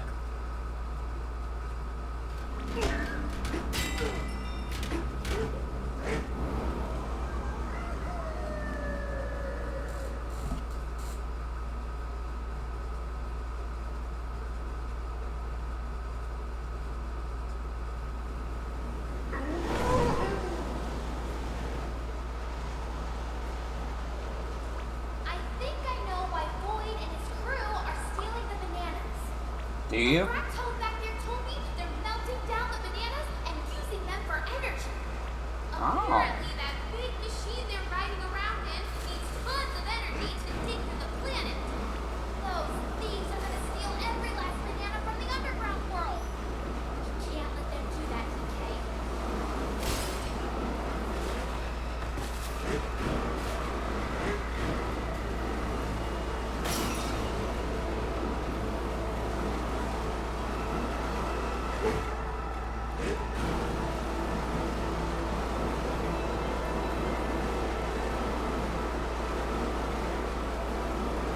I wonder how many layers there are in this game.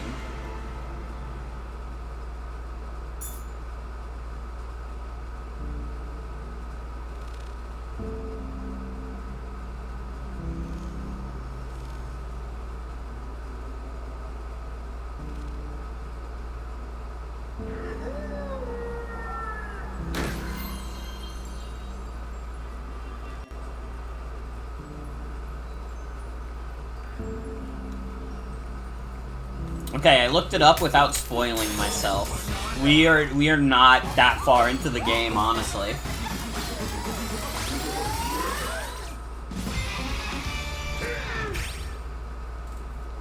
I told you guys, this game is fucking big. I'm not gonna say how many layers there are, but I looked at it and I was like, damn.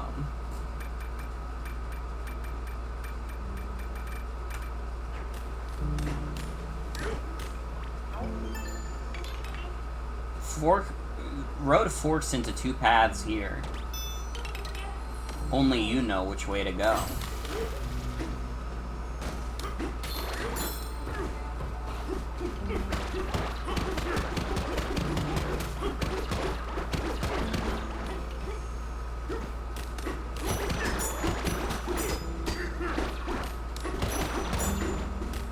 The fucking roll spin goes so crazy.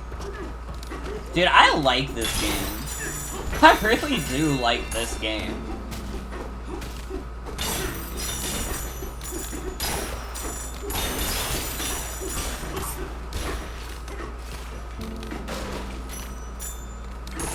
I do. I love the roll physics.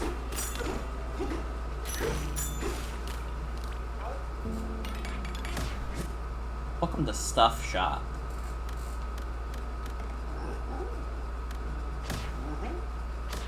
No, I don't really particularly want the melon juice.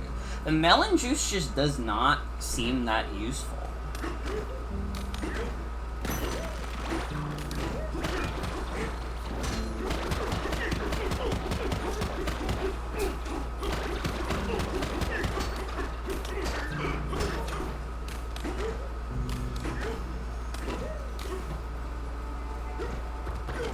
Alright, poll in chat. Do we go left or right?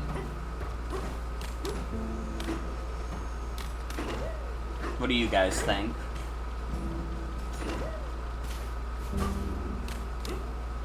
We don't know which way is which.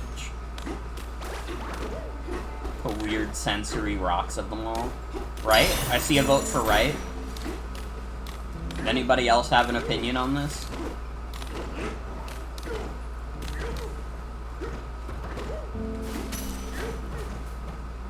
Is Cranky Kong nearby? He might be. Oh, he's up there. I don't know how I get to him.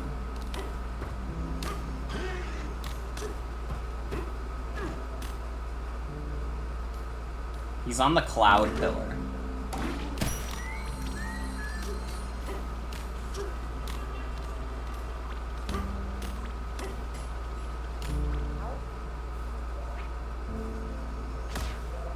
One branch is snowy, the other is leafy. We are deeply curious about them both. Either one could lead to the origin of us. In moments of indecision, we stand on one foot and spin around until we are overtaken by dizziness. Once we fall over, whichever path we point towards will be the one we follow. At least they both point down.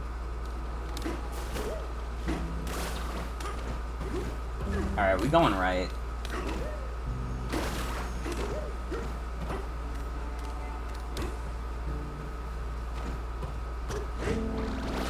Which I'm guessing is the leafy path, based on what I'm seeing over here.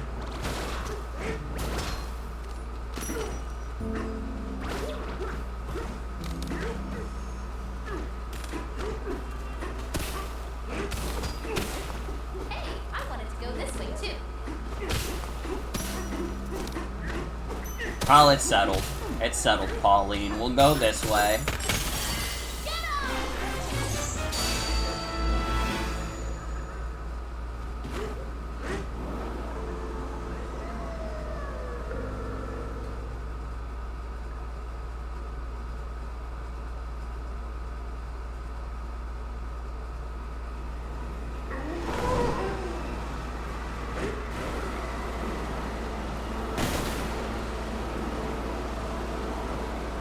Dude, I kind of keep hoping we keep getting more bangers this year. I really, like, June and July really have been, like, front-loaded with, like, certified bangers. I guess technically Fantasy Life was in May, but I played the Switch 2 version, which came out in June. I haven't even mentioned Deltarune. Deltarune feels like it's cheating a little bit because it's not technically a full game, but Chapter 3 and 4 are really good, to be fair.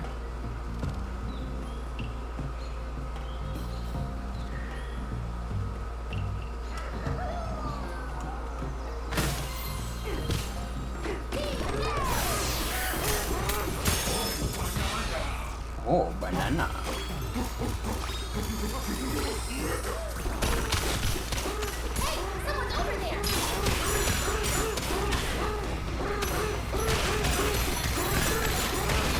Yeah, gotta be careful of the thorns.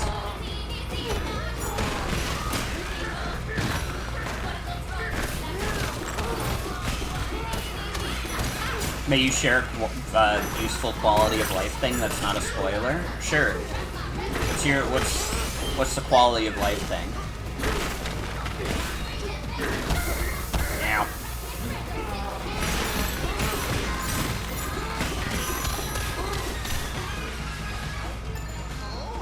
Ah, we have guests. Welcome, welcome. Pains me to say, but a rather vexing chap by the name of Void came through here not long ago. A wicked thorn and flood of poison have plagued us ever since. What's that? You're on the hunt for this very Void fellow? Why, you should make your way to the Eggshell Hotel then. I'm certain the Elder will be keen to assist you in this endeavor.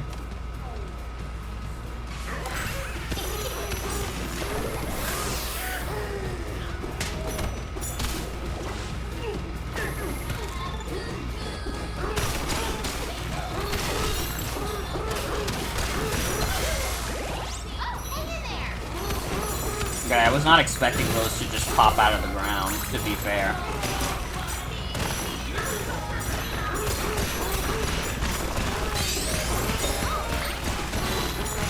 Dude, we found the fucking pig in the, in the fossil!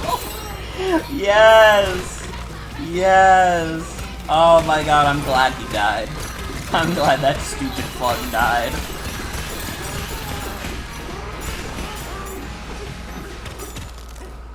Professor Chops is dead. God bless.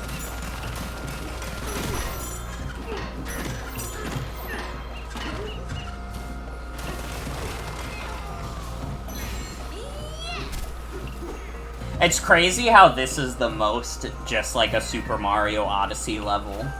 Considering it's probably one of the more traditional themes for a Donkey Kong game to have. That enormous egg over yonder is our hotel. I work there along with many fine-feathered staff members. If you wish to speak to the general manager, she's on the top floor. She is also the Slayer's elder. There might be more of Chop's dead corpses. Good. I'm glad he died. Fuck him.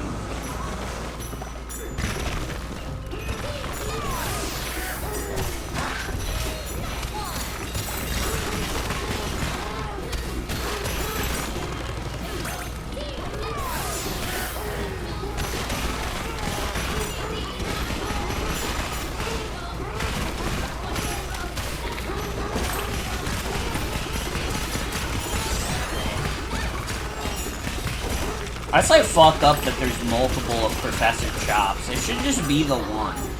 Why do multiple of them have to terrorize us?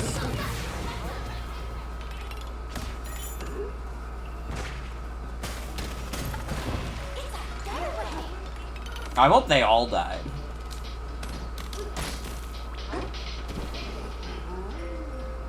I don't know, Professor Chops hasn't even done anything particularly to wrong me. He's just kind of ugly. Poison water out there and a huge poison waterfall. If it gets any worse, the hotel's... I can't be fucking original and share the same name for some reason. It's fucked up. It's fucked up. Maybe the hotel staff could just turn the poison into a good thing. Alright, you're talking crazy now, Pauline. Like make a tourist attraction out of it. A tourist attraction out of the poison swamp. Welcome to Florida. You're right. Please enjoy a scenic view of the world's largest natural waterfall of poison. No stay at the Eggshell Hotel is complete without buying a souvenir bottle of all natural poison. This idea seemed a lot smarter before I said it out loud. It didn't seem that smart to me, Pauline, I'm gonna be real. Sorry, kid, you're gonna have to come back to me on that one. Just what we need. You're gonna have to think it through more.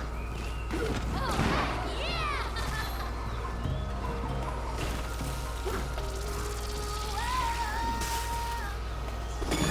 Let's do this!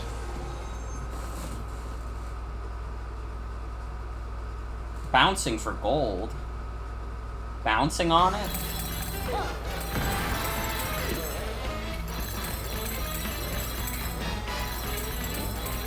Oh, this is a Donkey Kong Country ass bonus stage.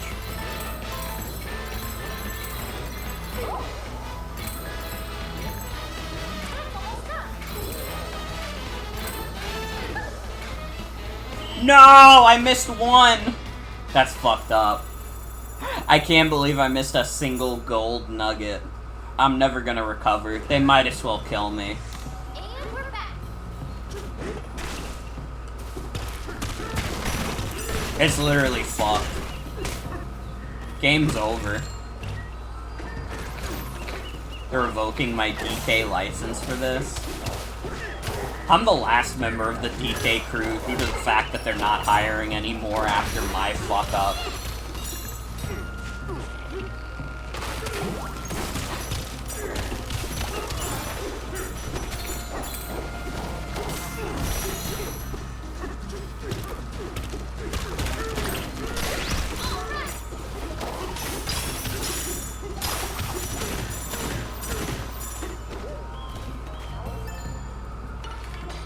What a thud you landed with. You rocked our world. Let me guess, you're looking for the Eggshell Hotel? If so, you should head to Bellhop Burb. It's where the hotel staff hangs out. Sorry, I can't read right now. I never learned how to read.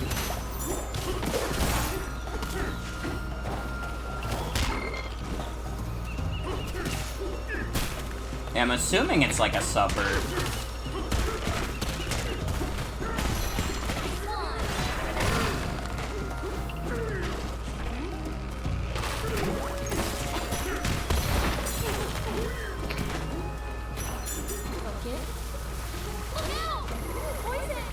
Oh, it doesn't surf on poison. Oh, right, because I don't have the power up that lets me surf on water.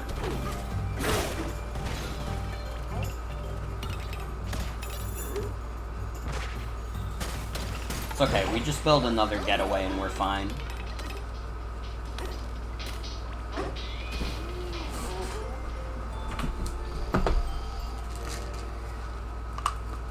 Hey, DK, you awake? Yeah, what's up? Yours feel different. I think my grip has gotten stronger. I tried to drink some juice just now, but the straw broke in my hand like a snap. Hanging onto your back all the time must be a better workout than I realized. Sorry, little straw. Good night.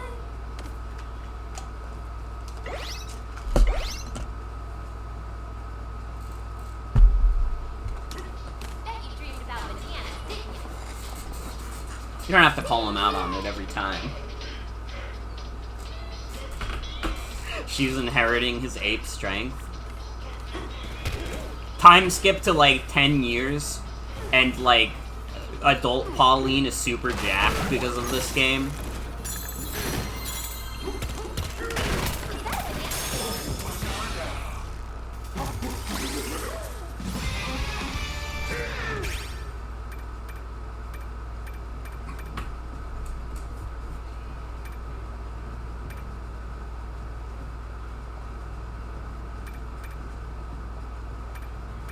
Hmm.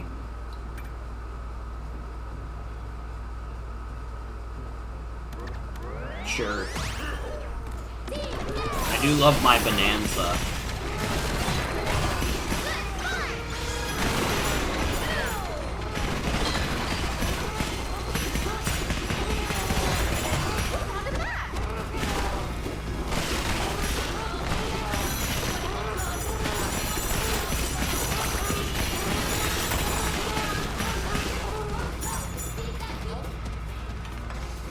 You now have more than one getaway in the Slayer, correct? Very good. We are your getaway concierge for the Slayer. We can simulate different store clerks for your shopping convenience.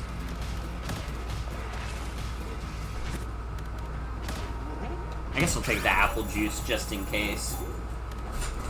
Why not? Why not?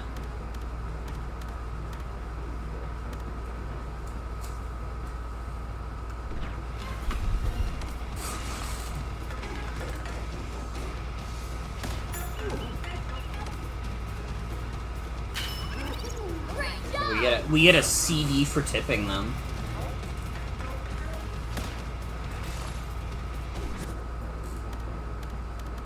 I only have enough for pants. Or a bow tie. Dude!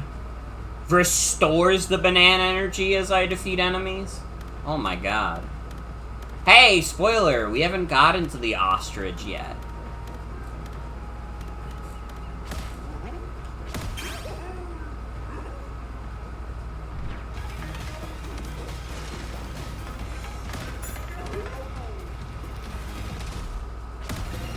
Look, I tipped him. He didn't even give me anything that time.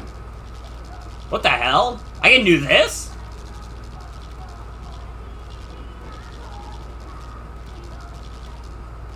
It's like the lowest frame rate map ever. Well, no, not the lowest frame rate ever. The lowest resolution map ever.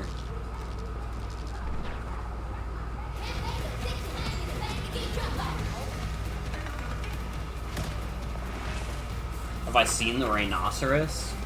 We've seen Rambi. Can teleport that way? Oh, probably.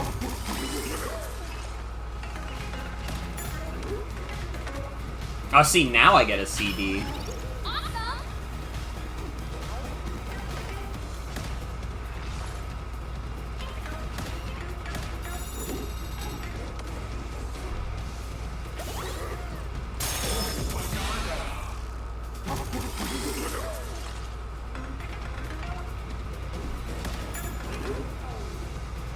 Oh, I guess it's only every other time you do the tip.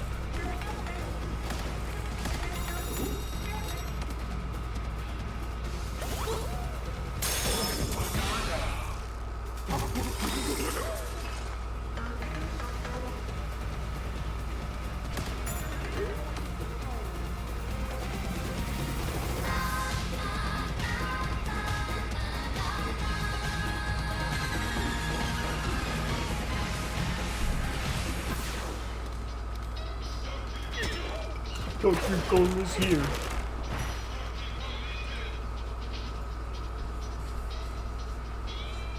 Ask that thinking of JonTron before remembering, yeah, DK series has rhinos in it.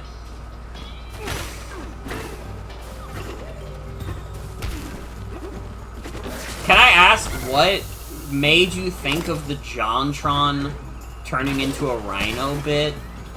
There's gonna be people in chat who are, like, very confused about this also. There was, like, a bit in Chimp Dinner Live that we did on a call one time where it was just an extended bit talking about, like, YouTubers turning into animals, and we, like, hyper-focused in on, like, JonTron turning into a rhinoceros.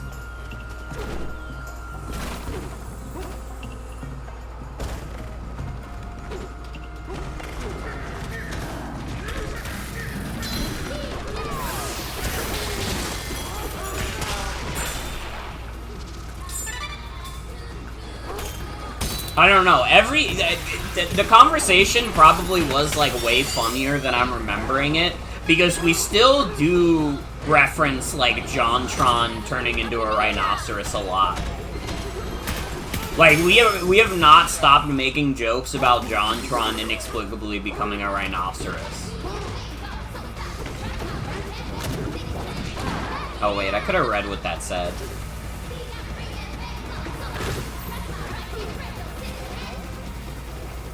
Hotel Keep's Handbook, The Art of Hospitality.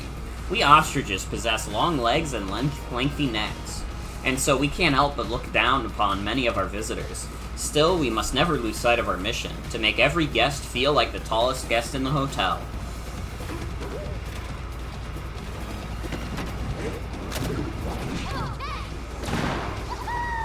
Yeah, it was kind of JonTron's Bananza. Not that I think he deserved more.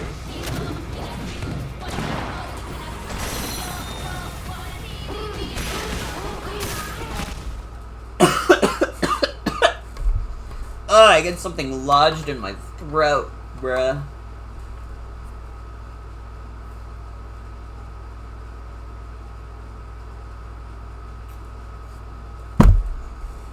What the fuck is the image of Tom York turning into a Game Boy?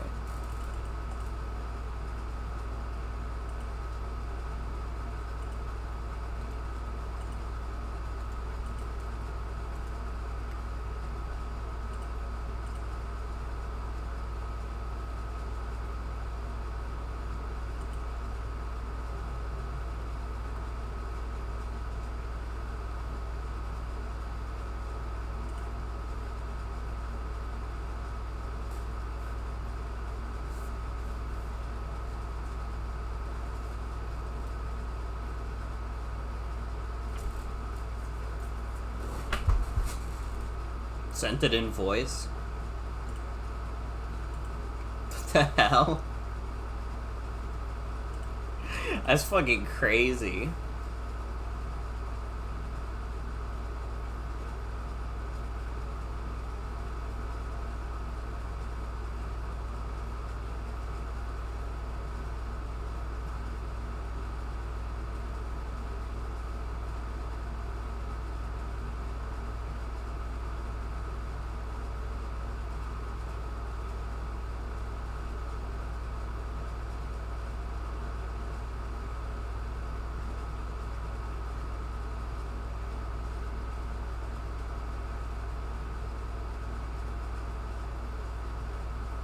Can you send Huey turning into Jar Jar too?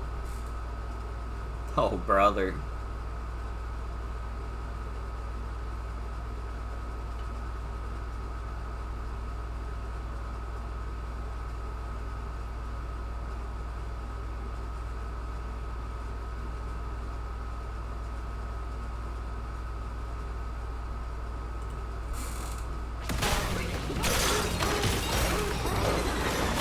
Sorry, I was trying to figure out what the Sonic the Hedgehog discourse was on Blue Sky, and then I realized I don't actually care. I've been alive for 25 years of my life. Do I really need to get involved with Sonic the Hedgehog discourse anymore? I've done my time. I've been in the fan base for so long. Like, I'm good. I've argued every point I could make.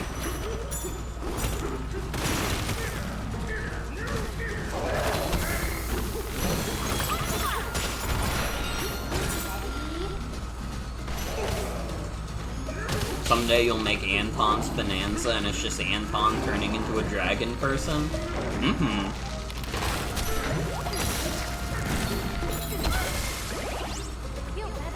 Oh, fuck. The discourse is debating what Rouge's cup size is?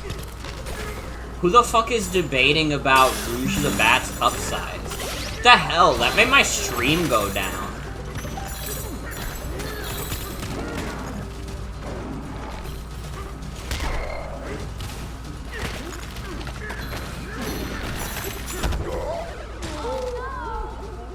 Dude, I fucking died in the game.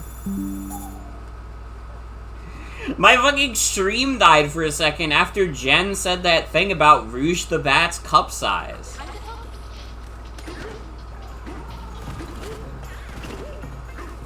I don't know, I'd expect that from some other people, but hearing that from Jen is surprising to me.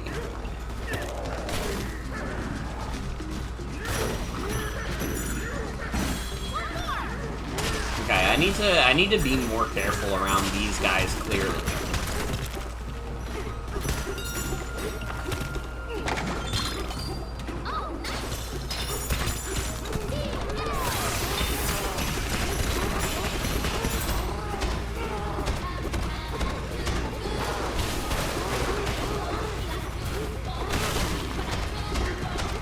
I think Anton's Bananza is just what the world needs, to be honest.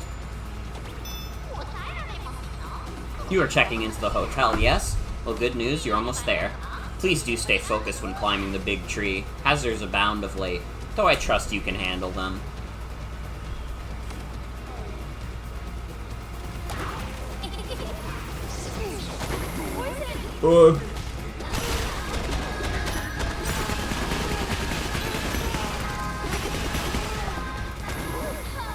Oh no. Oh no.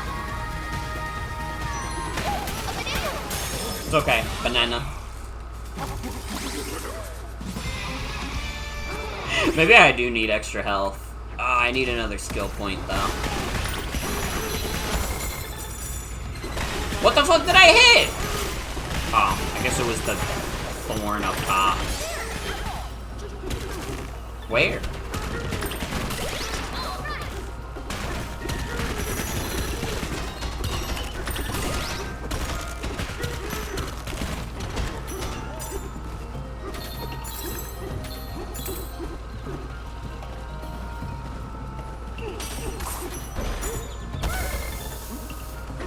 Yeah, I guess to be fair, a Bananza is like, it's more powerful too.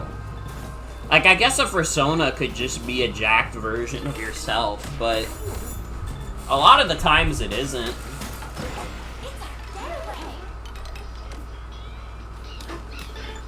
But like a Bananza form, there's some power to that. Dude, DK like grows in size like 2 times at least.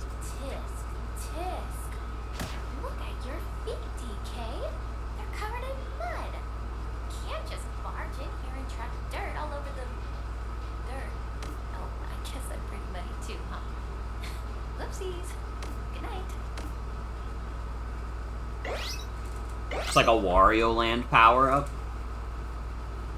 I want to get the Wario Land power-up that makes me get stung by a bee and float into the air. Wait, I just realized what the implication there was, and I don't care about this anymore.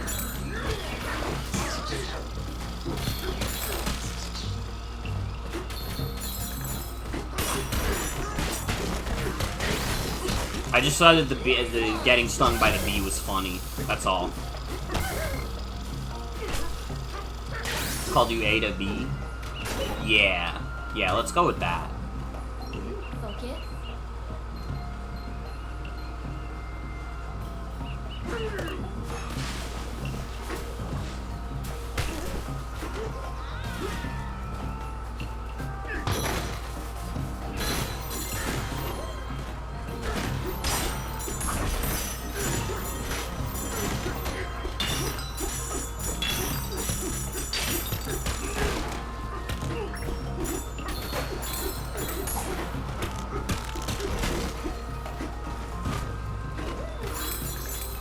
Feels great to take a break.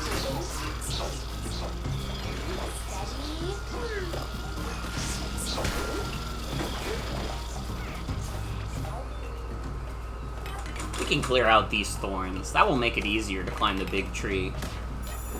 You couldn't have done that sooner, bro? Fuck you. Waited until I got all the way to the damn top to do it.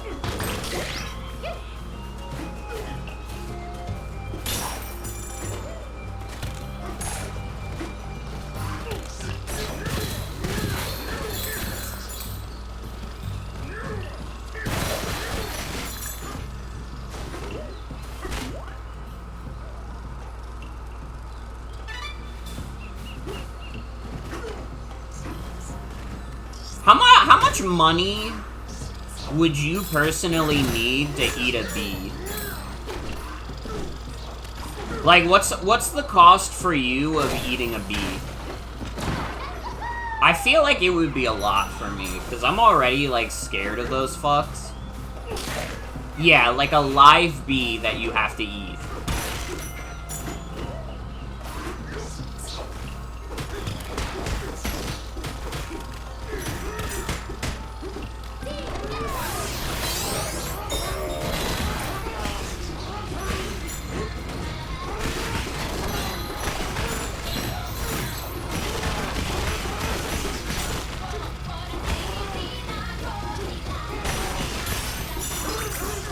Do you get a condiment? No, you have to eat. You just have to eat the bee.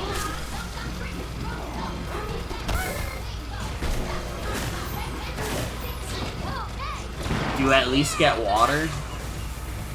I guess if you eat the whole bee, but not while you're eating the bee.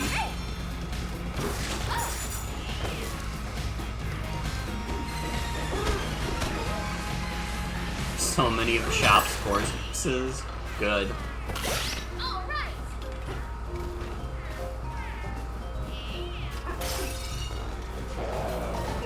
Hey, a banana. There it is.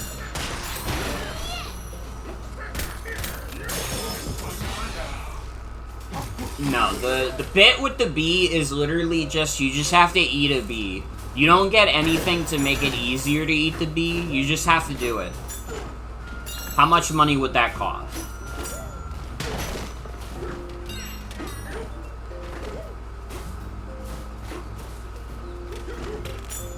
Wonder if this is what happened to the 5 Chops gangs that appeared in Tropical Freeze's first level and then never again. We are the Brothers Chops.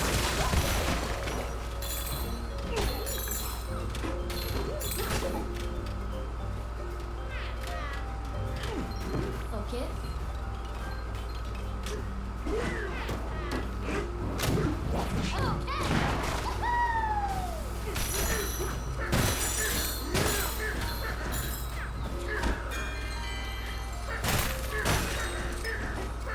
I just destroyed the receptionist's desk. I don't give a fuck. Welcome to the Eggshell Hotel. Despite all the turmoil, we are pleased to have you as our esteemed guest. As you have heard, our general manager is the Elder here. If I may, allow me to recommend one of our hotel amenities. I'm sure we have something here for each of you to enjoy. I suggest you visit the pool. It's quite luxurious. Water fills an entire hall, in fact. There you can gaze upon the forest layer from a big window. It's a stunning view, though you must mind your step. Oh, but it hasn't been the same since that ruinous rapscallion checked in. Never mind, it's nothing. You can reach the pool from the Elder's Hall. I suggest you visit the garden. It's a refreshing sanctuary. The staff is quite proud of the cultivation work they've done there. There are even rumors of a secret room hidden somewhere in the garden. You should try to find it. Ah, but it hasn't been the same since that selfish scoundrel ran through. Never mind, it's nothing. You can access the garden from the pool. Monkey and Child gonna be the game of the year every year forever? That's facts.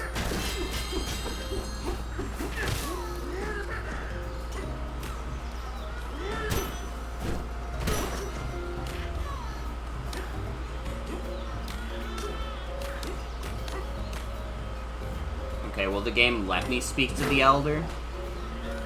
There we go. Welcome to the Eggshell Hotel. Let me guess, more visitors from the surface? I'm the manager of this luxurious establishment. Thanks to my skill as a proprietor, the Eggshell Hotel boasts a 10-star hospitality rating. That's a lot of stars. But the hotel biz is my side gig these days. I'm a DJ now. Yeah, my music career has taken flight. Well, what about you, my esteemed guests? What is it you seek? The planet core! My apologies. I'm afraid we aren't offering guided trips at this time. 2 self-proclaimed VIPs from the surface checked in here not long before you. They were quite a nuisance, spreading poison and all sorts of nastiness. I fear they've affected the quality of our service. We may find ourselves reduced to, dare I say it, 9 stars. By the looks of it, you are capable of wielding Bananza powers. Shall I grant you our hotel's finest amenity, the ostrich Bananza? If that sounds to your liking, then I have a task for you. You must bring my ancient record to me, the whole thing. It was split in 2 pieces, you see. The attentive staff here can provide more details. Please enjoy your stay.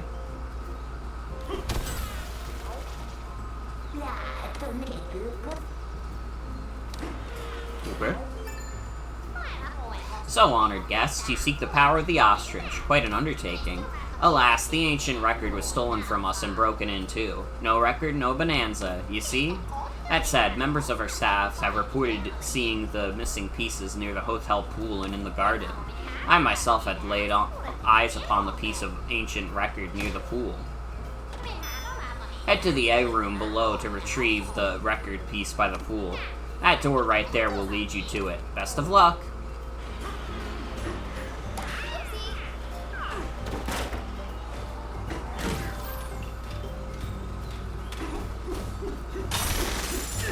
Go inside pool. It's poison pool.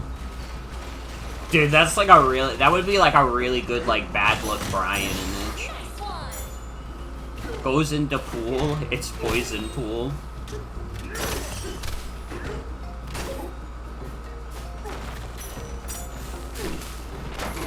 Uh-oh.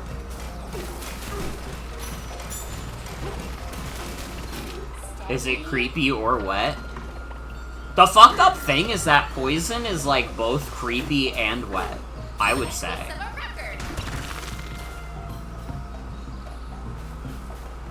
Pauline, we gotta get out of here. We gotta go. Oh no, I thought this would balloon us back up.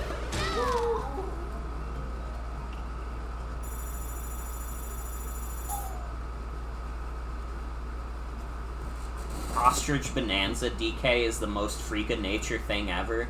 He's part mammal, part bird, and part banana. And where does he get the eggs? How you know? Yeah, the purple rock is Pauline. That was in the trailers, is that the rock was Pauline.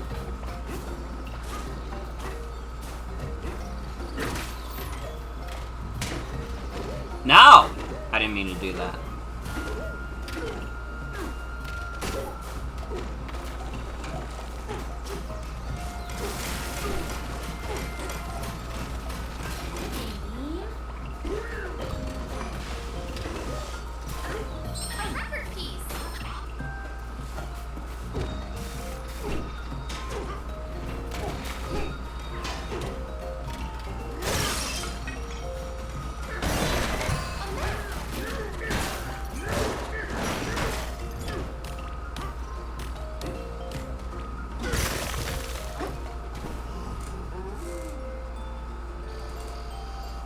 Toby Fox commented on it. On Bananza? Wow, you were out like a light, DK. What did Toby Fox say about Donkey Kong?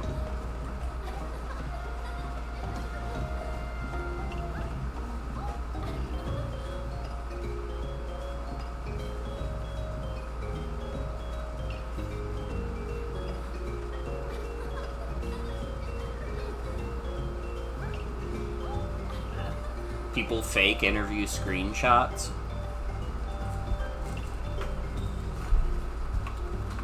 Hold on. Toby Fox, Donkey Kong.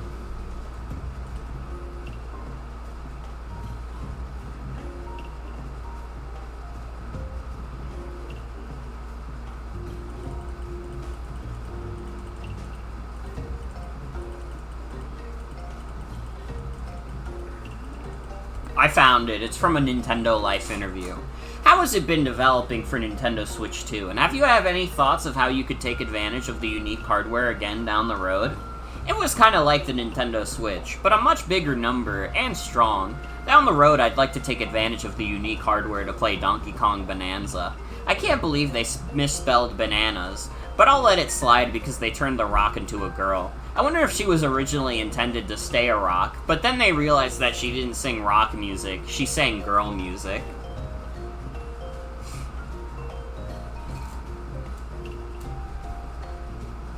Toby Fox really has the poster spirit. Even to this day. He's one of us, for real.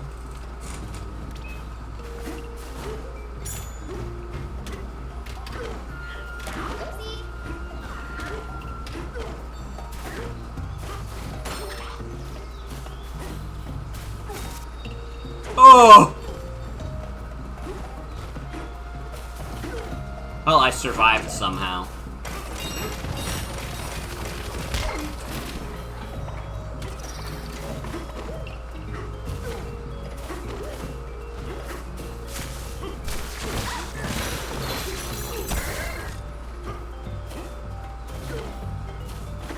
Is this the garden? Oh no, wait, this is where I was before.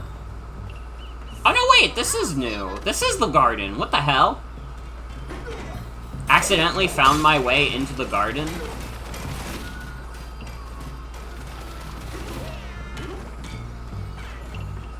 But the question is, how do I remove the purple? Or rather, where do I remove the purple?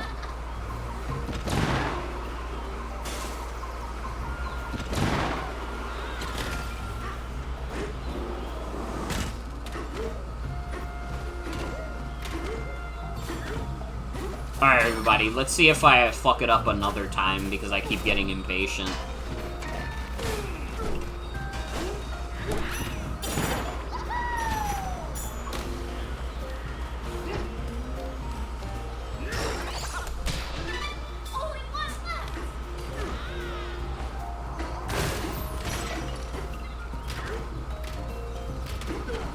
Me when I'm playing the Rouge the Bat levels in Sonic Adventure 2 and I found 2 pieces of the Master Emerald already.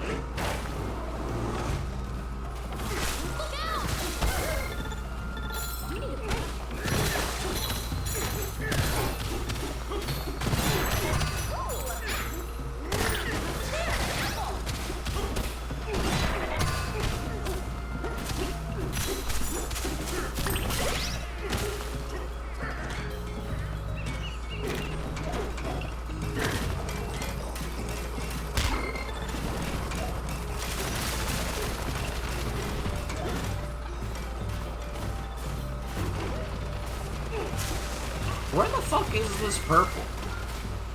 Where is the purple that we sing by?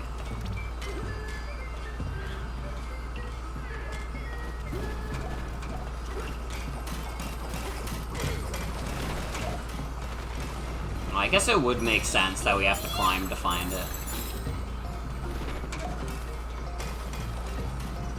I didn't consider climbing a part of the equation at all. This is due to the fact that I don't like math.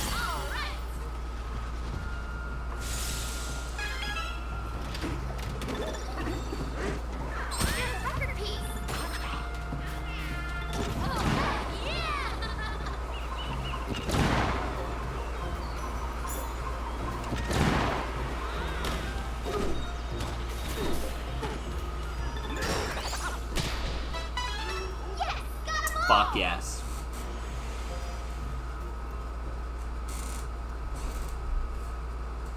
I don't know what the ostrich does at all. I'm gonna be real.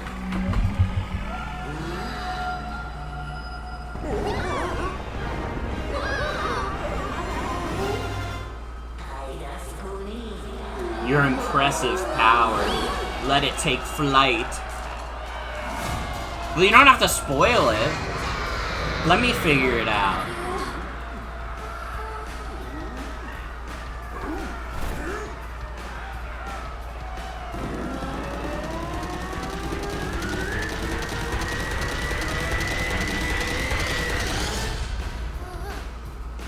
Okay, here I go.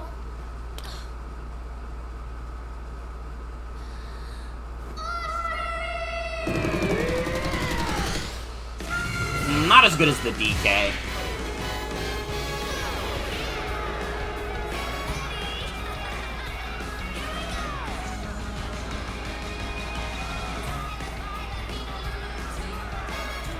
It is a little freaky, I'm not gonna lie. His form is way fucked up than Donkey Kong turning into a bigger ape.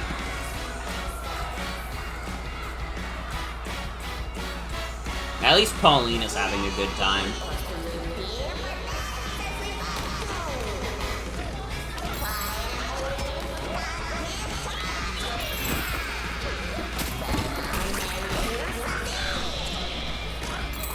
Bananza melon.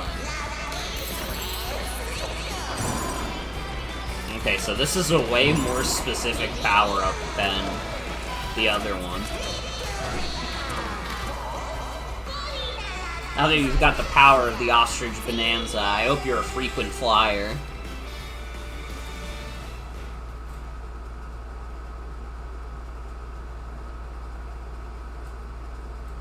We did it, DK. You got the ostrich bonanza. Extraordinary. Your singing voice soars beyond the clouds. Pardon my excitement. It is time for you to check out, but I do have one final request. If you see those horrid guests, give them a 10-star ostrich Bananza beatdown for me. Well then, I hope you've enjoyed your stay with us and eagerly await your next visit. Safe travels!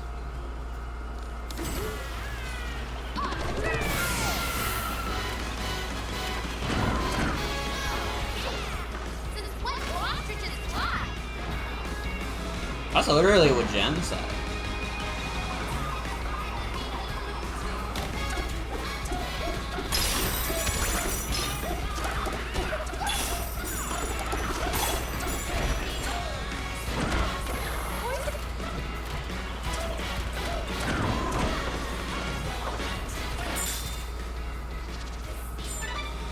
You must use your ostrich abilities.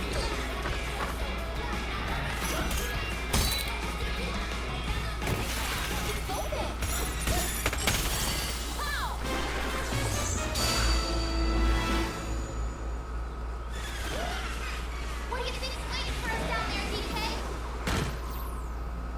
DK? It don't matter to me.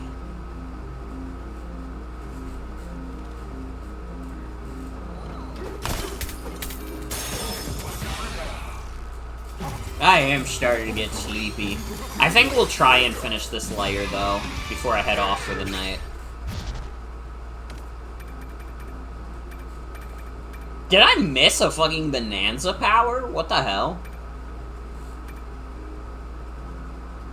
Egg bomb. Oh. I don't really care about that at all. I want the health. It would improve my life somewhat if I had more health.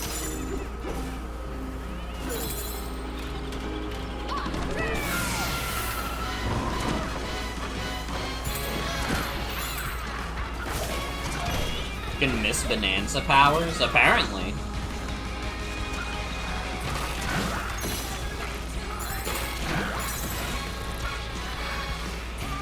Maybe you gotta do the alternate path eventually. It might be like a fake choice where it's like, oh, you think you only have to do one of the paths? Nope. Go back. Oh!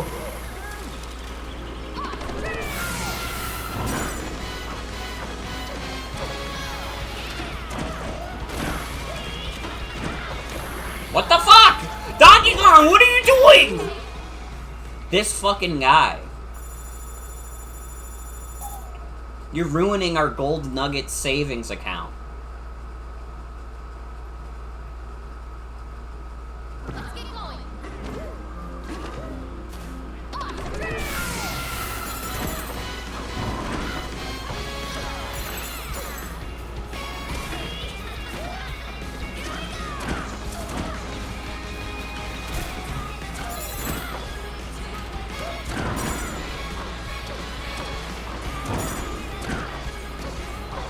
There we go.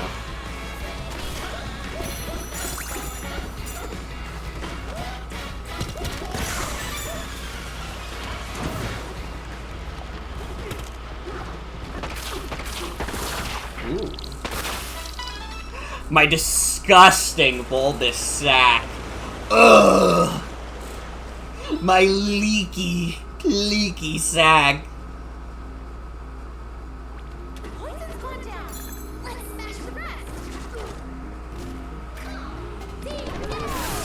shut up. Why?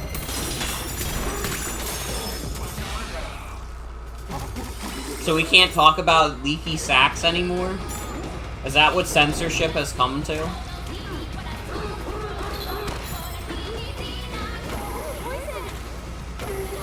DK, grab onto something! Fuck. Fuck, I hate it. The hotel keeps handbook, bouncing and jumping. Arbory Roost is quite popular, but also quite perplexing for some guests. Many visitors complain that, try as they might, they cannot achieve extra high jumps off the rubbery terrain. Simply reassure them that an extra high jump is possible. All they need to do is execute a dive punch or hold A.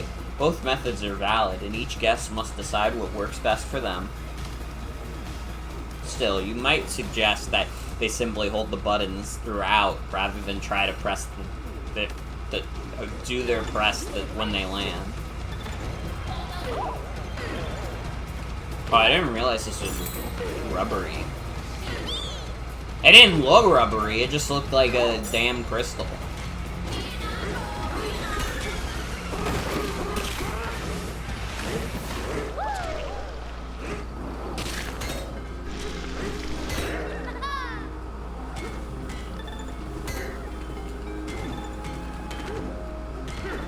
Why are you such a hater of sacks? It's just human. It's just human, that's all.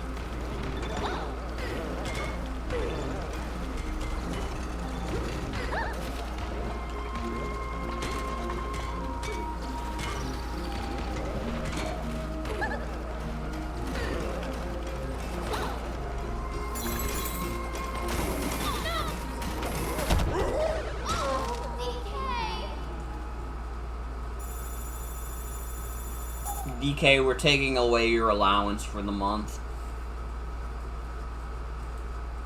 Careful, okay?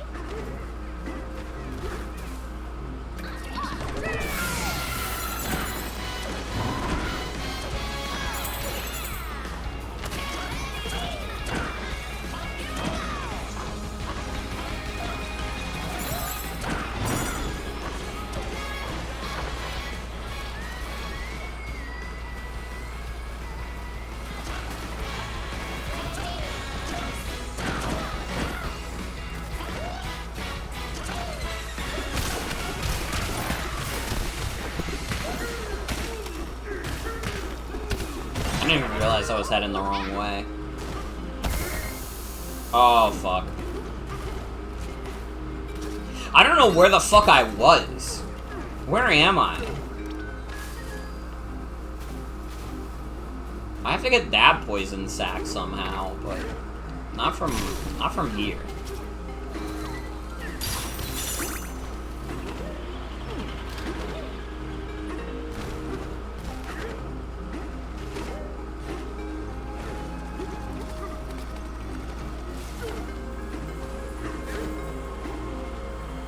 If talking about leaky sacks was too much, we could always talk about how Donkey Kong is green because he is sickly. And he's going to die. Would you rather us talk about Donkey Kong dying and suffering and coughing and vomiting?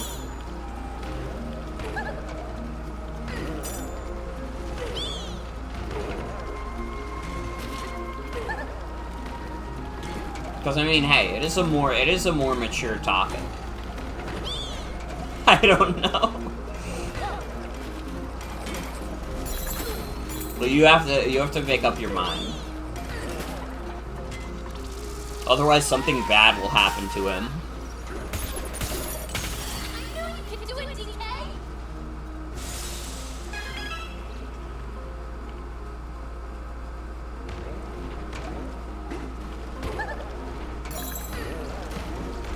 You're sure he'll survive?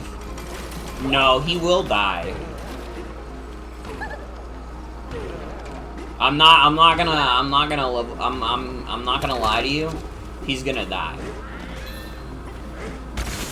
Of fun? No, of being green and really sick forever.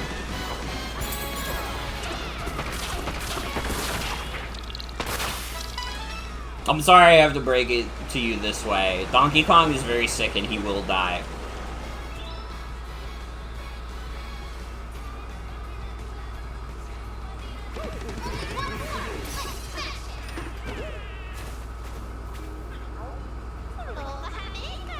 Welcome to the style shop. If only I had more pigs. You did this to him? I had nothing to do with it. It's got nothing to do with me. I'm not the one who made Donkey Kong green and sickly. He woke up that way. It's got nothing to do with me. You could say you picked the costume, but, you know, nobody chooses the mask that they wear. Refreshed and ready to go.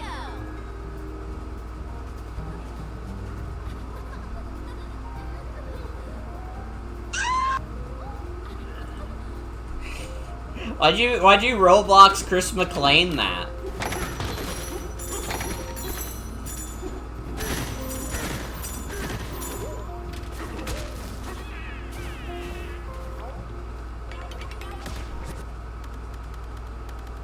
I haven't done a single thing wrong.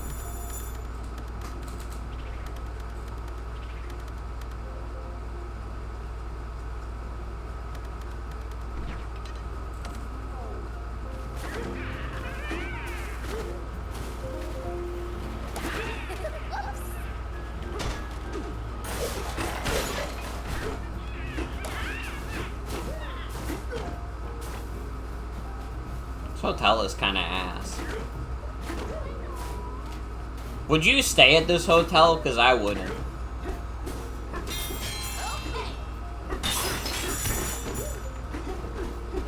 Like, even if we're not taking into account that it's surrounded by poison swamp, it's just like, this place seems like really annoying to get around, right? The poison probably smells bad.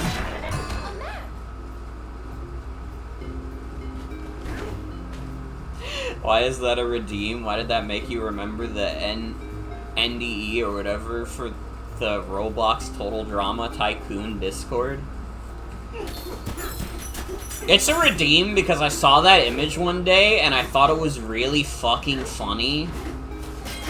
So I added it to the stream.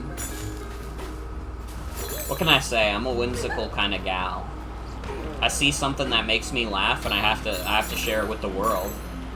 Hey Haru, thank you for the raid. Welcome everybody. Dude, did it not give a raid notification again? What the hell? Why is Streamlabs doing that again? I hope you had fun. What were you up to? Were you also streaming Donkey Kong?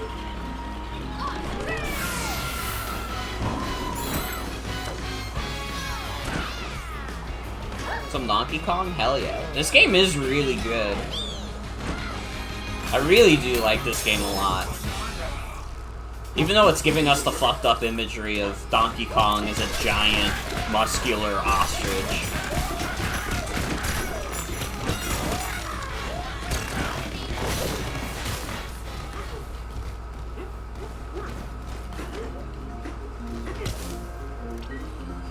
Oh, I do have to ostrich my way up there.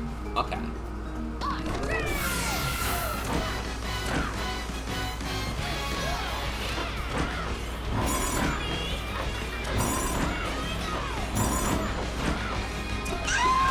Destroy my sack. You can't keep playing Roblox Chris McClane. Stop.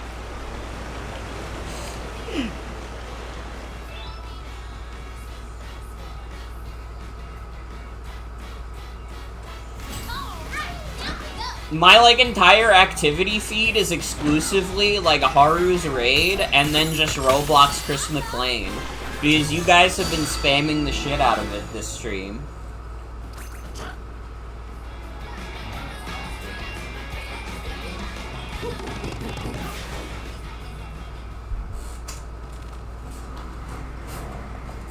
I have not gotten Zebra yet. I'm not quite at Zebra yet. I'm at, like, layer 600.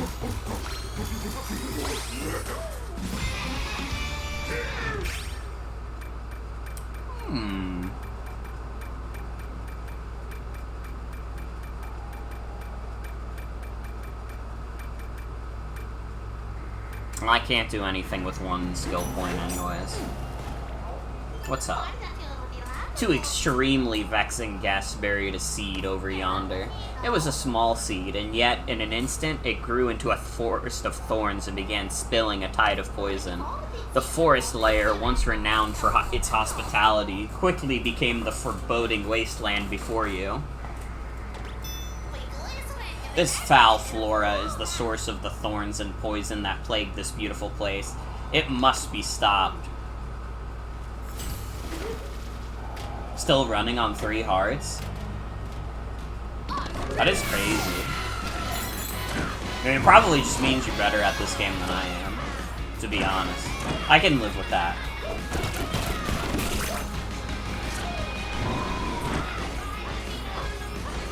I don't know, it's one of those things also where I like the bigger DK, like, Bananza power so much that, like, I kind of don't need a lot of the power-ups.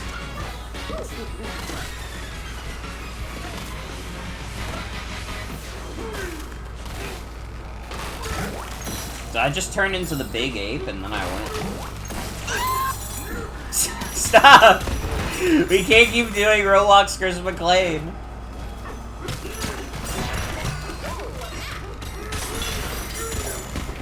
Am I gonna have to boost the amount of points that Roblox Chris McClane costs? His power is getting too great. His greed is frankly sickening me.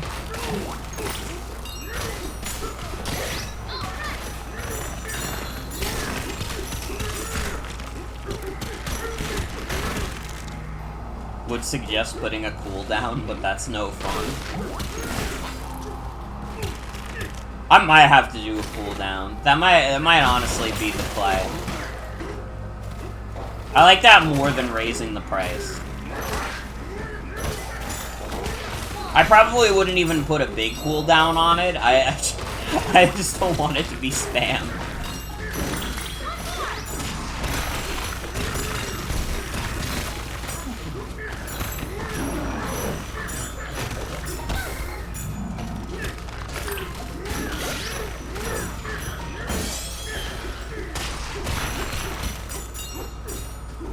I got my naughty points up.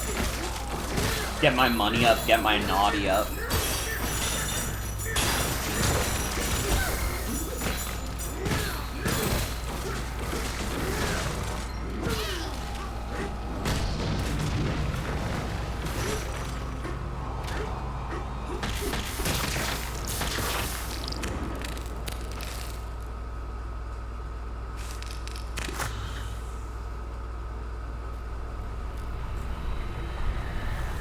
If you say that out loud, we're gonna have to spend all our points immediately to get it in while we still can. I mean, that would just make me do it on this stream rather than forgetting about it. Like, you have to keep in mind there's the factor of I could say that and then I just forget about doing it. But if you, like, force my hand, I will just do it on stream. This is kind of a crazy beast.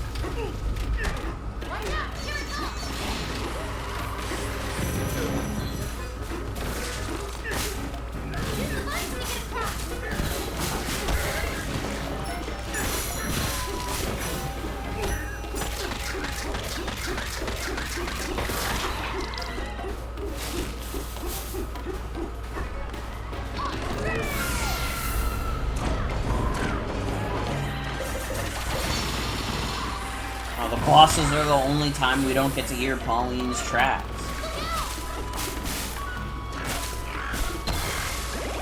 Meow.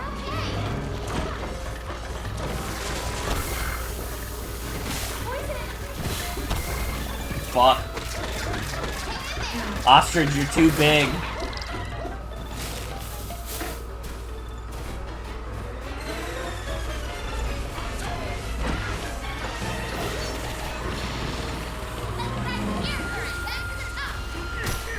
Pauline, there's a problem.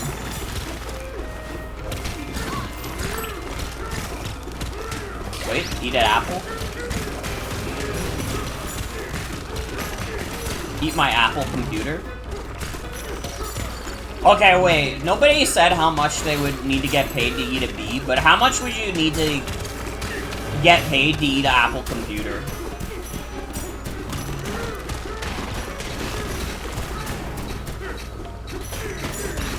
Yeah, Naughty's dead as fuck. That guy's dead. He's gone.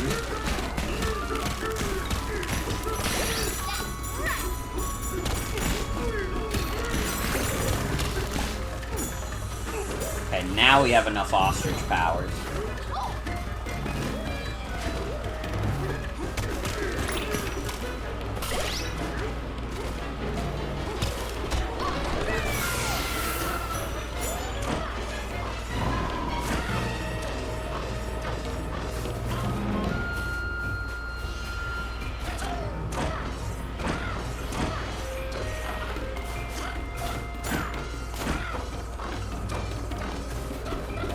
Wait, where the fuck am I going?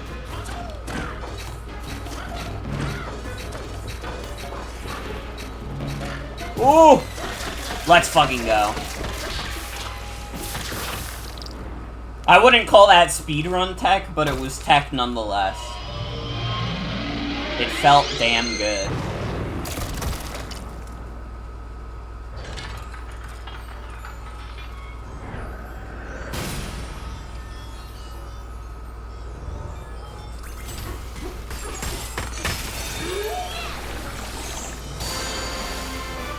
Let's fucking go.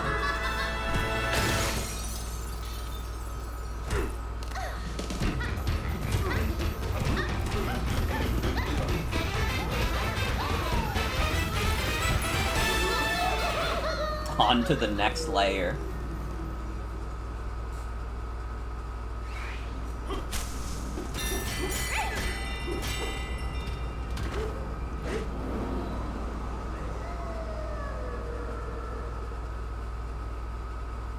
She was so purple.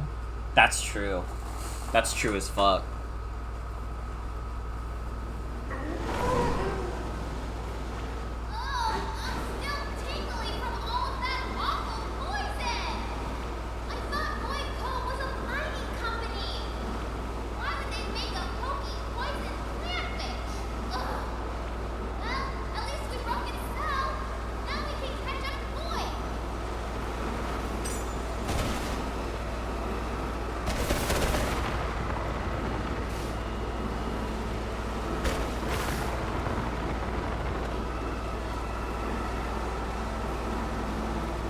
They showed the Grumpy Kong Gap Moe. Did they?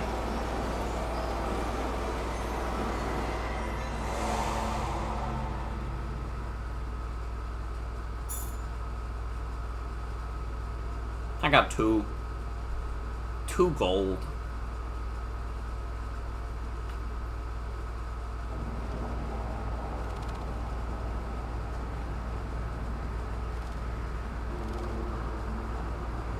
Oh fuck, is this like a boss arena? Maybe I just want to do this. Real quick. It seems like there's a little more level than I thought. Alright. Nah, we'll call it here. We'll call it here. I'm tired. I've been streaming for like 5+ hours. It's a good game though. This game's really fucking good. Dude. Donkey Kong is back.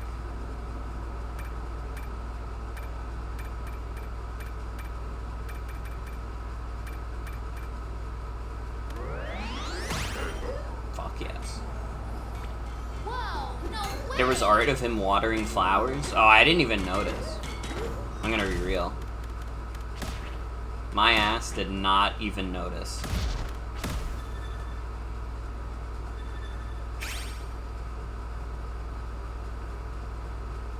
Alright. Damn, we got 100 bananas? It does not feel like we got that many. I guess there were multiple, like, 5 banana bunches and then the 3 banana bunches, so I guess it actually makes sense.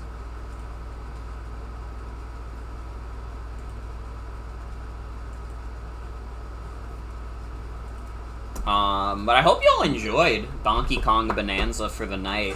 I definitely did. This game is great. We will be playing more of this tomorrow. We might even play more of it tomorrow than I played today. Because I don't have work on Saturday. So I can play as long as I want. Yay.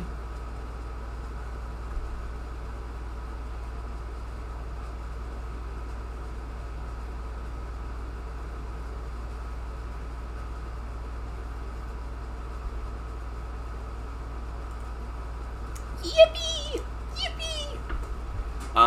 Well, that is going to be it for tonight's stream. I want to thank y'all for coming. Hope y'all have a good night and take care. Is anyone live? No one that I know. No one that I know. Yeah, I was playing Balatro. Switch 2 has made it, so... That doesn't end now? Yeah, I have Satan as the end clip. As the end screen. Because I think it's a really funny way to end the stream, but I always forget to turn it off after I finish the stream, because I'm not wise. So he always plays too early. Okay. Nobody I know is streaming right now. Do we want to raid Super Mario Smoking Weed the Movie or Shrimps? I think we did Mario Smoking Weed the Movie raid recently, so I think we're gonna do Shrimps. We're gonna eat shrimps with the Wims. Well, not eat them, but we're gonna watch the shrimps. Alright? Yeah. Thank you for joining me for Donkey Kong tonight. We will definitely play more of this tomorrow, because I've been having a great time with this. Depending on how far we get, we could maybe even beat the game tomorrow. Well, probably not. Probably not. I wouldn't expect that, but if not, we probably beat it on Saturday. So I'll probably stream the game again. I just kind of want to do this, like, in a row. I want to beat this game, because I really like it. Thank you all for joining me. Hope you have a good night. Take care. I'll be back tomorrow with more Donkey Kong. Have a good night. Bye-bye. Bye-bye. There, don't smile because it happened. Cry because it's over!